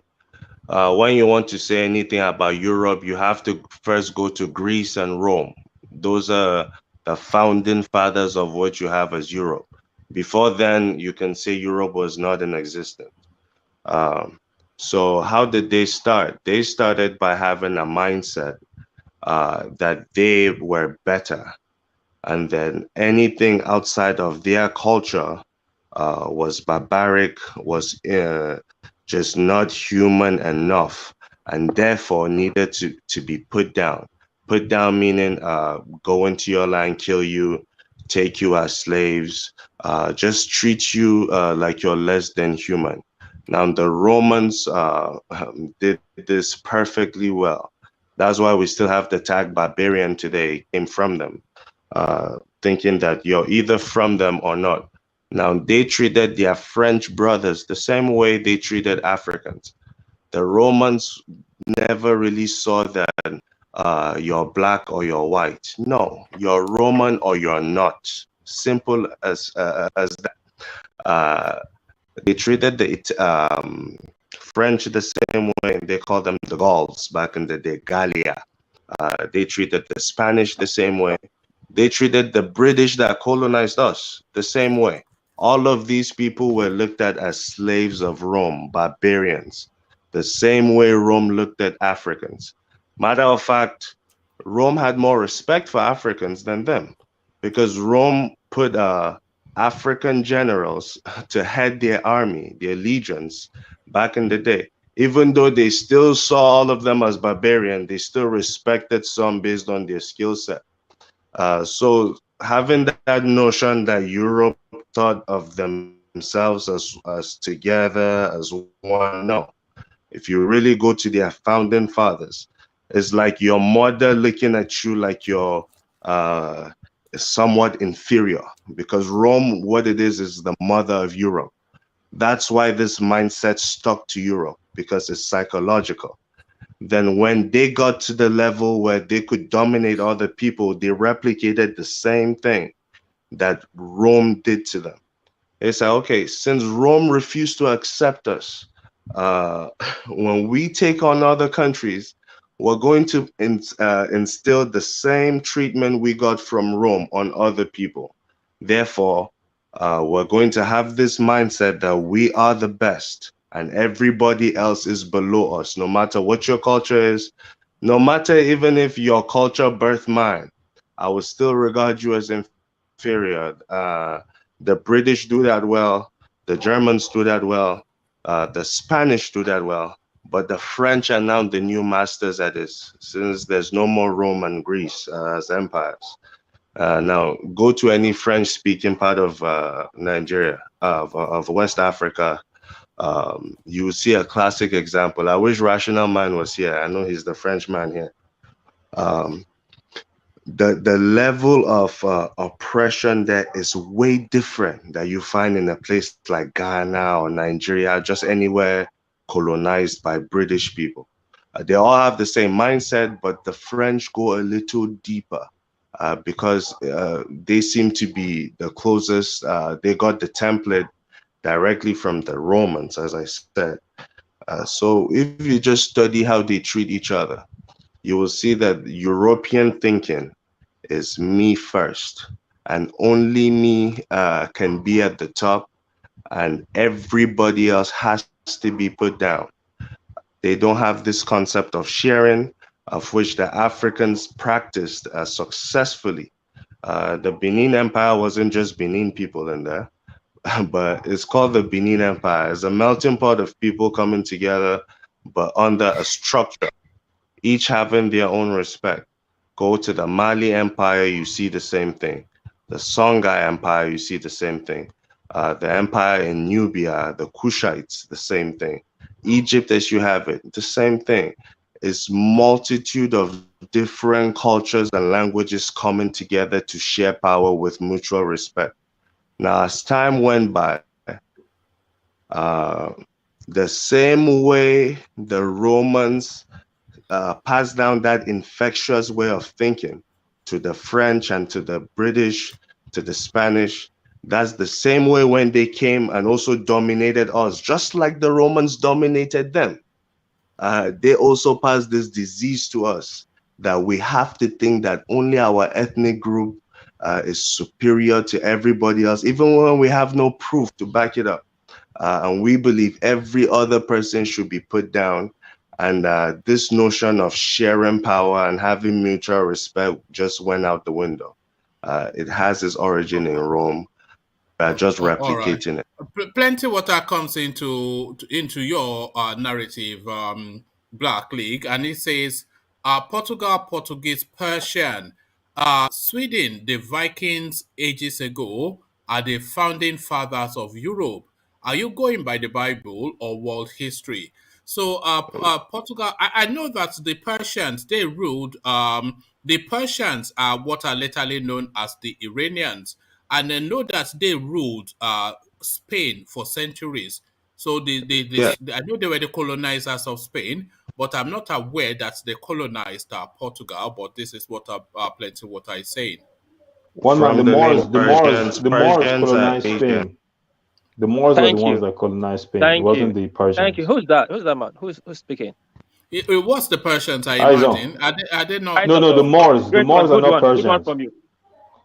The Moors colonized Spain, but and the Moors Arabs came on later and partnered with those Africans, and that's why you hear it sometimes given to the Arabs. Correct. But it's really the Africans. Yeah, the Moors came from Morocco, Europe, Spain, Mauritania, and what's present-day Senegal. They were called the Almoravids. The Almoravids were black Muslims that had settled. Some of them had settled in what is present-day Morocco. Keep in mind, what we see as Morocco today was not what Morocco was then. It was true. You understand? Yes, so it was black-skinned people. Then before the Moors in Morocco, Mauritania, you mentioned Senegal. The first set of soldiers that stepped foot in Spain to conquer Spain came from Senegal and Gambia. It was called the Senegambia area. Sorry, Black League. But yes, the Persians did colonize Spain. It says that despite Spain's remoteness to Persia, Spanish-Persian relationship traces back to something or the other. So yeah, go on. I didn't say they didn't. I said that. No, it was Aizon that was confusing me somewhat. Mr. Mama, depend on the source you're reading from. I've watched this on Discovery Channel, History Don't Channel, worry about look at this No, guy. I'm just saying, Forget depend on the Discovery source. You're Channel. reading from Google, depends on whose source you're reading from. All right. All right. Yeah. So, carry on, Black League. Yeah. yeah, so that's really where we get it from, and I think we need to throw it out because it's not helping us. No one group can say they are superior. We don't have any. Every group has interacted with other groups. No group has been just set aside just on its own in Africa. Every group has interacted extensively. Some groups have merged, some groups have mixed, but some groups have just influenced one another. I mean, I can sit here as a northerner and tell you a lot of words in my language that you find the same thing in the Edo language or the Yoruba language or the Igbo language or Igala in the south or it's just everyone has interacted with each other. So we don't have this notion as just one is the best. That's really what's killing us. That's what breeds tribalism. A quick question for you. What, and someone can help me out on this. What was the Benin Empire called? Because I can guarantee it wasn't called Benin Empire. What did the Edo people call it? It's Benin Empire, Ubini. It started from Idu, Pa Idu, the first founder. No, let's hear from Black League because you are going to give us a homeboy narrative. But let's hear from Black League.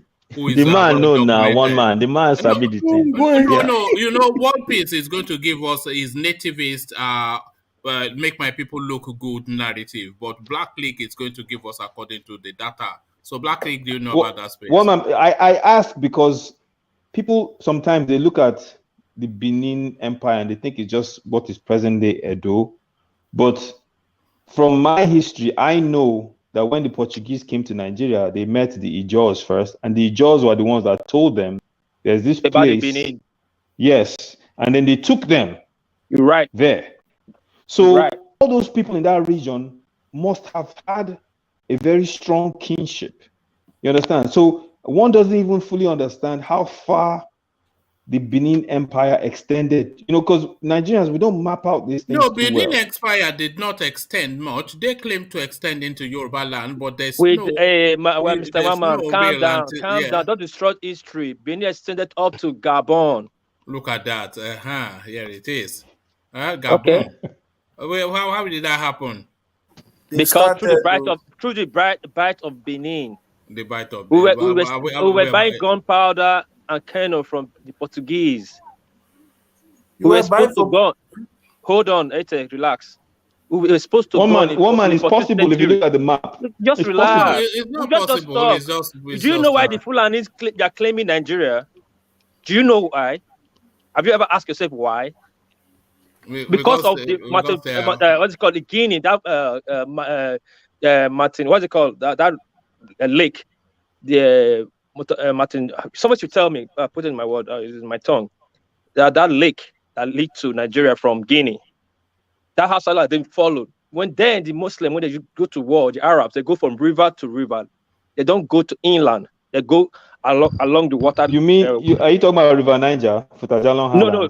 From Guinea, Futajalon, is it called Futajalon? Yeah, Futajalon is the source of the Niger now. Source of the Niger, yes. That's why the Fulani will tell you they own Nigeria, they own River Niger because they conquered from Guinea all down.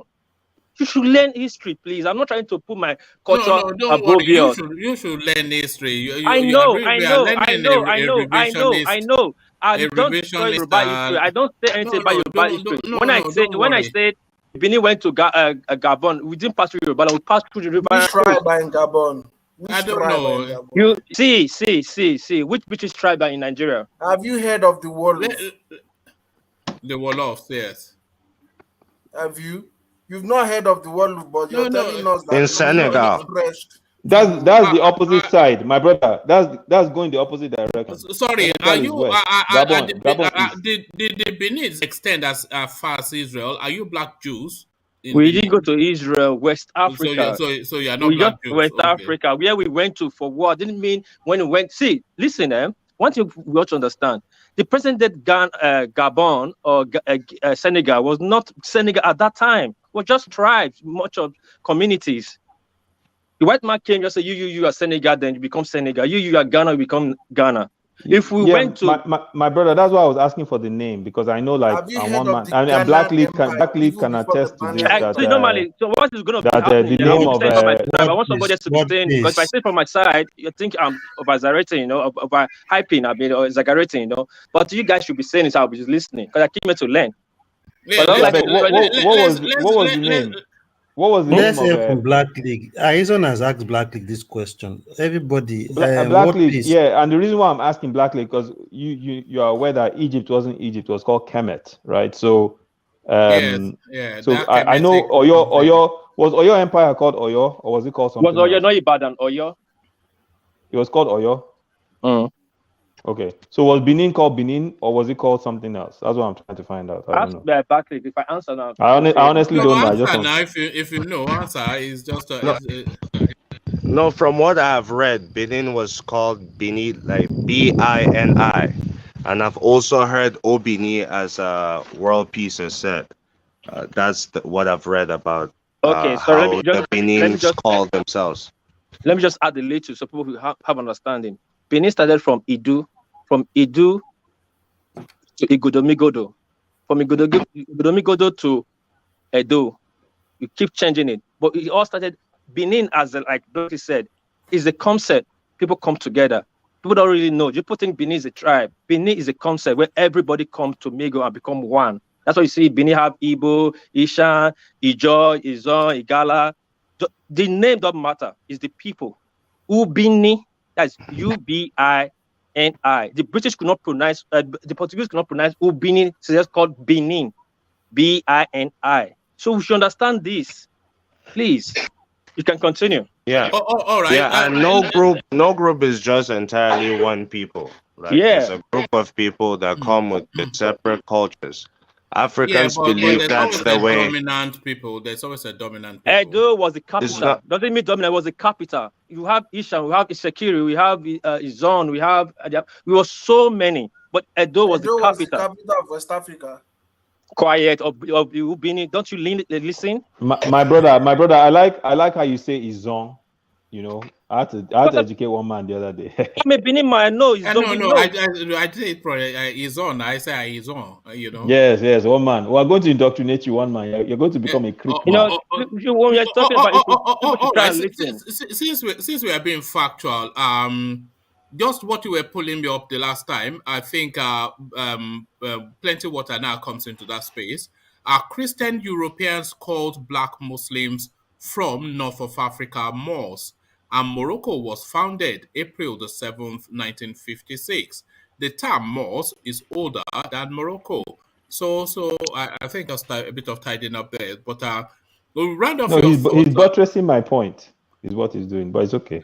I don't think it's buttressing your point. That's what I said. I said Moors, what is present-day Morocco, was occupied by Black Muslims. They were called the Almoravids. Look it up. And they occupied that area of Morocco, Mauritania, down to the Senegambia. But it's okay. Oh, all right, thank you. So round off your thoughts. What you were saying, world peace, and then we go back to Black League to round off his thoughts, and we go to Ete to sound his opinions. Yeah, hello? Yeah, carry on. We can hear you. Sorry, I was on call with my daughter just now. Can you tell me the question again? Oh, no, thank you. That's fine. Let's go the Black League, round off, and then we go on to Ete. Yeah, so I just think we need to learn more of our history and our greatness as Africans, and me as a Pan-Africanist. I believe that's the way forward for Africans. We should go back and think like original Africans, the way we used to think. That's what created empires all over Africa that made Africa it made Africa just the jealousy of the world. Everybody wanted to be Africa. Sorry, Black League. Just acknowledge this, or just say it's not the case. This guy is saying just like Islam is older than Saudi Arabia. So is that a factual statement? Yes, it is. All right. Okay, carry on. Yeah. Yes, it is. It's not older. It's not older. And Saudi, Black League. Saudi used to be a biblical name. and in some other Asian writings, there's been references made to Saudi or the Arabia, the peninsula, the Gulf. I mean, the Gulf of Arabia. So Islam came after. They've had they've had succession of kings in Saudi.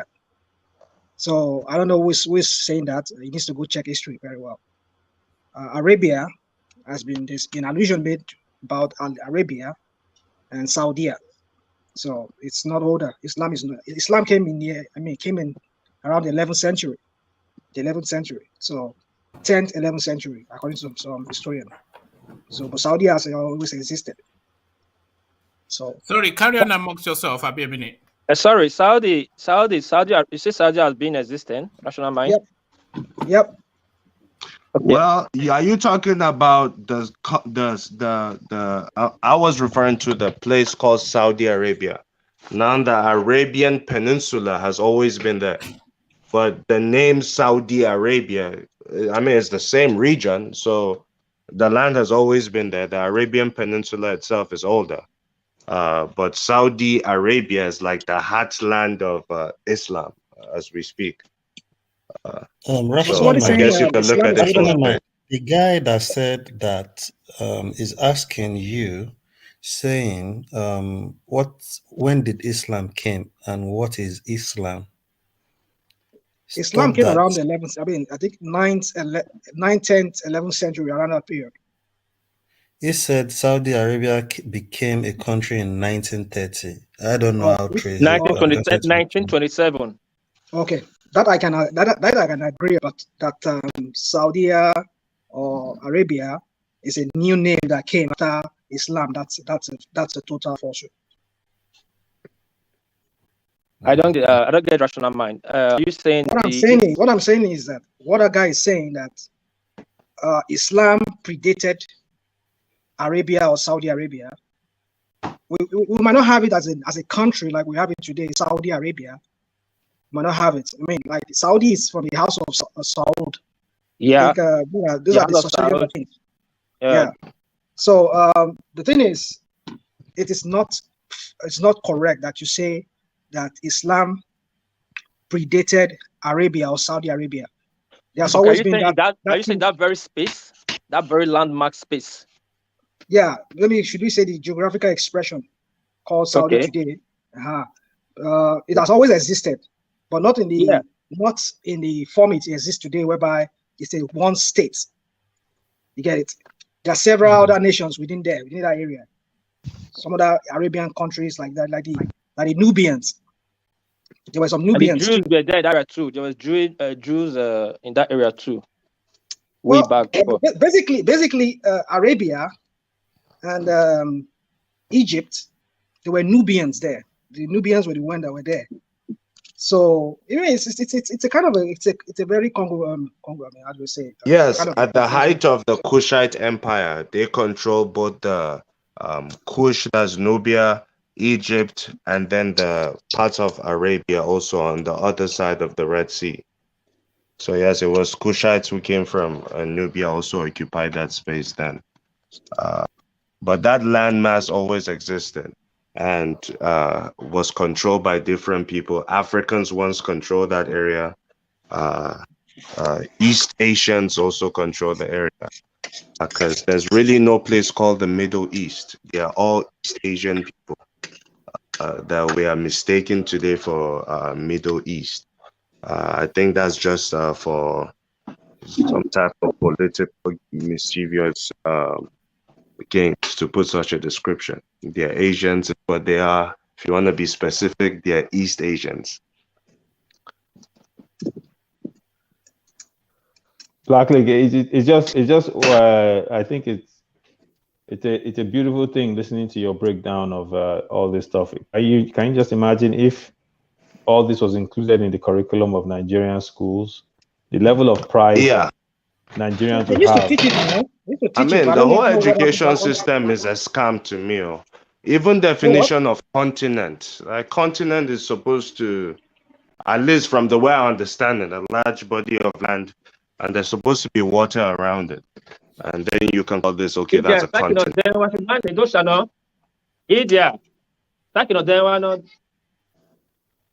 What How they peace? speak Benin here? What peace? Sorry, I'm putting my daughter. Sorry. No, rational mind. These days is not included in. If you look at the curriculum of what they teach youngsters in school, they don't teach about the history because I did history. I did history in my own time. Yeah, these that days. was back there. He said these days. Yeah, even the history we do, they don't really teach us our history. They start Nigeria with Mongo Park, British. Yeah. Come on, that's like the tail end of our history. But that's where the starting point always is. A place where we are in utter oppression. How can you teach youngsters that Mongo Park found the source of the Niger? That is those people, did they not know? The As a matter of took fact, him to, they said he discovered. The Yeah. same way they say Christopher Columbus discovered America, when it was the locals that were taking him from village to village and showing him the area and giving him the history. So it's just In fact, there was there's an history of a black guy, a black person from Africa, who was said to be the first person to set a foot in the continent of that we call today America today. True. Like Canada, Canada. Yeah, true. I mean, some history says there's a black guy. True. I realized something. Most things that black people invented are not really put out there. You don't hear it. Like the 3D stuff. I was just saying to somewhere that was a black lady that came up with the 3D stuff, and all these things we don't even get anything. And I think they've just programmed it to be like that to just make us still feel inferior. And I don't know. There is a lot of things we don't. It's because we don't understand our own history and we do not really go out of our way to learn it because it's not being taught to us. But if we really look at the inner workings of the world, I mean, Africans are still respected. It will not show in how you're treated when you present your passport and the difficulty it is for you to even move from one country to another. You definitely not see it there.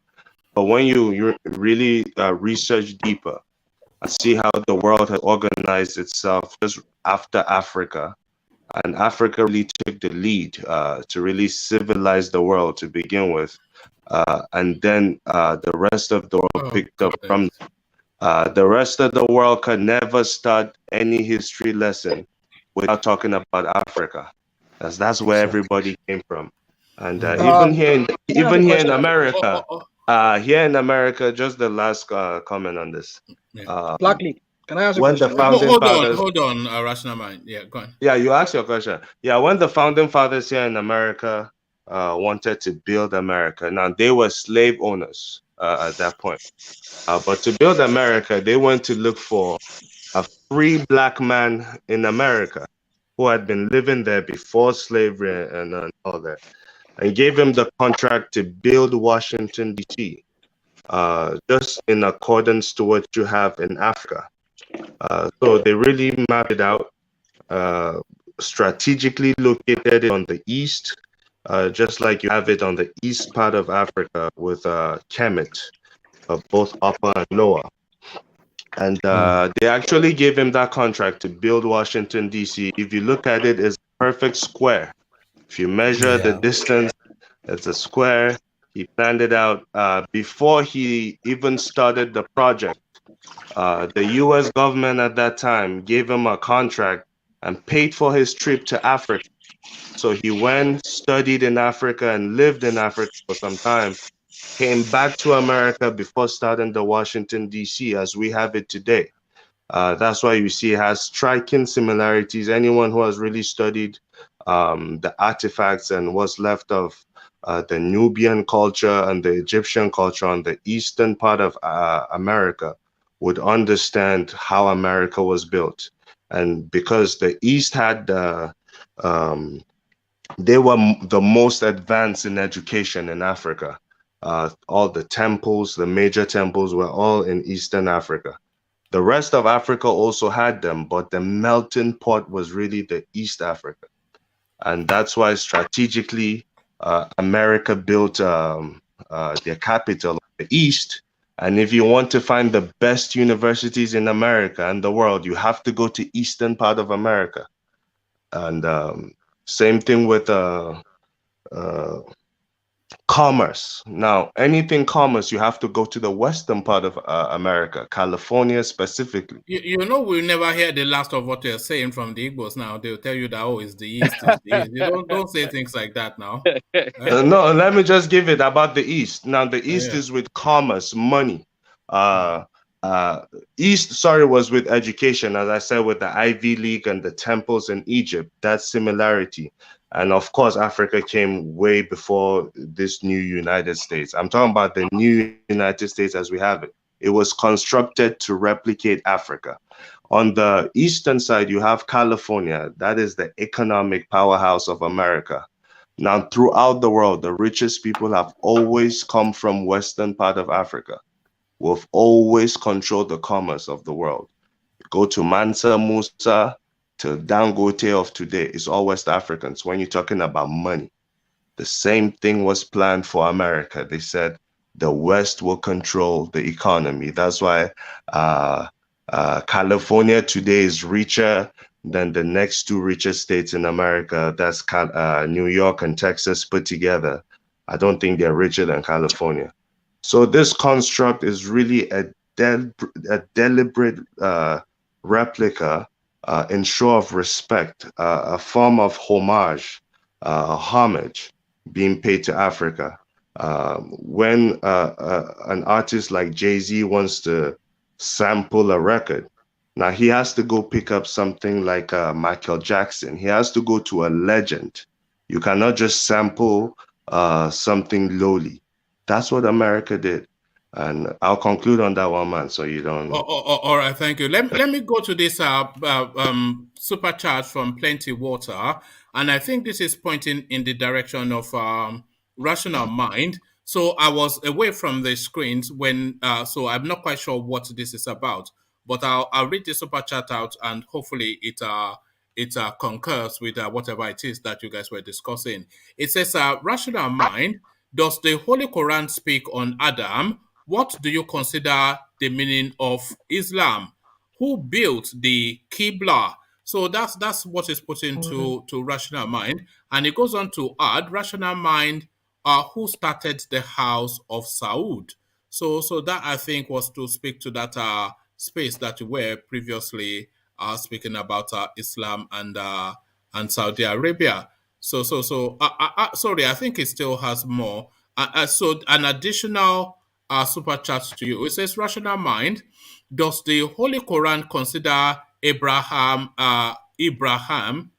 does yeah, so let me rational mind, does the Holy Quran consider Ibrahim, peace be upon him, a Muslim? Do you consider Prophet Muhammad, SAW, the founder of Islam? So, I mean, all of those questions, hopefully you understand where he's going with that. So do you want to address those? Do you want me to address them right now? Or what? Yeah. No, go on. Yeah, no, it's pointing them at you. Yeah. Okay. So, talking about Islam, I think what was that first question? It says Islam was what? It first told you. It said. It says, does the Holy Quran speak on Adam? What do you consider the meaning of Islam? Yes. And who built the Qibla? Okay, let me answer that first two ones first. It says, wrap it up with this one, because he followed up quickly with another one, and it said, where is that one? It says, who started the house of Saud? So yes, yeah. So on Adam, yes, the Quran speaks about Adam, and his wife Hawa, which is Eve. Yeah, it does. The Quran speaks about them, but there's a little bit of the divergence from that of the Christian book, which is the Holy Bible, even the one that the Jewish they use, the books of Moses that they believe in as well, is the Torah. They kind of there's a similarity, but there's a little bit of discrepancies, or should I say, differences in the narration. Yeah, but they all both believe that there was at the point a man and a woman who happened to be the father of the all creation. So let's just leave that aside. So on the other one, The meaning of Islam. Well, Islam basically means submission. That's the meaning of Islam. Submit. I mean, you say submit to But the they will of tell us Allah. it's peace. So is No, no, that no, not no, what? no, no, no, no. You go check the meaning of the word Islam. It basically means an Arabic word, Islam. It means submission to the will of Allah. So you must submit. So that's just Islam. I don't know how some people say, is it, well, they say it's a of peace. I don't know. Some people just bring that in. Simply means you must submit to the will of Allah. So then the other one, the Qibla, is it the Kaaba? Is it something about the Kaaba? Is it built the Kaaba? Well, they said the Kaaba used to be a place that they had about 360 gods because the Yes, it was a pagan center, was it not? Pagan center, yeah. Well, Yeah. but then when Islam conquered, Muhammad conquered that part of Saudi, and they go into Medina or whatever. So they turned that place, because I think it's kind of like, as history goes, is that so that those idol worshippers, they would not rebel and they will not go back to their former ways. So they had to like make it look like, okay, that same place, that same spot, that's what we'll be worshiping Allah, and kind of like they kind of like whitewash. Like, let me use the word whitewash the whole thing to make it look like, okay, it's Allah will be worshiping them, but no longer those gods, the 360 or 460 gods that they say they had there, whatever they say they had, mountain they say they had there. So that is just that. Then the other one, quickly, let me quickly stream through the other one. And it was asking you also that who created, hold on, it was asking about the house of Saud. It says who started the house of Saud. I won't be able to give that answer. I mean, I can't give exactly how, but I know there's the line of succession of kings from the house of Saud. So what is their history? How did they come? Was it before Islam, or was it just after Islam, or before Islam? That I can't be too certain about. But I know that the Saud is a line of succession of kings from this family of kings in Arabia, Saudi Arabia today. Well, some of them they claim to be from the house. I don't know how true it is, but I think that was a basis for the founding of that kingdom called the Kingdom of Saudi Arabia. But Arabia used to exist. In fact, the Bible made mention of Arabia many times. Even some other writings, old historical writings, mention Arabia, the Arabian Peninsula, and all of that. But and by the way, is asking you not for knowledge, but to test and debunk. So have that at the back of your mind. Okay, And no problem. it goes on to further ask. It says, rational mind, does the Holy Quran consider Abraham a Muslim? Do you consider Prophet Muhammad the founder of Islam? Well, Ibrahim, as they will call him, is a we'll say he's a Jew. He's the father of the Jews, and he's also the father of some part of Saudi Arabia today, towards even Yemen. I think Yemen, and also to Jordan area, the Jordan area. I mean, we read it in the Bible, which also the Quran also talks about. I mean, the Quran recognizes the Jews as also descendants of Abraham, but that they became infidels. They turned to doing something that the Almighty God not wanted them to do, and that was why God forsake them and God punished them and all of that, and God rejected them from being His people. So that is just for that. But then we can't really say he's a Jewish man. Well, he became the father of Isaac, Isaac, and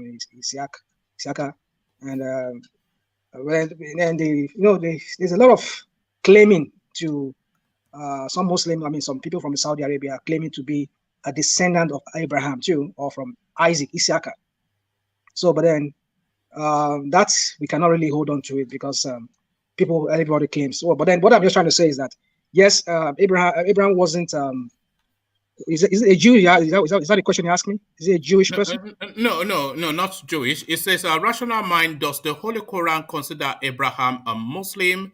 And do you consider Muhammad the founder of Islam? Well, the only way they use that Abraham being a Muslim is when he offered a ram to Allah or to God.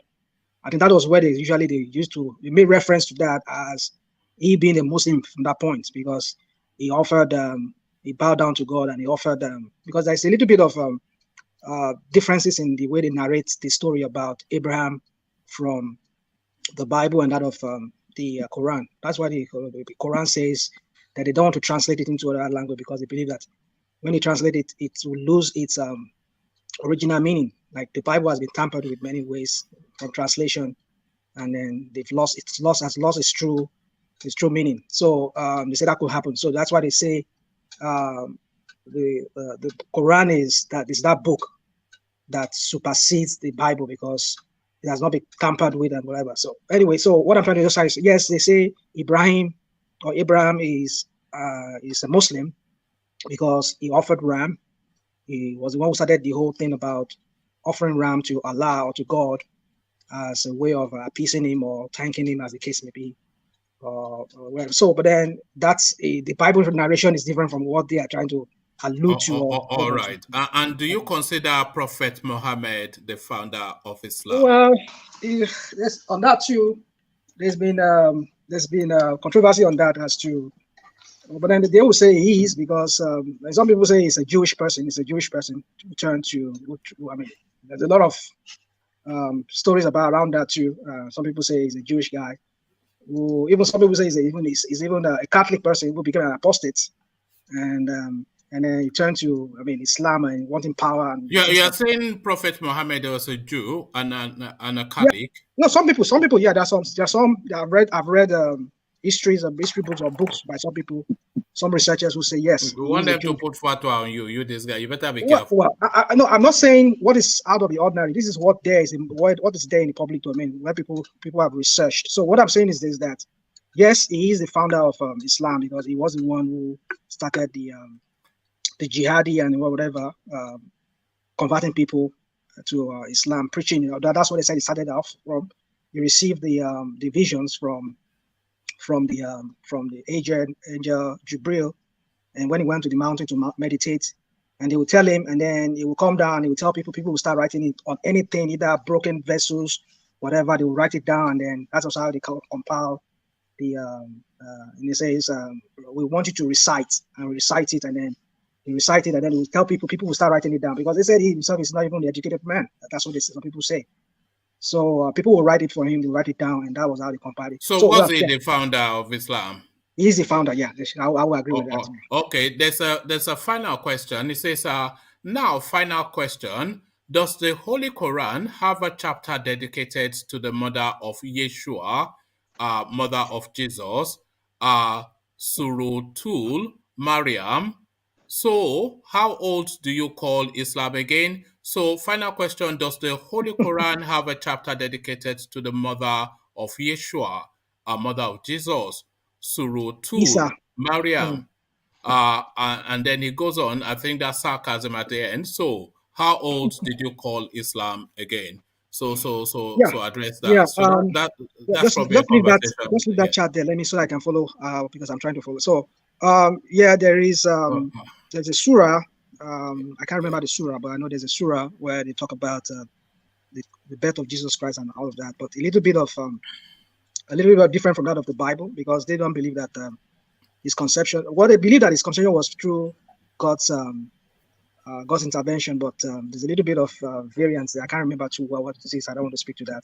So, but then yes, there is. I think there's a surah, a chapter dedicated to Isa, Nabi Isa, as they call him, and his mother being Maryam.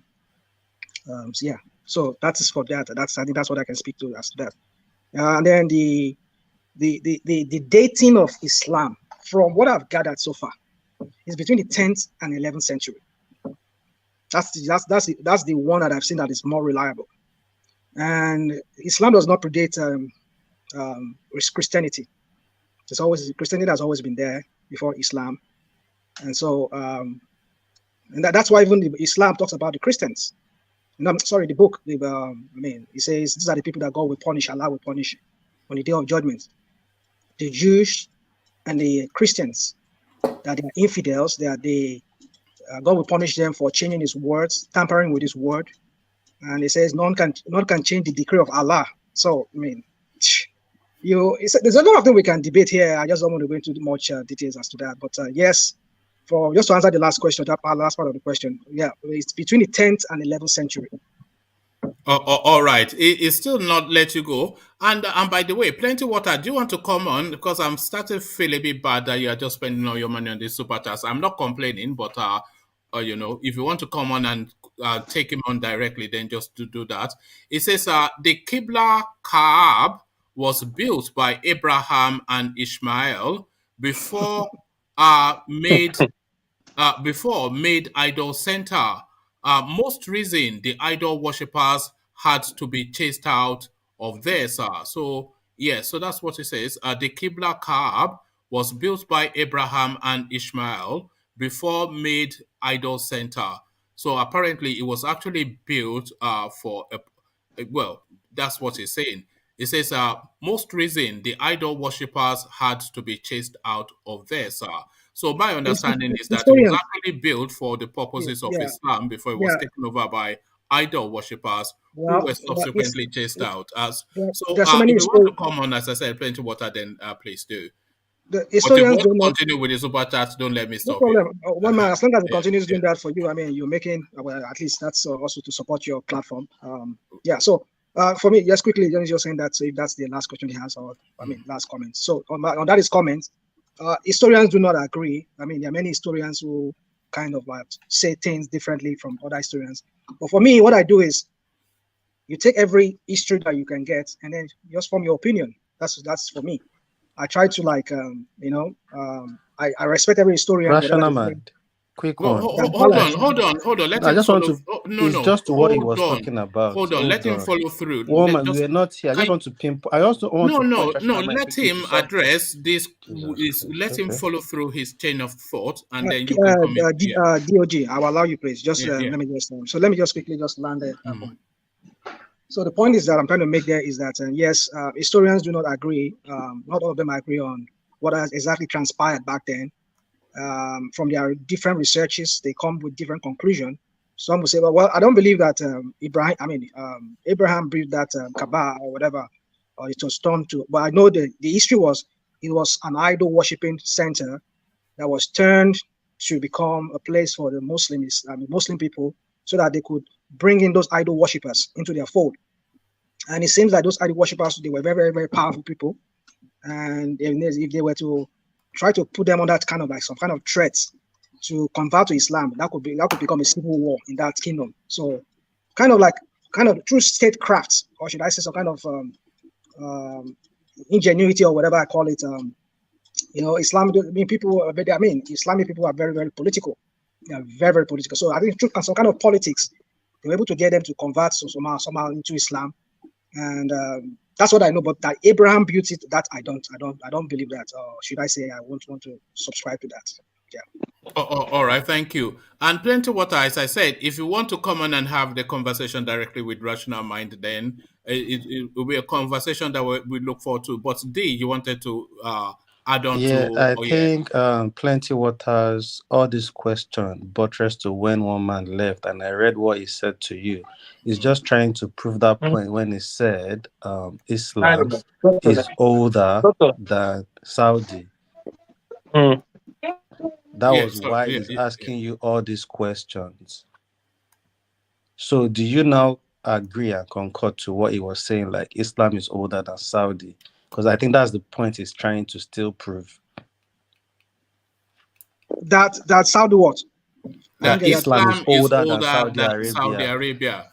Which you were trying to show like you knew, but apparently now you've been debunked. Well, you see the thing. Well, maybe I'm gonna have to go check my history again, because like I said, the House of Saud, they've had a line of people that ruled in that kingdom from that kingdom. But when did they start? Just like in France, we have the Louis XIV, Louis. I mean, they all call themselves. I mean, just like in what you have in the UK, there you have the House of Windsor? Is it Windsor they call them? Yeah, Windsor. Yeah. Mm-hmm. So they have this line of descent from them. They become king. So you can trace that history back to like 12th or the 9th century. No, do you concede that Islam predates Saudi is the point that he wants you to admit? I won't be able to say yes or no at this time. I'm have to. So you don't know factually then what you were saying. What I know, what I know is I saw the aggression in all his question after that, because he started sending all those super chat asking you that same question. And I knew that was what he was trying to get from you. Like, do you now agree, if you are answering those questions like that, like, is Islam older than Saudi Arabia? So yeah, that was it though. Yeah. Well, it's a bit So I was technical. trying to What I see is pinpoint a it bit for you technical. before you start answering those questions. Like, this is why this guy is asking you those questions, because earlier on, when one man left, I read to you that he said he's asking you in particular that, do you believe Islam is older than Saudi? I remember So, I said that. Yeah, I remember you put yeah. that So question. do you now agree to what he said earlier on then? I don't agree. I won't agree. But you want to go and check? But technically, yes. Technically, yes. In the modern times, yes. Look at this guy. Yeah. I said, mixing factually. I said one thing. I said the space. Are you talking about the space? No, or I think he's not talking about. He was not talking about the space then. But I think Rational Man thought he was talking about the space. Yeah, I was saying. So I was trying to help noticed Rational Man out. after I read what he said out, and Rational Man answered, he was angry and was sending all those super chat, and I know he was trying to prove that point. So now I'm surprised the way Rational Mind went about that question. Then I still know that was so. Is either Rational Mind was thinking he was talking about the space? DOG. Yeah. You see, the only thing that if we were to look at it from Abraham, from the time of Abraham and Ishmael, yes, it's older. Because he's trying to prove Abraham as being a Muslim because he offered that ram in sacrifice to God, and maybe he's a Muslim at that point. So for that reason, he's older than Saudi Arabia. Yeah. So you agree with him? Okay, hold on. I don't agree that. I mean, that's the narrative that some Muslims will say, that Abraham is the father of not just Ishmael, is the father of Jacob and the rest of them, who happens to be the stock of the Jewish stock, which happens to be a kind of related to the Arabians too. So you see that history is convoluted. It's kind of like it's all mixed up. It's all messed up. So, but then every historian will tell you this, but that they want to use that one that because Abraham bowed down or he sacrificed a ram or whatever shows that he is a Muslim. No, that's not it. Properly. Does Muhammad, Abraham himself not predate Islam? It predated Islam. That is it. Yeah, it predated Islam. That's what it's. So how could he be a Muslim if he predates the religion? Yeah, that's it. Because, good question. Yeah. So nothing you think about. So well, I think that's the point he was trying to make too. He was trying to say, Abraham, is he a Muslim or not? If he could offer that ram, and he was considered to be the father of Muslim because he offered the ram. Yeah, so remember that he said that you said that Islam means to submit to Allah, which clearly what he was trying to show you that Abraham did submit to Allah, which but Abraham predates Islam. Because Abraham even predates Christianity, as far as I'm aware. Does it predate Christianity? Yeah, it makes sense. Yeah. So, and Christianity predates Islam. Yeah. So how can Abraham be a Muslim when he came laterly after the three main religions, after the two previous main religions? Okay, so that's the point. So sometimes when we argue, we just have to argue with, based on context and everything. So we have to consider. Sorry, Rational, I want to ask you this question. What's the difference between a Muslim and Islam? I think the Muslim is just, I don't know, that question is somehow. I mean, a Muslim is just a practice of Islam. It's funny, right? Yeah, kind of, yeah. I actually read it and watched it from a scholar saying the early Muslim in that Arabian section were not how they become Islamized. I was kind of shocked. How? If you are a Muslim, you're supposed to be, how do you say, Islam, or I don't know. It was confusing to me. That's why I'm asking you this question.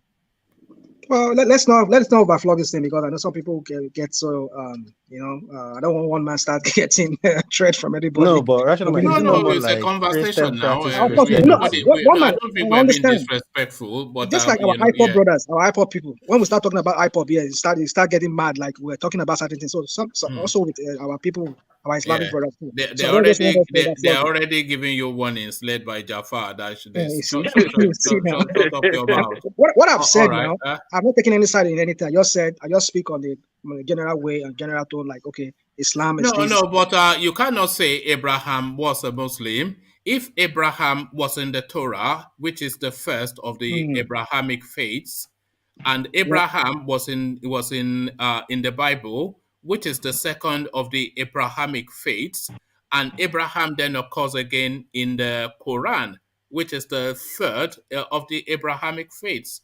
So I suppose you can say that, but you cannot, it's not vested in history. So that's what I'm trying to say. He's trying to make that point that Islam predates this House of Saud, but I don't know, because I know the House of Saud also have their long history too, just like the House of Windsor and the rest of them. I think they even predate the House of Windsor because the kingdom has always been having, but I think they said they were even not united as one kingdom as it is today. Just fragmentation here and there, every kind of like some kind of chieftain. I think they have a chieftain, they call them, like even like in, I think they said in UAE, they have different emirates. There are different emirates that made, that's what they say, they call it United Arab Emirates. I think that's what it is. So they have smaller emirates here and there, and they form one. So, I mean, that's how Saudi Arabia used to be, I think, before Islam came, and maybe they had to unite the other one kingship. I don't know. So it's all the history is messed up. Sorry. Saudi Arabia, UAE, Qatar, Oman came from the British. The British created those kingdoms to reduce the power of the Ottoman Empire. Don't forget, at 1900, 1912, Ottoman Empire was controlling those regions up to the Ottoman Empire, down to West Africa. So in 1927, when I say 1927, a British MI5 made this guy something end with this Saudi. They're the first founder of the Saudi family, the Wahhabism. I say, I don't know if I'm saying it right. This movement, Wahhabism, it started then. So when the guy saw the guy preaching like a market square, the MI5 guy found this guy have a potential they can use. Because that time, the Ottoman was controlling almost some part of Europe and Africa.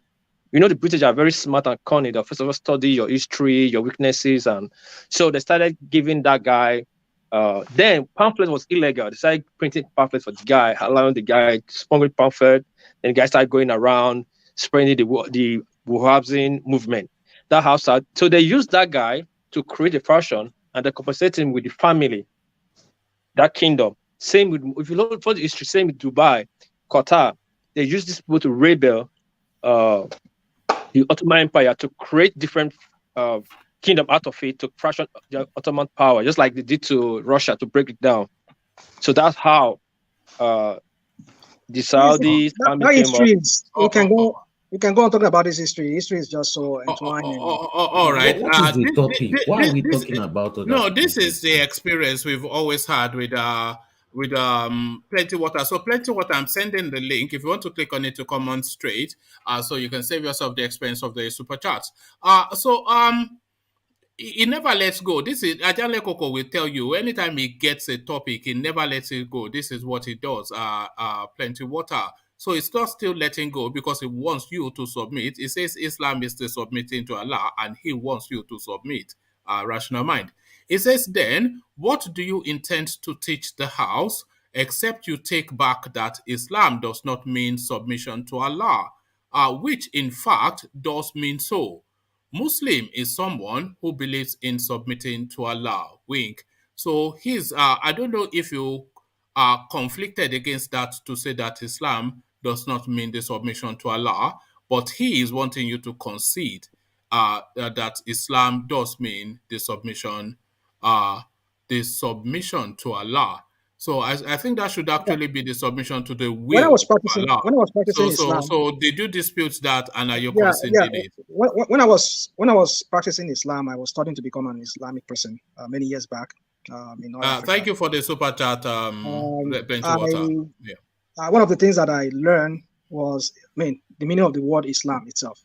I was learning Arabic then too. But then I learned that. But then that's what I'm learning. That's what I've read from many books too that I've read. Islam simply means submit. That's just the meaning of the word submit. But then when they were added to say submit to the will of Allah. So I don't know what the guy is talking about. I think he's just confusing himself with what he's even saying here too. He says it does not mean submission to Allah, which in fact which in fact does. I don't know what does it mean. So if in fact it does mean No, that, he is saying that you are claiming that it does not mean submission to the will of Allah, and is no, I wanting you didn't to say that. huh? I didn't say that. I Okay, said so you do concede that that is what Islam Islam means means. submit. Simply it means submit. But when they were added to it, it was submission to the will of Allah. That's the meaning of Islam. So what I he's don't know what he's saying, talking about. I've said it here several times that it means submit, but add it submit to he's the will of saying Allah. that did Abraham submit to Allah? That is where all this thing is going to. You see, we Did can spin Abraham things submit around. to I get you, my brother. We can spin things around, but historically and contextually, let me use our man, our attorney general. That guy like that word, context. Contextually, when you look at it, one man just gave you a narration of it now that Abraham was just doing something, and in fact, Islam never existed then. So, but then if they are now trying to spin it around and turn it around, that okay, that is what that act he did by submitting to Allah or submitting to God Almighty, there means that is Islam. So, if he says that, well, technically we can understand it that way, but that Islam existed, that there was a religion called Islam on its own, as they know, as we say, Judaism, the religion of the Jewish, call it Judaism. And so it never existed. We never knew it until Muhammad came into the scene, and he started preaching and started converting people to become Islam, to that religion called Islam. So, but I don't know how he's spinning it around saying that Ibrahim. Okay, so Abraham, yeah, Plenty Water continues. It is a rational mind where the house of Saud are idol worshippers. So where the house of Saud idol worshippers. Yeah, I think from what I heard from historically, they were the first line of kings from that house of Saud. I think was Prophet Muhammad a lineage of the house of Saud? No, I don't think so. No. So they're not his House of Saud was just the descendants. politics. House of Saud was just the politics hold by on. British. Yeah, hold on now. So the royal family in Saudi Arabia, they are not bloodline to Prophet Muhammad. I don't think so. No, I don't think so. No. The only thing that I know of is he said Muhammad had a son who. So they were idol worshippers, the house of Saud, before they converted to Islam. They were. Okay. So there you had it. You had your answer. Plenty water. Thank you for the super chat. Muhammad brought Islam. He converted people over in that area, and so the kings that were there before, if the house of Saud were all, they were Islams, then why would they have to convert them then? Why would they have to submit to the will of he's Allah? telling you they are not. Hopefully he's Muslim and he knows what he's talking about. Yeah, they are not. They're not. You said they were idol worshippers, and he's telling you they were not. No, they are not. Rational mind is right. In what way? Sorry, I'm confused. I'm confused too. I don't know what he's saying here. No, he was asking you if the house of Saud were previously idol worshippers, which you said they were, but he's coming back to debunk that they were not. They were not? Okay. So meaning this house of Saud came after Islam. Is that what he's trying to say? Or maybe they found it. I don't know. Same thing, and that's what I was saying to you. He was trying to prove to you still that Islam is older than Saudi. It was before anything called Saudi.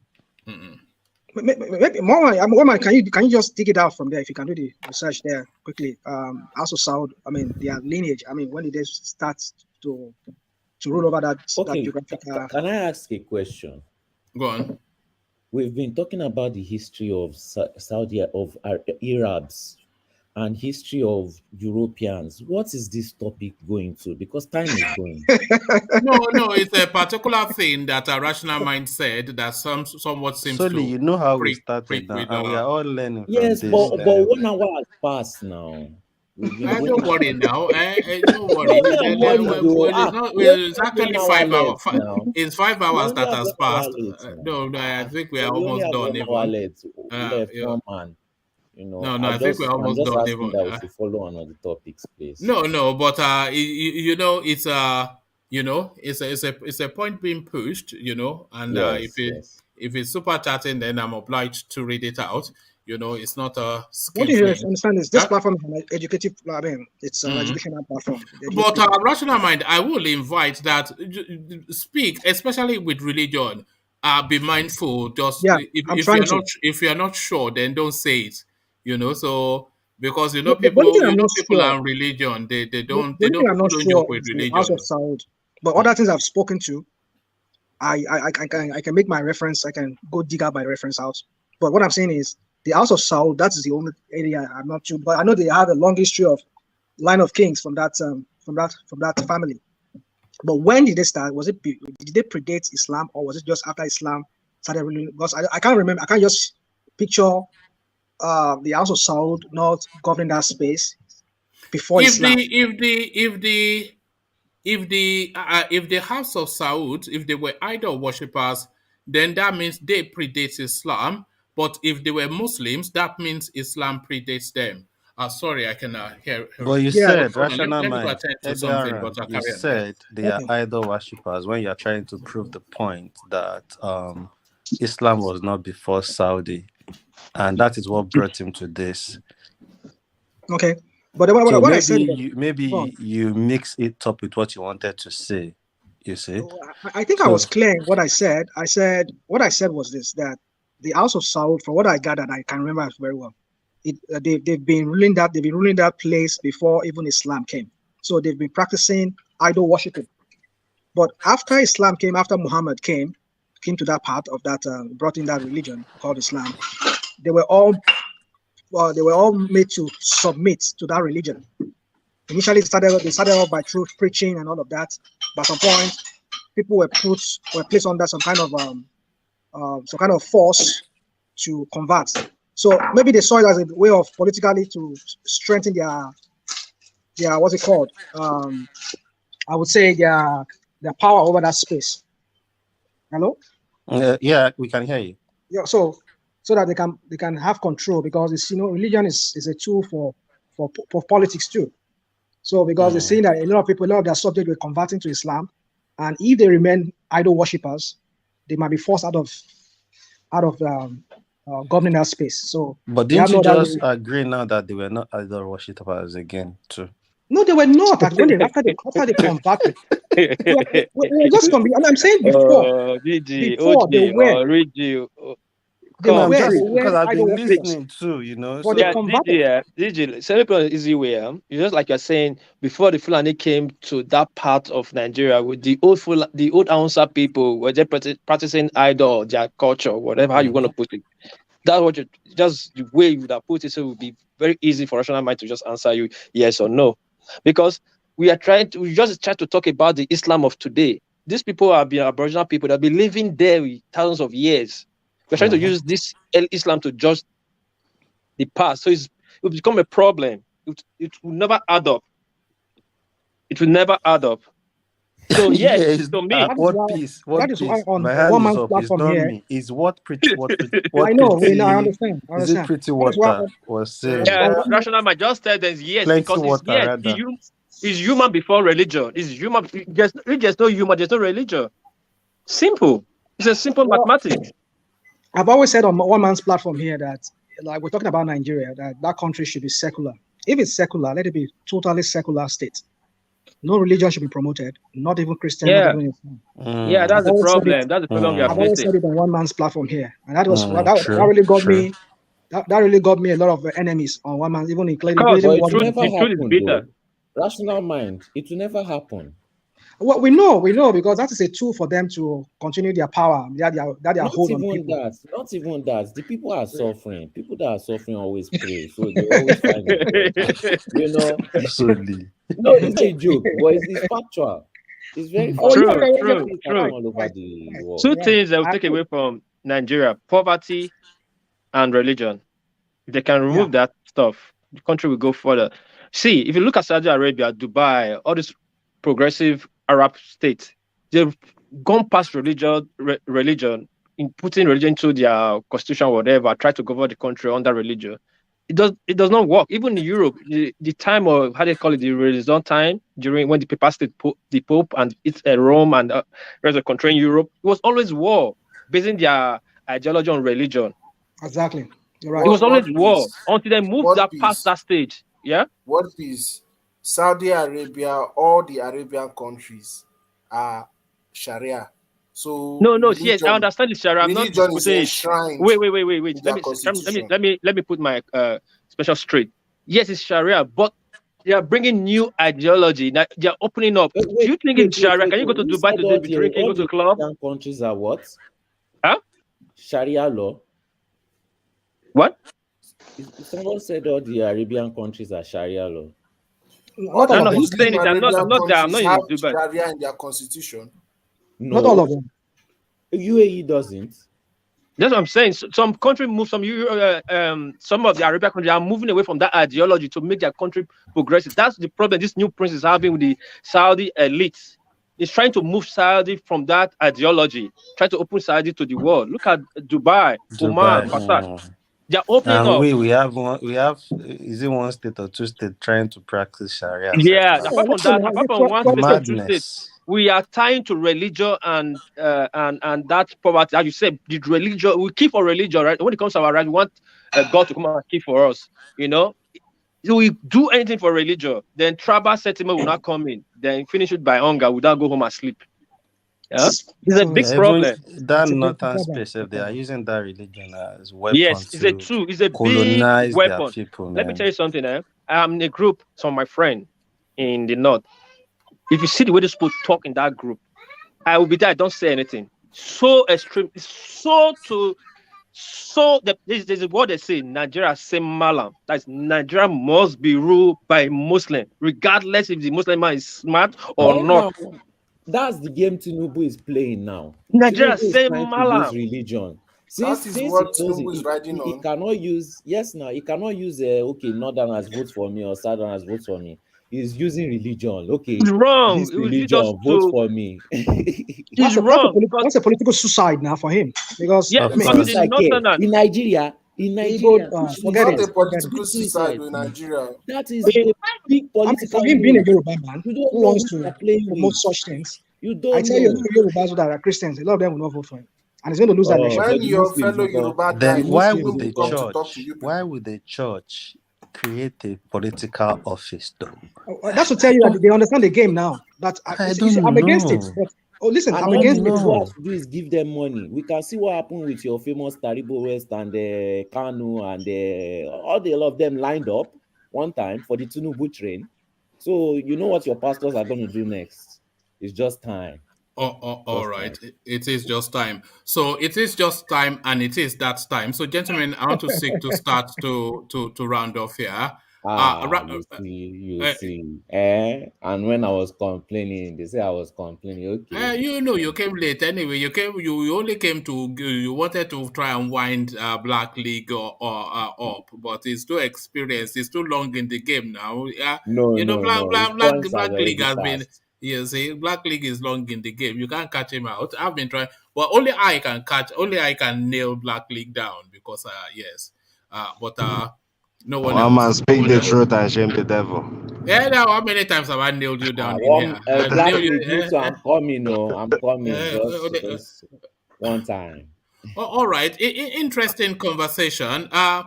A lot of these conversations at the tail end, we don't really land on a conclusion. We spent close to 2 hours on the who exactly is the Yoruba person yesterday, and we were more confused than we were when we started the conversation. We spent close to 2 hours now, and at least $100 has been parted by Plenty Water to establish whatever it is.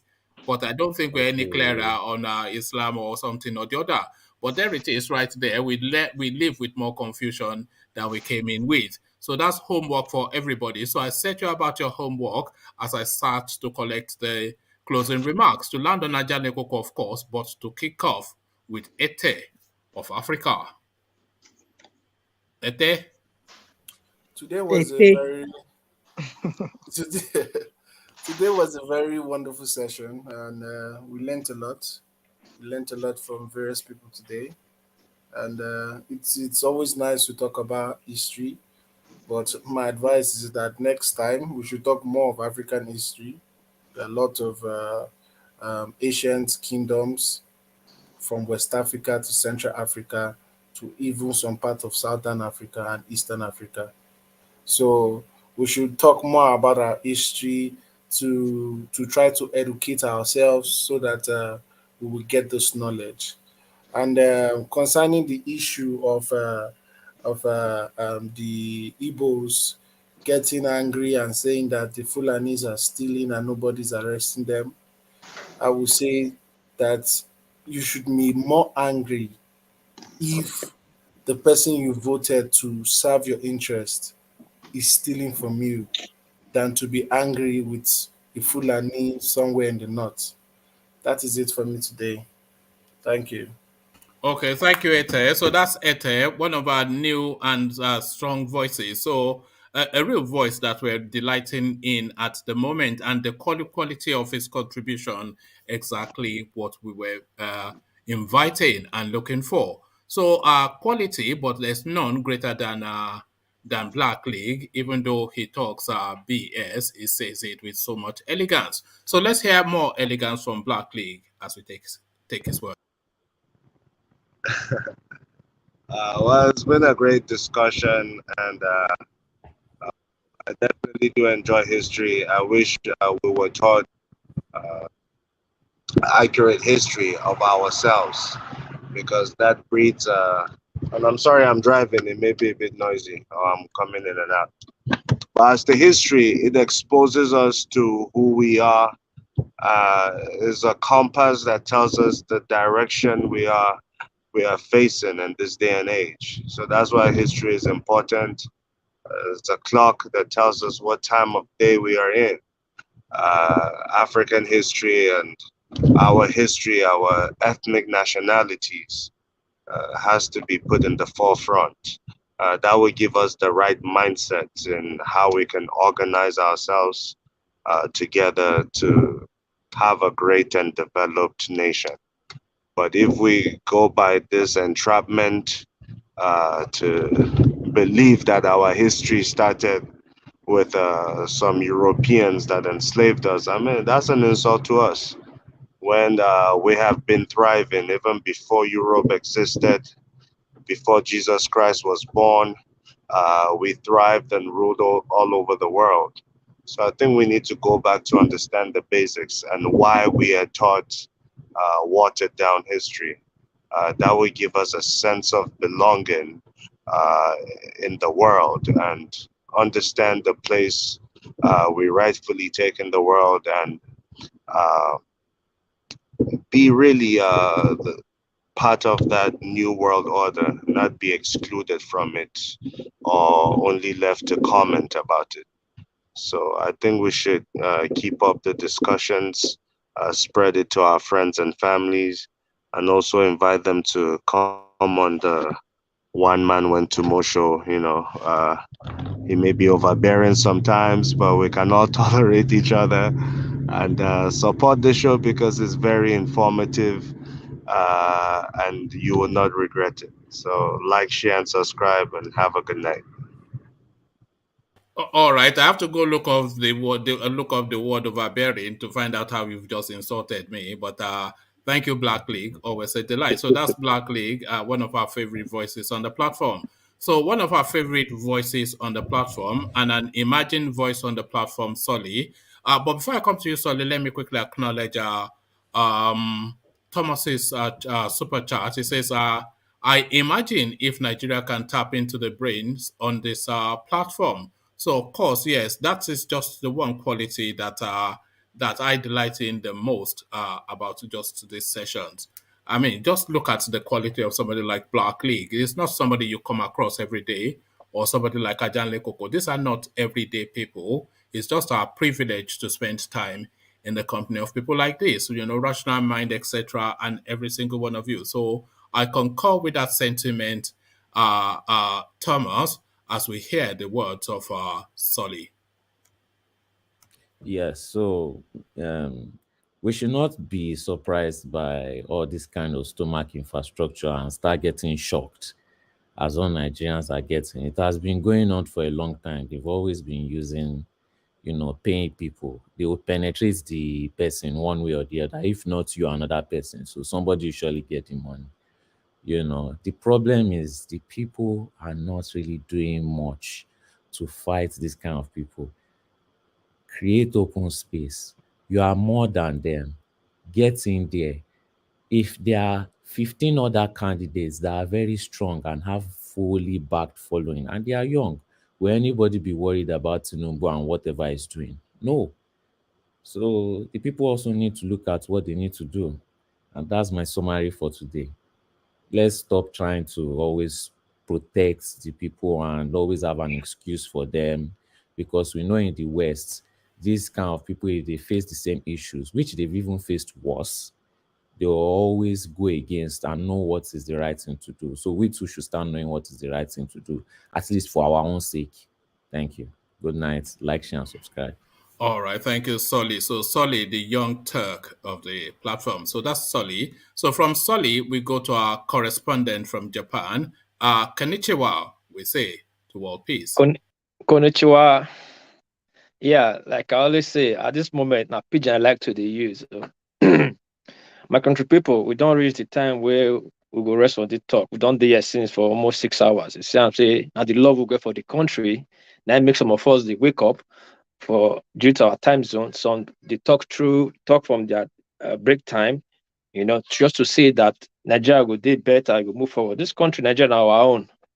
Sorry to say, our Biafra people, they're not getting how they go, because all this loan where everybody don't take, all the government don't take for our neck, the president, who want pay him if you come out? Me, we never be president before. I'll be one man, we they try get £5 for coffee. So now all of us go there inside, rebuild the country. And again, we're supposed to tap from each other. You know, one man don't know it all.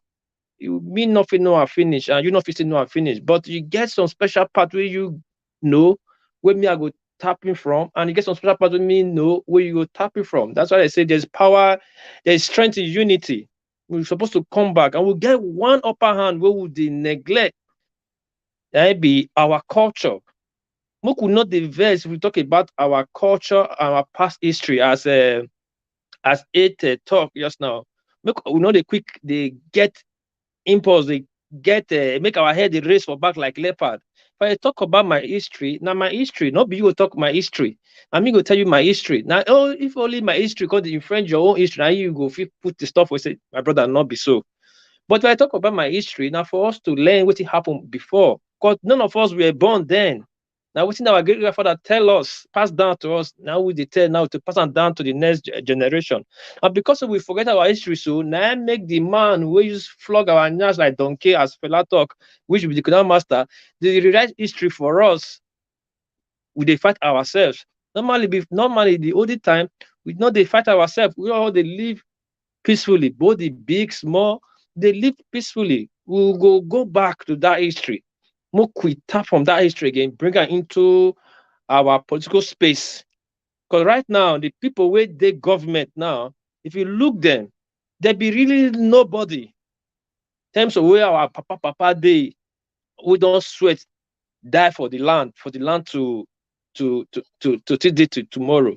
And that of Obiano, people they like put a sentiment, tribalism for something. Why people not go just say and say this man thief, they arrest him? Why must he come be saying an Igbo man, because an Igbo man, now make police they arrest him? But how would they play this card? Will they give our oppressor more power to oppress us? So I believe we go fit do better. And again, quick one for those footballers who go see Bola Tinubu, they do on their right to go see Tinubu. It's less for us to do the right thing, to add them for one corner, not to the decide and say why you go, why you not go. For Nigeria Constitution, we get to understand our Constitution. Everybody get the right to take run for presidency. And that Constitution will first start to the right first, the right, the wrong with that Constitution, so that we go still fit stand on our rights. So, and so my country people say, I see this platform, I beg more than they share them, click them, thumbs up, so that make more people they see them. This platform, now 3 people make me really they come here. Ajale Kuku, 1, as I say as a father, Rational Mind, 2, Black League, 3. Of course, Eyezone and my brother, but these 3 people, whenever they talk, they listen.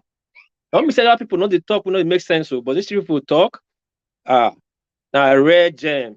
So Make we not verse so English not be my first language. Now Benin, I love my tribe, not be my first language. So I consider the country where they speak Konnichiwa. So my English not really did good like that, but I agree. But so when you know your mistake is no longer a mistake again. So I thank you now. Thank you, people, and good night. All right, thank you, World Peace. I'm turning Japanese. I think I'm turning Japanese. So I'm turning Japanese. Rational mind, you are accused of speaking sensible words. So let's see now why you were accused. So rational mind. Thank you, one man, and thank you, everybody.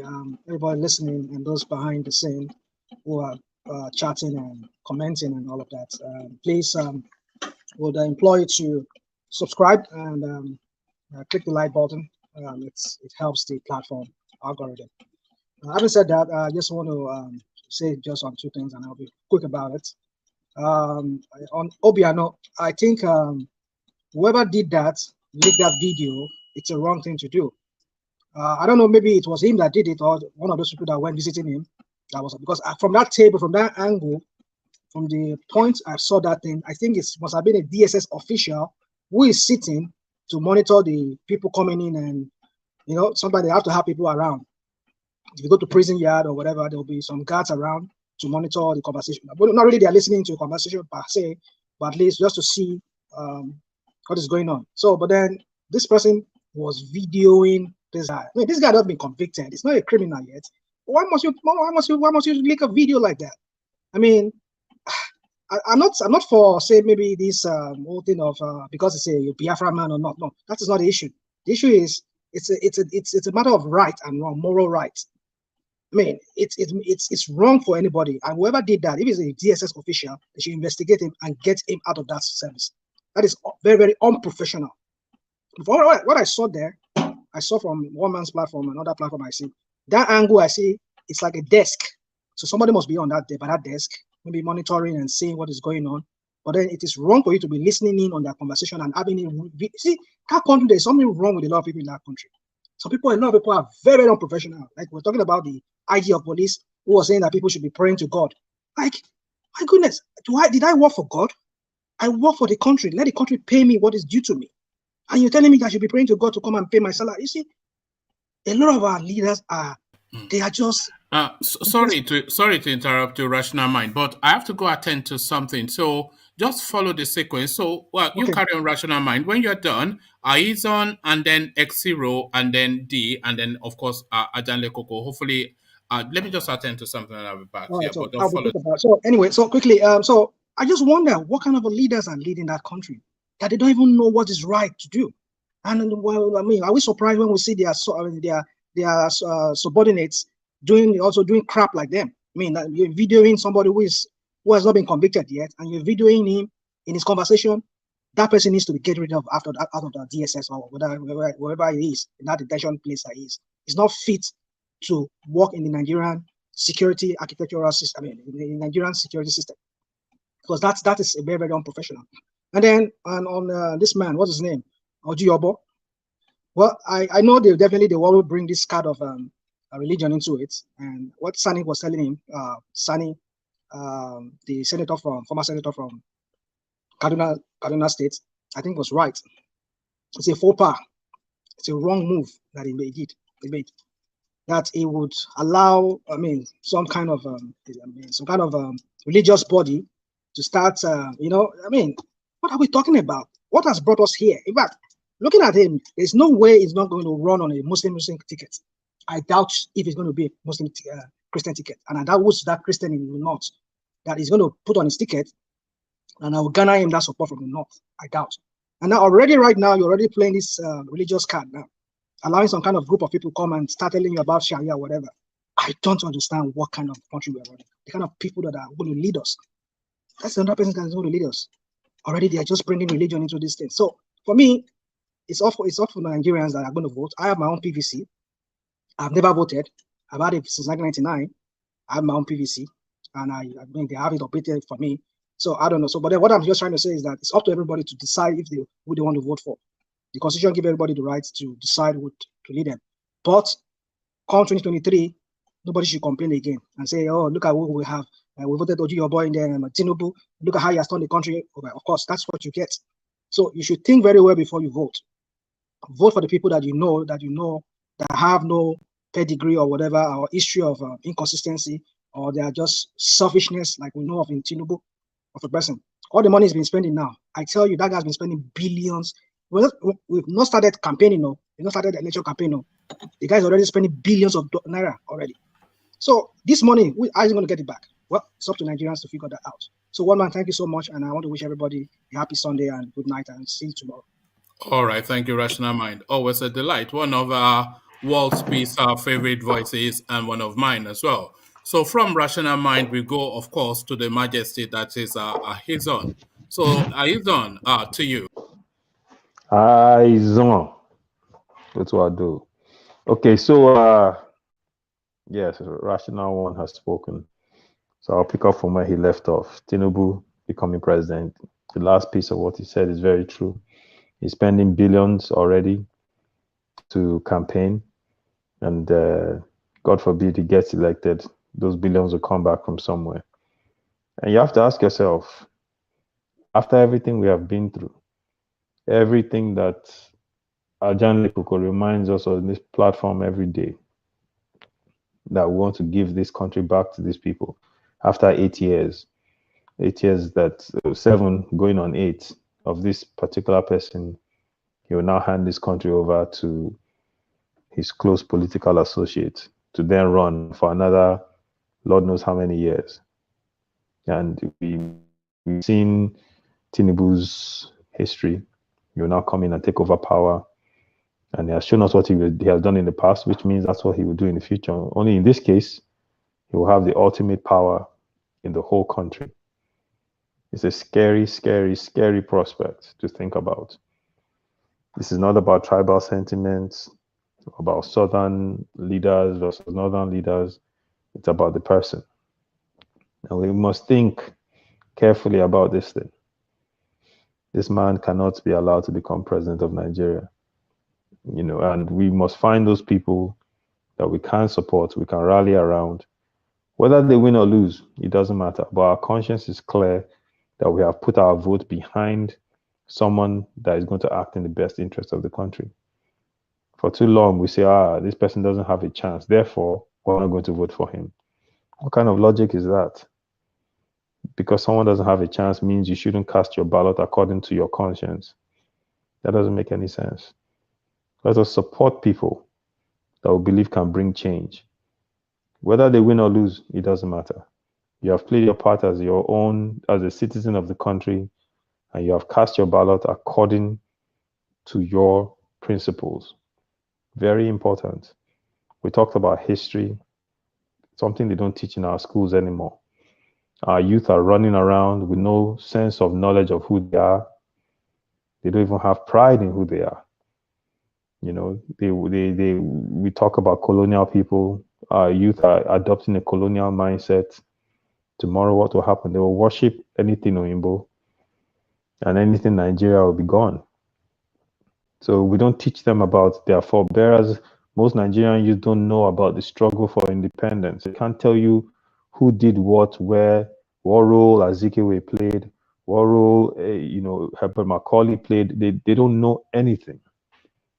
How are they going to have pride in the nation? So all these things are important. It's like the people in governance are systematically destroying the minds of the populace so they can maintain control of the country and continue to subjugate everyone in every nook and cranny of that country. What do you see? Desperation, hunger. People don't care about the nation. They care about themselves, about their pockets. If you tell people to vote for what is right, they'll ask you, what have you brought for them to eat? This is where we're headed to. And if it continues in this manner, these people that we complain about every time will continue to get in power because they'll continue to use the resources they have stolen to poison the minds of those who can challenge them and push them out of power. This is our reality. It's not about any tribe or ethnicity, any religion. It's about us trying to fight and stand for what is right, for what we believe should drive our nation forward. This is it. And all these people calling for secession here, secession there, as we can see with Obiano, it doesn't mean anything. You can secede tomorrow. All the people in your region will be the ones that will now start stealing the money. You're just trading one overlord for another overlord. That's all you're doing. Nothing will change. People will not automatically overnight develop a conscience and start to practice good governance. It will never happen. The fight is here. It is now. And we all must do our little part. Thank you, one man, for having me on. And good evening, everyone. All right, thank you, Ahizon. So you have a good evening too. So that was Ahizon. So from Ahizon, we go on to X0, who hopefully is still with us. X0, are you there? Okay, we don't appear to have X0. So let's go on to DOG. So hopefully D is still there. D, are you there? Yeah, I will just start off by using what my brother Lord Michael will say. All these man of God, or is it God of man? They need to do better, because I could imagine how that man of God could have impacted the life of the thousands of congregation he has in his auditorium at the moment he was speaking, to channel their energy into voting a good politician. At that point in time, he was trying to find sentiment and all sort of stories to back somebody that has embezzled the money of the state, which could have done better the life of even people in his congregation, you know. And as we are going forward too, it's good to learn our story, know the history, because it has a part to play in how we go about things too. Then as we always say here, let's wake up people. People should now need to start reading their own Bibles. If you read your Bible well, no pastor will be able to bamboozle you with any story and do abracadabra for you. You will know what is right and what is wrong, even if they are trying to brainwash you. Let's wake up. It's time to wake up, Nigerians. We need to vote the right person. We need to vote who mean well for us, from the grassroots level, from the local government level to the federal level. We need to wake up. Now is the time. We can't keep on going like this. We don't want to be here year after year lamenting and lamenting. We want to start seeing changes.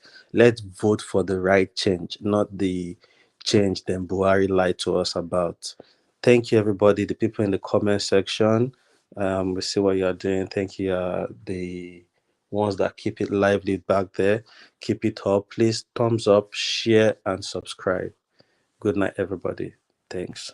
All right, thank you, D. So from DOG, we go to Lord Michael. Lord Michael, now another one don't happen, so Lord Michael. My dear people, I hail una well. Una don't totori me well today. Sorry, say I need to go another one small meeting, you know. But now una be the best. So make I start to hear the people from downstairs, the type they go. As to they sweet me for body, like the humble man when I be. Because now maybe una boy. Una do well. Today una show us say una go fit even control this house from where una dey. Plenty of water. Alexander, all the men, them, we just did there, they control us. They let us know, they make their voice, they're resounding.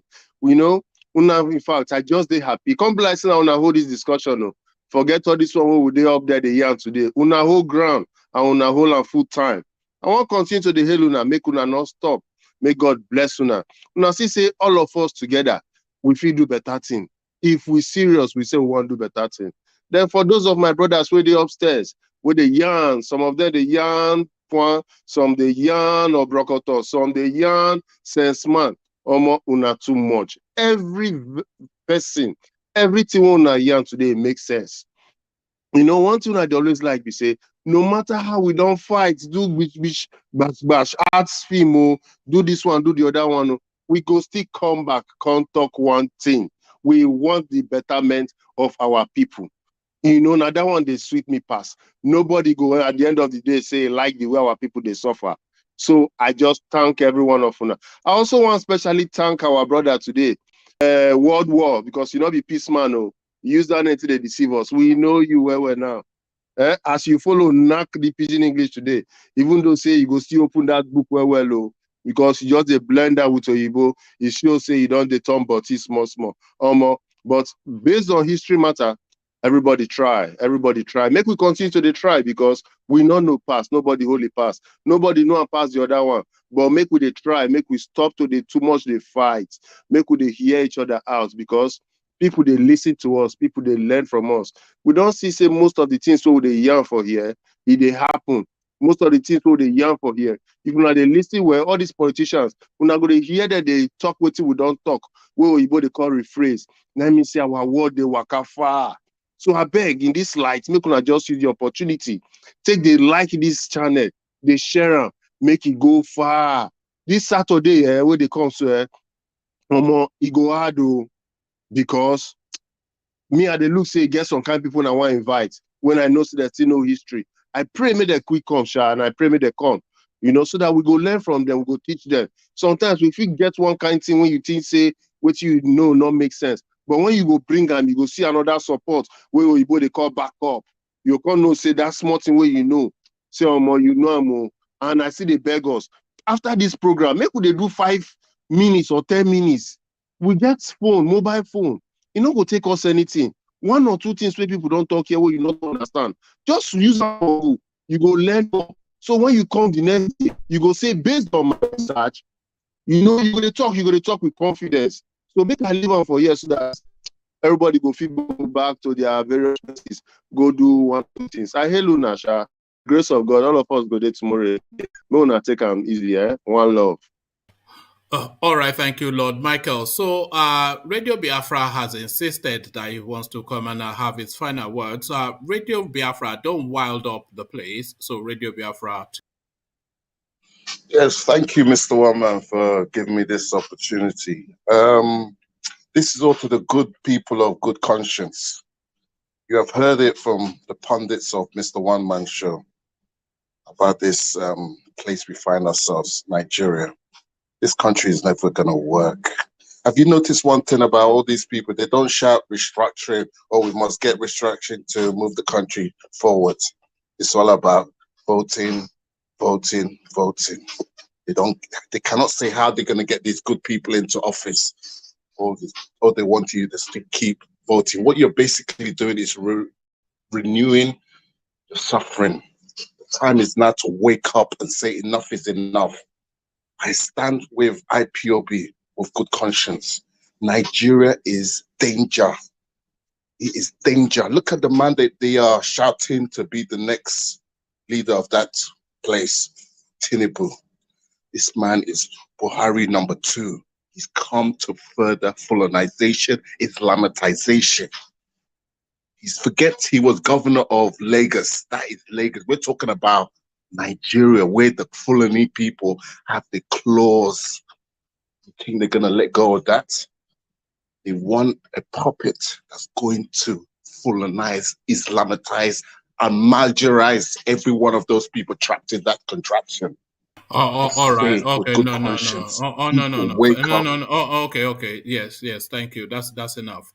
So let's go from you to Ajanle Koko. Ajanle Koko have the final word. I do give him opportunities. Nobody will say that I don't give him opportunities, but Ajanle Koko just round it up.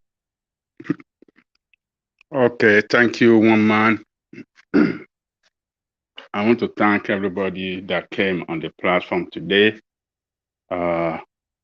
You have all contributed meaningfully, and I believe the listeners and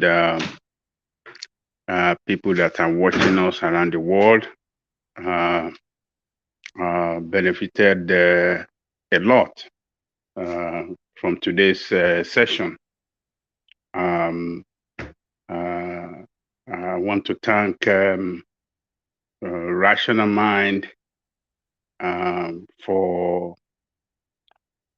the way he educated our listeners around the world about his knowledge in Islam, and as well want to thank Black League for his vast knowledge in African history, and I know that my brother Aizon his knowledge in African history is quite enormous as well. So I thank all of them. Listeners around the world benefited so much from you today, from your lectures on Islam and African history. But I want to advise one man that religion is a very sensitive, it's a very sensitive subject. We shouldn't give it too much. We shouldn't devote too much time on religion on this platform because the two Abrahamic religion, Christianity and Islam, have to me have rather brought more disaster to our development than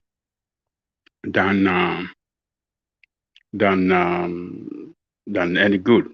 They've not brought no technological development. They've not brought no scientific development. They've brought more division among people, more disunity among community. So I want to advise us to rather focus more on our history, who we are, and African history more particularly than these two religions that brought